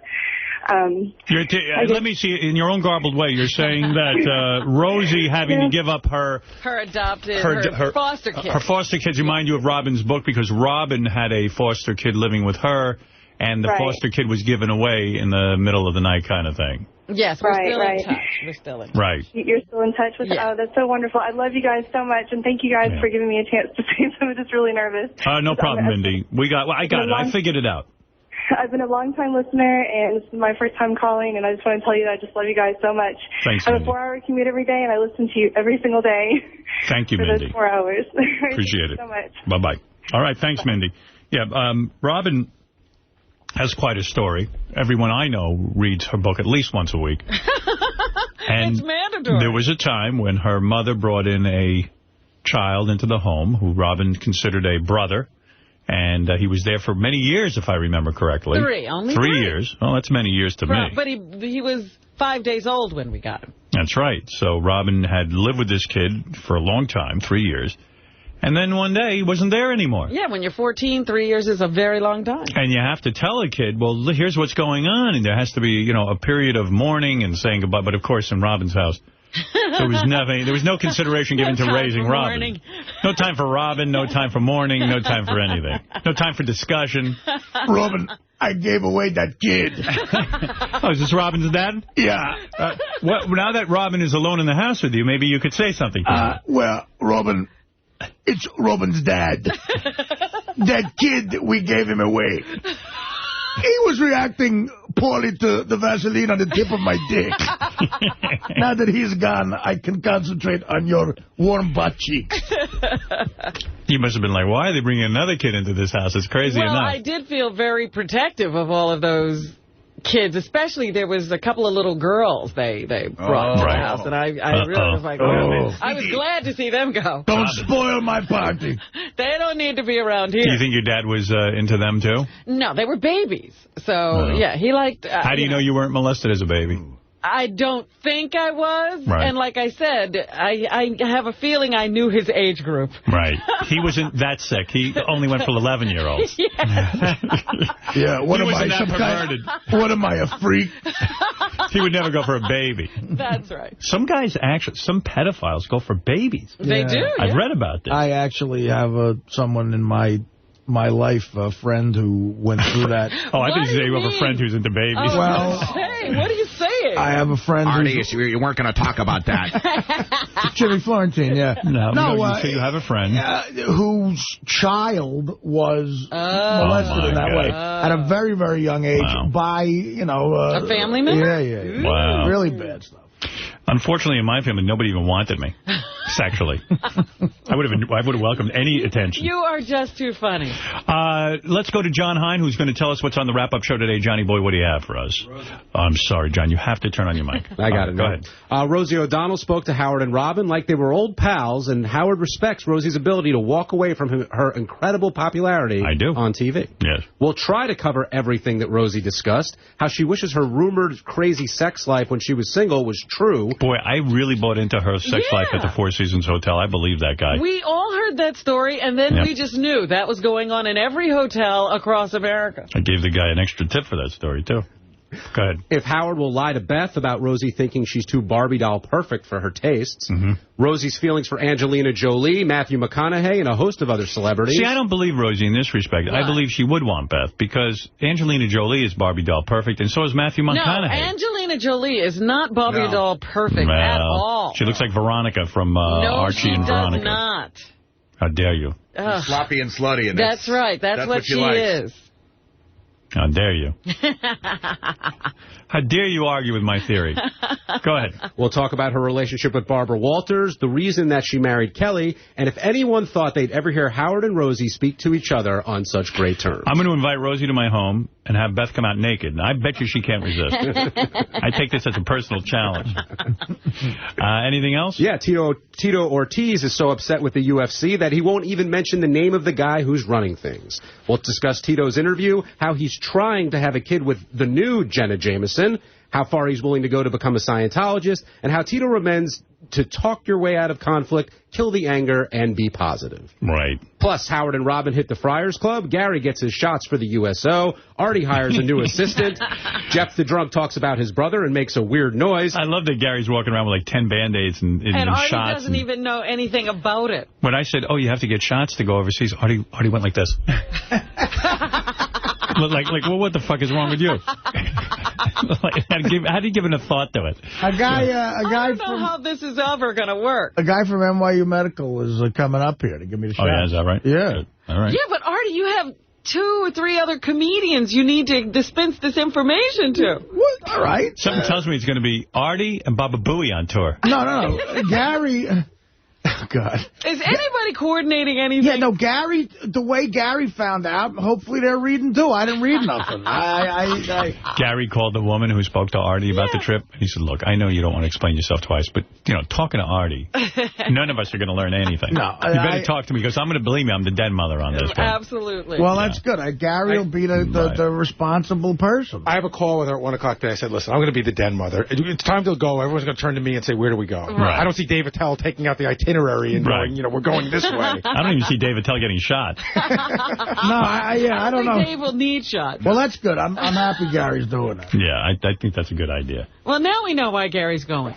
All right, anything else? Yeah, after seeing some pictures, Howard thinks no one is worse looking than he is. Sal has a tag sale to relieve his negative equity, and everything else that happened on today's show we cover on the wrap-up show. You know, Sal learned the word negative equity like when he was working in the financial world. Right. And like he doesn't even know what it means, but he just keeps using it. He's got negative equity in his checking account. Yeah. Got negative equity in his head. I mean, now he's saying negative equity. He got no money. Right. Anything else? That's it. Negative equity.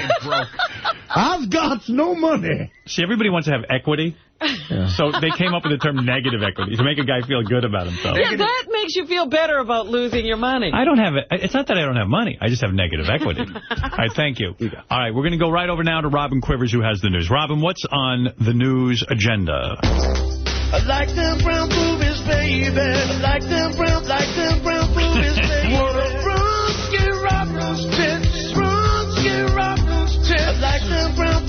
baby. I like them brown boobies, baby. Robin, you're an angel, yes you are. Even this version makes me sad. And I bet your chocolate titty milk could feed all of You know who sings this again? Not this one, but the real one. The real one is so sad. I know it is. I want to put the real one on my iPod. You thought ever since the day. Where's the real one? It's become poignant to me now. Yeah, I don't know, man, but this is. I have a very specific memory about this song from your movie. And yeah, and every time it brings me right to that moment, and I get crazy. Right. I can't listen to that song and not get sad. That's what's great about music. I have a couple of songs like that, too. It's great, and I guess it's good and bad. I don't enjoy feeling sad. Well, why do you do it all the time? Why do I feel sad? I can't stop being sad. Well, you have the control over there, you know. Well, no one teaches me how to turn it off. Well, yeah, me neither. What are you talking about? You can control that? You're in control. No, yes. you're not. Yes. You can control whether or not I've never been anybody in control of sadness. Yeah, you can. Absolutely, you are in control. You Robin. choose your feelings. So 9/11 happens, and you're not sad? Of course you're sad. She wasn't sad for a minute. Take it easy over there. It's an appropriate... Well, okay. I wasn't sad either. Hold on. I went Listen bowling. for a moment. Yeah, somebody went bowling. But... There's an appropriate reason to be sad. It's another thing to be walking around sad for no reason. Oh, well. Like I hear this song and I get sad. That's crazy. Play it, Fred, and I'll try not to get sad. I'll try to do what Robin's saying. Just give me some tips. What do I have to do? And then, Fred, tell me the group, too. Hold on, let me find that one. Let me find the original one first. You know, throughout 9/11, Robin was giggling? Oh, stop. That's how happy she is? Even I was depressed on 9/11 for a day or two. You should have. For a day or two. Go ahead, Fred. Here we go. What is it, Benji? Please don't interrupt. Well, no, I got something interesting to experiment. You can try. I've tried to get Artie to do this. Okay. When you get sad, look up in the air and smile and see if you can stay sad. Okay. Listen, get out of the room. All right, that's enough. I tried that, and I walked into a subway. He hurt himself because of you. He's dead now. He fell into a manhole. Yeah, Benji was trying to get me to do that, and that's when I moved a little further away from Benji. Yeah. Oh, there he goes. Hey, this is the guy from Radio Gods. Can you land that plane on the field? It's BB 10-4. 10-4. Ever since the day we met. Hey, asshole. Ever since the day we met. Don't sing my song, please. Just land the plane. Are you the asshole who wrote that song? Yes. What's the point of that song, asshole? What runway am I landing on? What if I give you the wrong fucking runway? You run right into a tree. Dick. Sing that song for me while I land. Hey, yeah, asshole, sing the song to me. I want to land the plane. Ever since the day. Ever since the day you left. No, I want you to play the B.B. King part in there. Yeah, you shut up. All right, Robin, what's in the news? Come on. Stop it already. Oh, my God. Do your job. But anyway, yeah, the reason I say all that stuff is because I have big, pendulous breasts. Shut up. The reason I say all that stuff about choosing your feelings, etc., is because, you know, I hear people, you know, give a sad prognosis to victims of abuse all the time. Right. And I don't think you have to live a sad or damaged life because of it. All right, there you go. It's very inspirational. My little spiel for the day. You know what's funny? In about 20 minutes, I'll be asleep in my office. I know. And you won't be downhearted. Tonight, about 2:15, I'll be very sad. Call me later. I'll try to help you out of your feelings. Tatum O'Neal. See? Talk about not being able to get out of your feelings, Artie. The reason she was running around looking for some crack or some cocaine was because her dog died. Right. She had a Scottish Terrier that she'd had for years. He died, or she died 3 weeks ago, got cancer, struggled, suffered. And according to Tatum, this dog was the fabric of her life, and she just couldn't get over it. She was down, it was horrible, and that's what made her go on that little trip. It wasn't research for a role. That and the fact that she's a drug addict.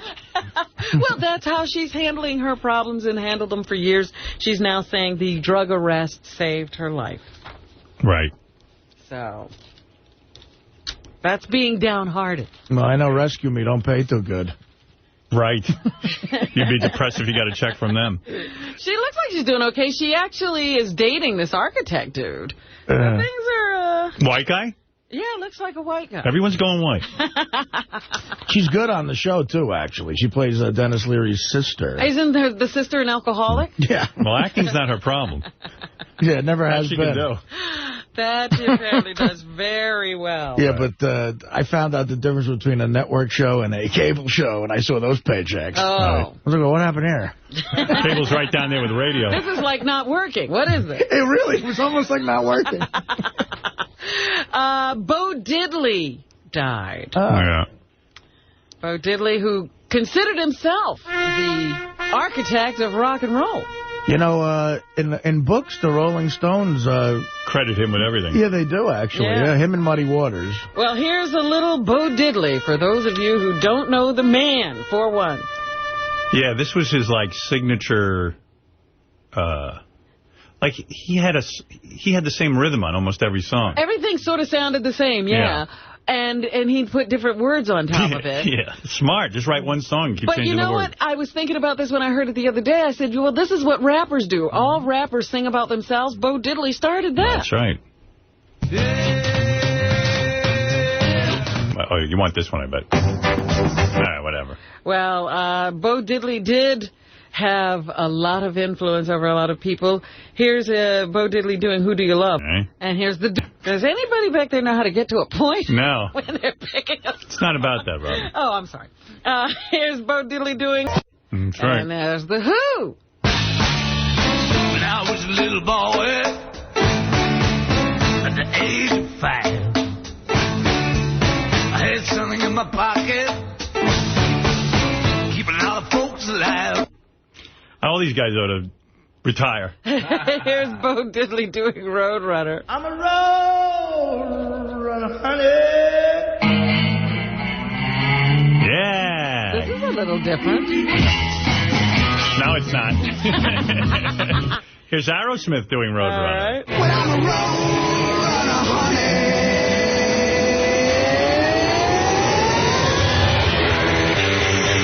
I was reading about the lead singer of Aerosmith today on page 6, Steven Tyler, and they were saying, gee, well, he went back into rehab, and a couple of weeks ago someone saw him in a store and he was acting strange. How would you ever know that Steven Tyler is acting strange? Is a strange acting person. Yeah. But anyway, hope he's all right. Well, I'm sure he's all right now that he's in the hospital. Yeah. And this is a song written by Bo Diddley. It's Mickey and Sylvia. Isn't Dirty Dancing? Could have been. Yes, yeah. And the funny thing, he wrote it under his wife's name because he was having a fight with the record company. Really?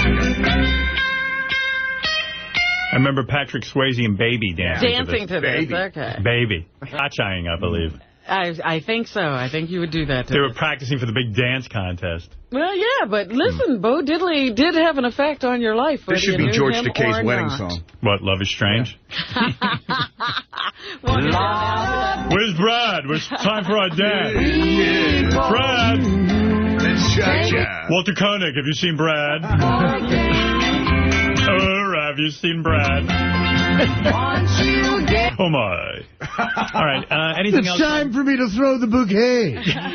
I wondered how you felt when you heard that Harvey Korman died. I felt bad. I felt sad. I liked Harvey Korman on the Carol Burnett show, but he used to always laugh. Like, after a while, you knew during the you knew they were skit. faking after a while their laugh. Like, they cracked each other up regularly because the audience liked it. He's absolutely brilliant in Blazing Saddles. He was so good. And then when I read the Saturday Night Live book, they wrote about how they wanted to be the opposite of the Carol Burnett show. No one was to laugh during their sketches.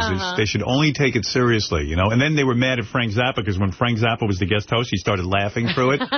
And they were like, no, that's what they do on the Carol Burnett show. Yeah. Milton Berle, too. They got some of those old-time guys came on, and they were all mad because that was Lorne Michaels' thing. Like, we're not that. It's about... Right. You know, being serious about comedy in a way. And Yeah, the other people get to laugh. You don't. But yeah, you were about to say Harvey Korman, of course, was in Blazing Saddles, which is a great movie. Unbelievable in that. And the other movie that he's in with Mel Brooks that's underrated that he's great in is called High Anxiety. Yes. He's him and... Isn't Harvey Korman in Young Frankenstein, too? Small way. Doesn't he have a small part in there? No, like he plays the police chief? History of the World. I think you're thinking maybe of Gene Hackman when he played the blind guy. Yeah. But Harvey Korman's in 3 Mel Brooks movies, and he's got a small part in that History of the World Part 1. He's in High Anxiety and Blazing Saddles. Him and Cloris Leachman, who's in Young Frankenstein.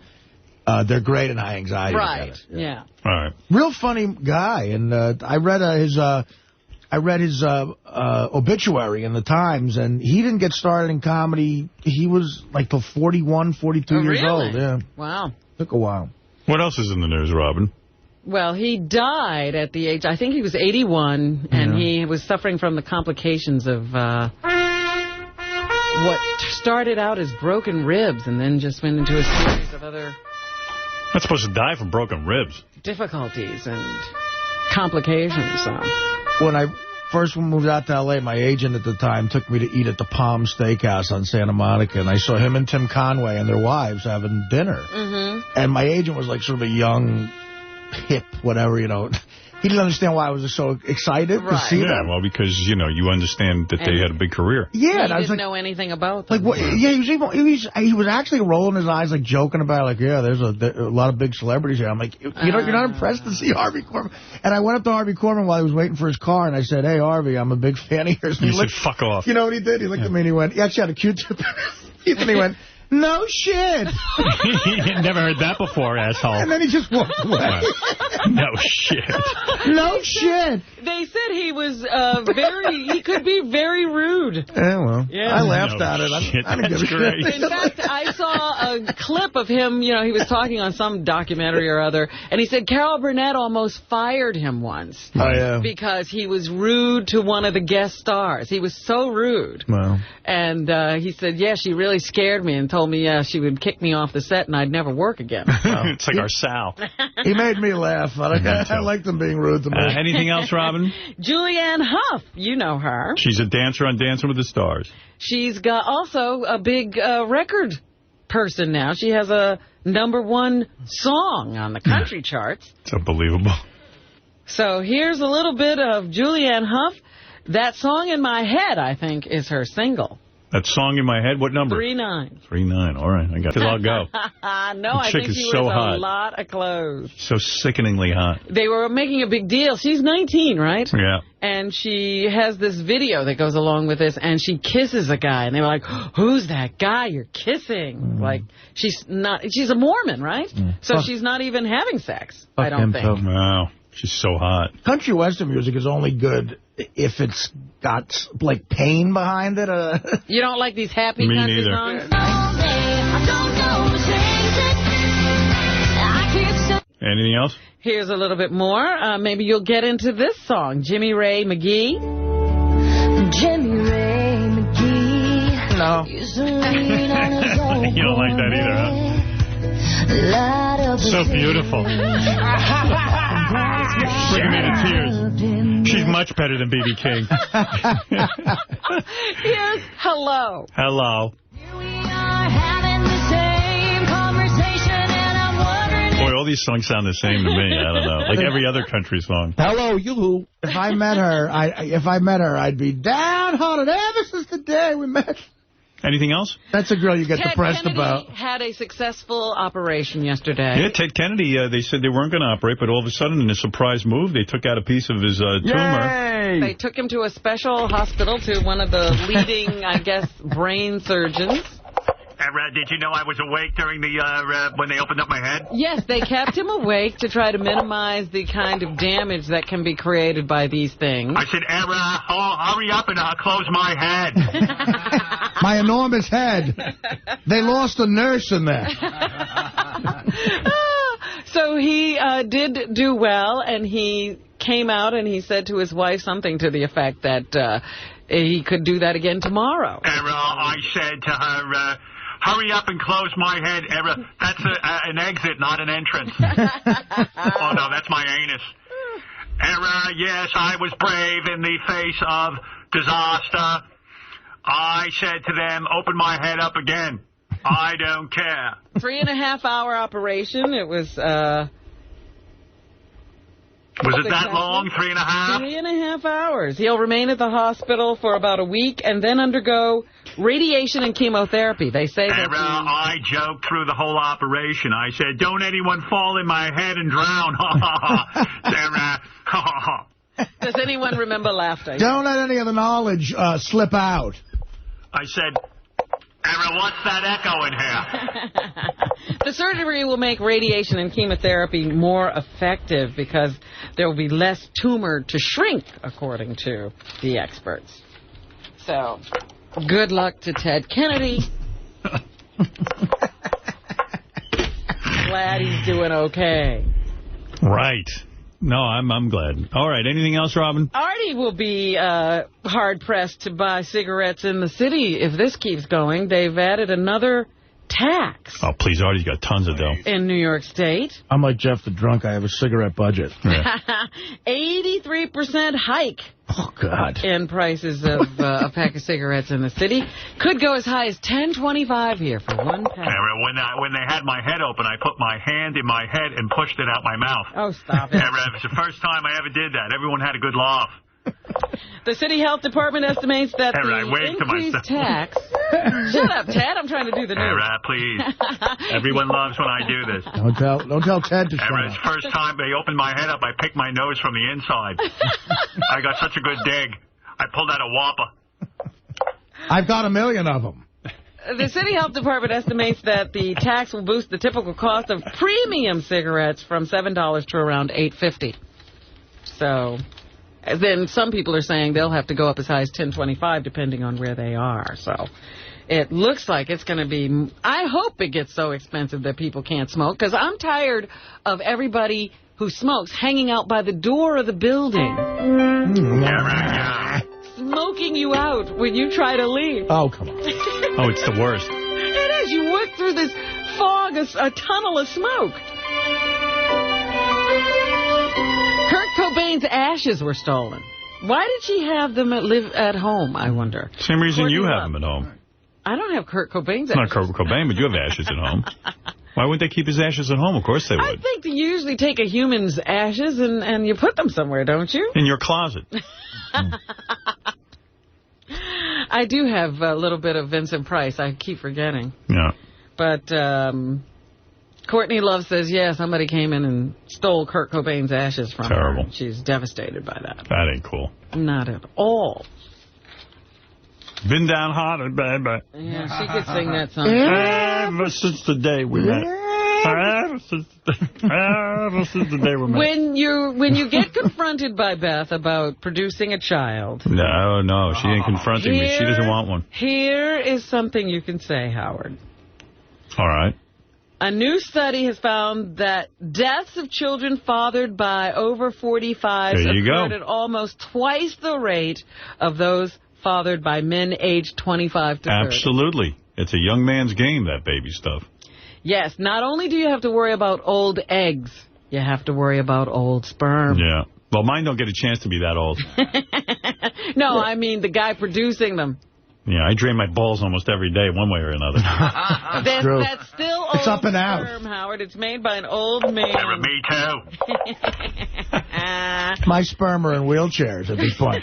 Death rates among children of the youngest fathers, especially those below the age of 19, also were high. However, the study says the differences were explained by the risks of teenage motherhood, poor diet, and lifestyle. Right. For men over 45, a lot of their offspring had congenital defects, such as problems of the heart and spine, which increase the risk of infant mortality. I thought it was trouble with the genitals, congenital. But there were also higher rates of accidental deaths. Really? Yeah.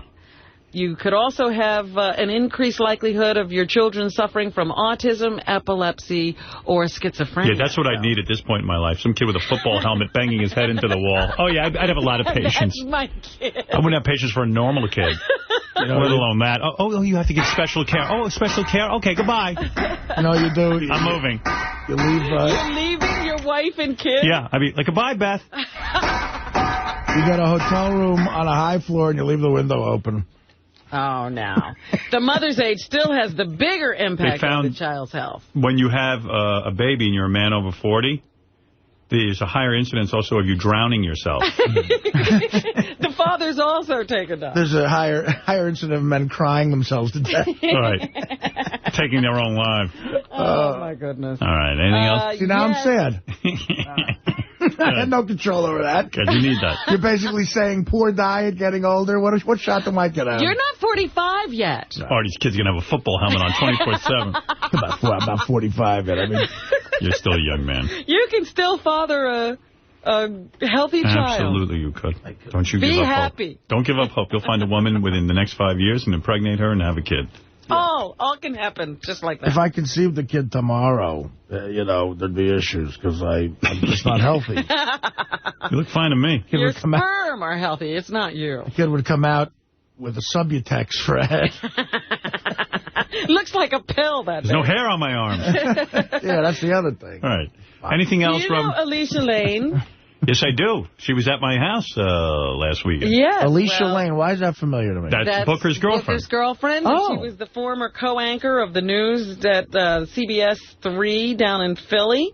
Well, it turns out they now think that her co-anchor was getting into her private email. Yeah, she was telling me about this.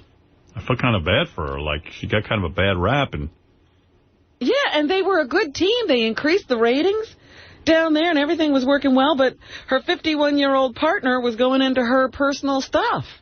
And they think he might have seen correspondence about her and, between her and her lawyer about her suit against the station. Yep. And they also wonder if he was the source of leaks, derogatory leaks about her. So the FBI is into this investigation. Yeah, well, whenever you break into somebody's email account, I don't know if people realize this, it's a federal offense.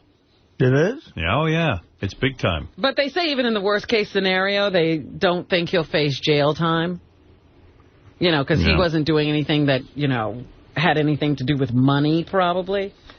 But they are looking into it. They say he is cooperating with the investigation. All right.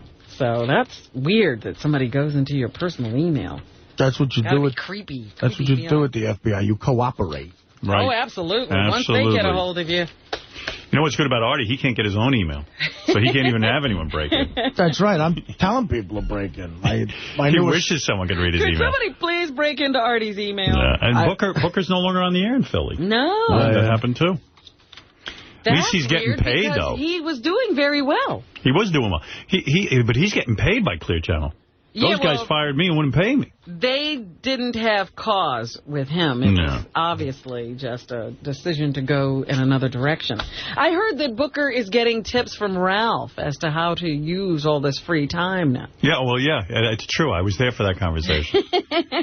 No one knows more about free time than Ralph. Ralph should start. In fact, he told Booker he was trying to do too much in one day. That's right. He told Booker he had done enough. Right. So that he could stop now. Yeah, did enough work. Anything else, Robin? The Simpsons have signed a new 4-year deal. The voices, anyway. No. There are no Simpsons. They're cartoons. Oh. But the voices of the Simpsons. Wow, another, what is it, 25 years are going to be on TV. They have signed another 4-year deal with 20th Century Fox, and the star salaries are going up to about $400,000 an episode. Wow. Can you imagine just doing a cartoon voice and getting $400,000 an episode? Takes about an hour a week, they say, when they're in production. When I was at the Friars last night, some guy came up to me and said, would you be the voice of this new movie cartoon I'm doing? And I went, yeah, how much? I think in my drunken state I cut a deal. Really? No. He did. He approached me. I said, well, I don't know anything about it. Talk to my agent. Could you imagine being a guy like Sam Simon or James Brooks or Matt Groening and reading that news and knowing what that means for you? I mean, millions. Yeah. Sam's still in on these deals? Absolutely. Wow. The key credit is there at the end of every Simpsons or at the beginning. Developed for TV by. Wow. Sam's one of those 3 people. If you get $400,000 an episode and there's 20 episodes a year. 22. 22, that's like $8 million. $8.8 million. Jeez. And they got to pay, who is the guys who get this? Dan Castellaneta? Yardley Smith, right? Julie Kavner, Nancy Cartwright, Yardley Smith. Harry Shearer, too, right? Hank Azaria and Harry Shearer. Oh, yeah, Harry is, he does a bunch of voices, but he's Mr., he's the boss. He's Mr., not Flanders. All right, the boss. Mr. Boss. And Hank Azaria does the Indian guy and a bunch of... You mean that he took the deal? Yeah. Shit, I could do that. I'll do it for $4 million a year. $4 million? How are you doing? You're trying to undercut these people. Yeah, I'll take Hank Azaria's $8 million and do it for $4 million. All right, anything else, Robin? Yes, yesterday the president gave a Medal of Honor to the family of a 19-year-old man who was killed in Iraq when he threw himself on a grenade, I think, to save his fellow soldiers. Oh, wow. Am I going to be able to do that? No way. Here's President Bush saying the Medal of Honor winner will always be revered. What number, Robin? That would be number 2 on page 1. Thank you, Robin. America will always honor the name of this brave soldier who gave all for his country and was taken to rest at age 19. Man. All right. Yeah, that's the kind of things that are going on over there. That's a level of hero I can't comprehend. Oh, let me get back to Ted Kennedy for a moment here. I can comprehend E = MC squared better than I can. Faster? Right.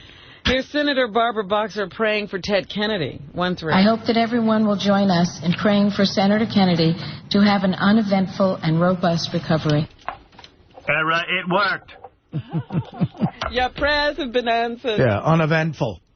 Anything else? Here's Senator John McCain, who's running for president. He says Iran's nuclear program is not tied to high-level talk. Where's the broad that was praying for me? No more? No more of her. She has nice tits. That's Barbara. Barbara. Nice titties. It's hard to see what such a summit with President Ahmadinejad would actually gain. I'm voting for him. If he could say Ahmadinejad like that, that's a fucking real man. Ahmadinejad. There's a guy in charge. Except an earful of anti-Semitic rants and a worldwide audience for a man who denies one Holocaust and talks before frenzied crowds about starting another. Yes, that's sort of, I guess, pointed at Barack Obama's assertion that he would have high-level talks with the Iranian leaders. Yeah, Obama's starting to talk like a hippie. You gotta watch that hippie talk. Here is Senator Barack Obama, who says he will work with Hillary Clinton in November. Senator Clinton has run an outstanding race. She is an outstanding public servant, and she and I will be working together in November. All right. Meanwhile, they're wondering, is it time for Hillary? Is she about to step down? The last of the primaries are today, and Hillary has sent her staffers home. So people are speculating that she may be announcing something pretty soon. She's supposed to hold a major address today. So we'll have to see later on. But Bill Clinton could have been hinting at something yesterday.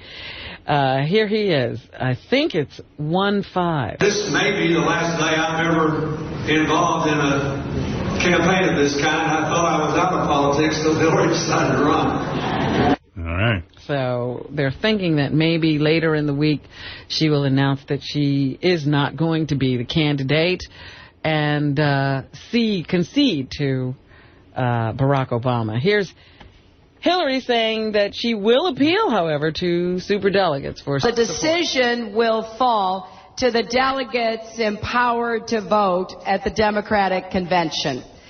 All right. But they say that Barack Obama may, by the end of the week, get a bunch of superdelegate support. That would make it impossible for her to win. So they're expecting that she will maybe be making some kind of announcement. Senator Robert Byrd, who is the oldest serving senator at this time, was taken to the hospital the other day because when he got to work, people said he didn't seem quite himself. So he was taken to the hospital. Just thought I'd remind people who Senator Byrd is. He was on the floor of the Senate breaking down, actually, when talking about Senator Ted Kennedy a week or so ago, 111. I think it's good when Robert Byrd doesn't sound like himself. I think that's a sign of health. It gets scary when he sounds like himself. Mr. President,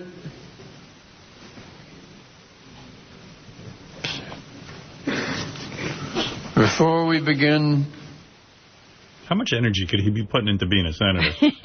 And the guy's an old guy. When you're that old, you don't have that much time for anything. Anyway, Robin, anything else? Let him break down, please. All right. Consideration of this important spending bill. I want to take a moment to say how distraught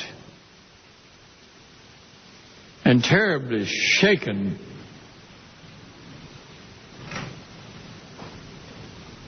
I am over the news of my dear friend, my dear friend, Ted Kennedy. Ashe. Oh, my thoughts. You know, he's third in line for the presidential succession. Oh, then we're in trouble. Yeah. And my humble prayers are with Senator Kennedy. Oh, guy called in and said, what happened to Bubba today? We're going to have Bubba on tomorrow. Okay, I was hoping we would get to that. Yeah, I know Bubba planned on being here today, and I had to move things around because of Tito and Rosie. Bubba tomorrow. All right. We'll get to the bottom of everything with Hogan family and all that. Anything else, Rob? Yes, the R. Kelly trial is continuing. Yesterday, there was a woman on the stand who talked about engaging in three-way sex sessions with R. Kelly and an underage girl and another woman on at least 3 occasions. So she even talked about a double teaming session with the teen on a basketball court.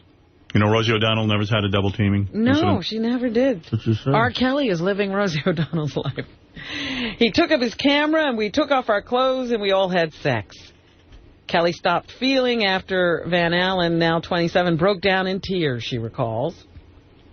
So I guess he might have to do some jail time if people believe these stories. Right. So there's what's going on. That must be a fun trial to be sitting in on, all the sex stories going on. Denise Richards, the former wife of Charlie Sheen. Charlie Sheen got somebody to go down the aisle with him again. Right. He got married over the weekend. So I'm sure we'll hear about another nasty divorce pretty soon. I always thought it was odd when women marry guys in prison. But marrying Charlie Sheen, that's got to be wild. Look, guys, are you watching Denise's show? It's complicated. It's so fucking complicated. Here's Denise Richards saying that Charlie Sheen has tried to discredit her. All the press that he did, all his statements, all his emails that are ridiculous, he's never even once mentioned our children. So his whole point in doing all of this is to try to discredit me and to trash me, and that's his choice. She says they have unresolved issues. The truth is we haven't settled our finances, and when the check clears, I'll take it. I'm like any single mom. I have bills to pay like everyone else. So Charlie hasn't come up with any financial arrangement, huh? Yet. And here's a little clip from Artie's favorite show. It's complicated. I say any woman that marries Charlie Sheen should be entitled to no money afterwards. You know the guy's history. You know his track record. Yeah. Fuck you. And Why there's should you nothing get any money? complicated about it. It's actually quite simple. You're an idiot. His ex wasn't too fond of us being together, so it kind of caused a bit of a problem. Do you talk to her at all anymore, or is that kind of... Yeah, I have her over for coffee every Sunday. Oh, please. She's talking about her strained relationship with Heather Lockett. So bad. Have her over for coffee. Like a fascinating show. Here's Kung Fu Panda's Dustin Hoffman. Did you say you met Dustin Hoffman? I did, at the Rainforest concert, boy. I got tongue-tied. I love that fucking guy. Yep. I mean, you know, his movies. I don't know him. He's iconic 70s. He's like a De Niro. He's like one of those movies. Now he's Kung Fu Panda. And he's, you know, in an interview, and people are asking him about what he thinks of Jack Black. I thought he was lucky. He was lucky to get a guy that he could just jump in there, and I was a little jealous because when I first saw him, I don't care about Kung Fu Panda. And Don't Mess with the Zohan. That's the new Adam Sandler movie that's coming out soon, and he's working that deal where he gets a bunch of guys together that he likes to hang around with, and then they always hire one girl. Right. And then the girl has to do interviews about what it was like to be around with all the guys. So here she is, Emmanuel Tricky, talking about it. Emmanuel Tricky. They absolutely treated me like a lady. And really, it's not something Because they're so wild, those guys. What do they think happened? Yeah. Oh, they were disgusting. They held me down and farted in my face. They gave me an upper decker. I was bukkakied on day 3. Indiana Jones and the Kingdom of the Crystal Skull still in theaters. Here's George Lucas, my buddy. Right. Talking about the movie. Here he discusses the origins of the name Indiana Jones. What number? 3-1. 3-1. The name of Indiana came from my dog, Indiana, who used to sit by my desk when I wrote the screenplays. And she was actually the original Wookiee, because she would ride around in the car with me as a big woolly. She's an Alaskan Malamute, so she's a very large dog, and she looked like a... See how these things come about? Fascinating. Yeah, see there? There you go. You didn't know all that. I used to think he was a genius. And that's what's happening. Thank you, Robin. Thank you, everyone. Of course, we'll see you tomorrow with more fun, more laughs, more good times.